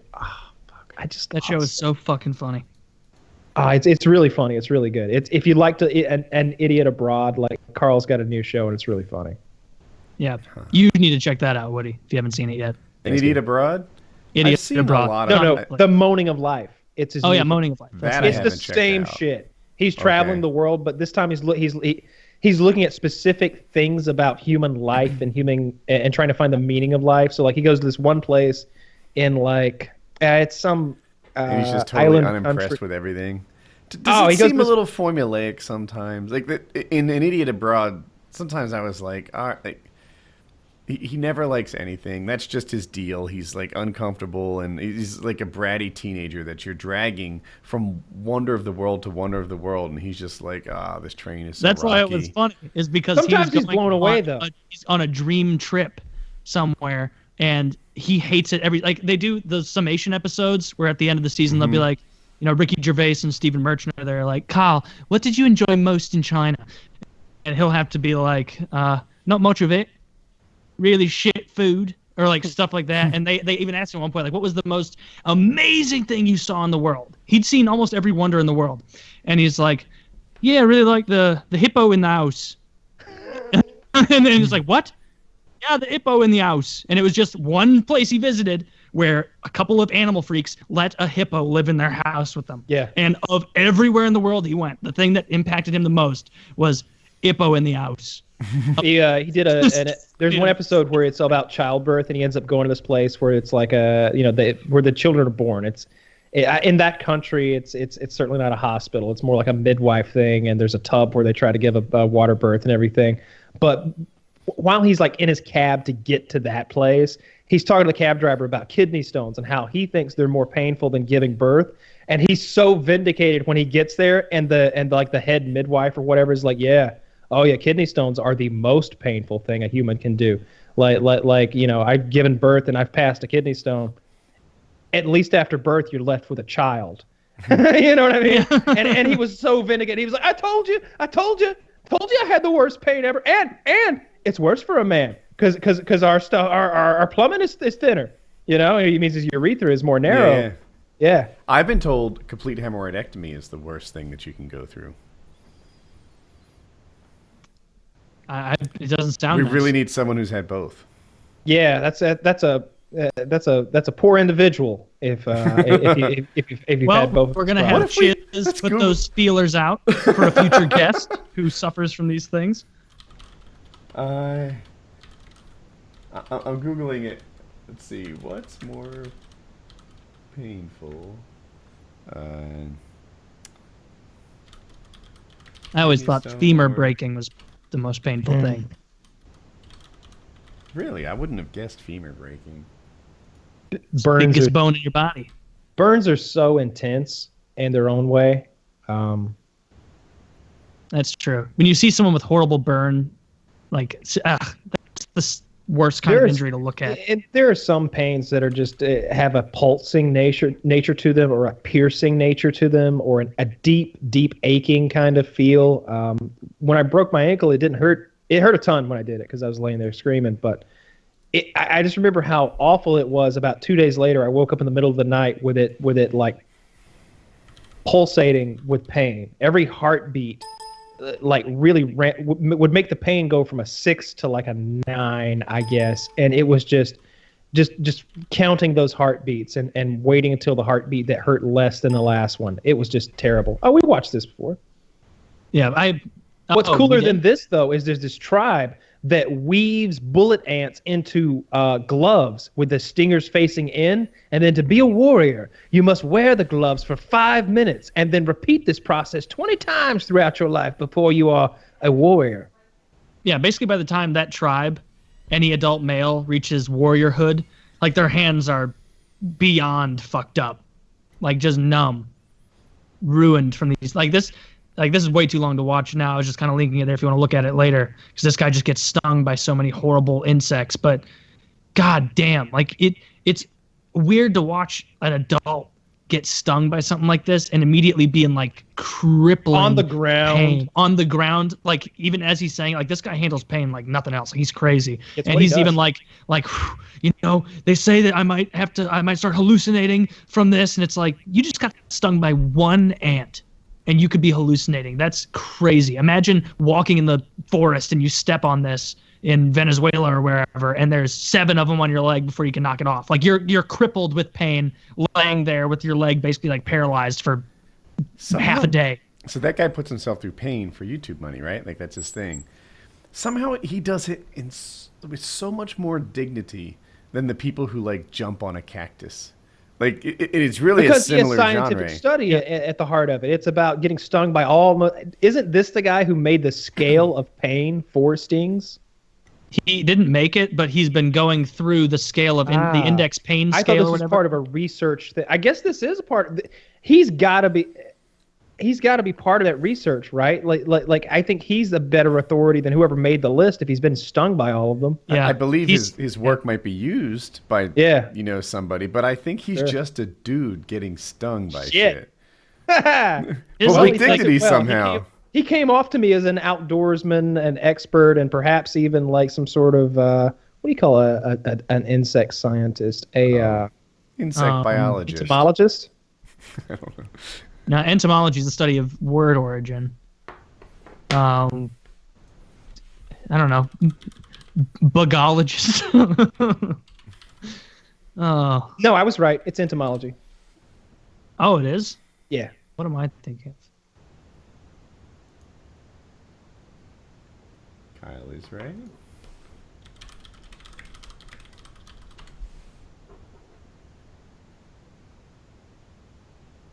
Interesting. Entomology. They're spelled different. Oh, yeah. Entomology is the study of insects. Etymology is the study of words and their origins. Okay. They should they should have varied that up. Whoever made the word for etymology should have known that was way too similar to the bug word. Well, they're an etymologist. They know all the words. It wouldn't even to them it's easy. To us it's hard. Yeah. That's true.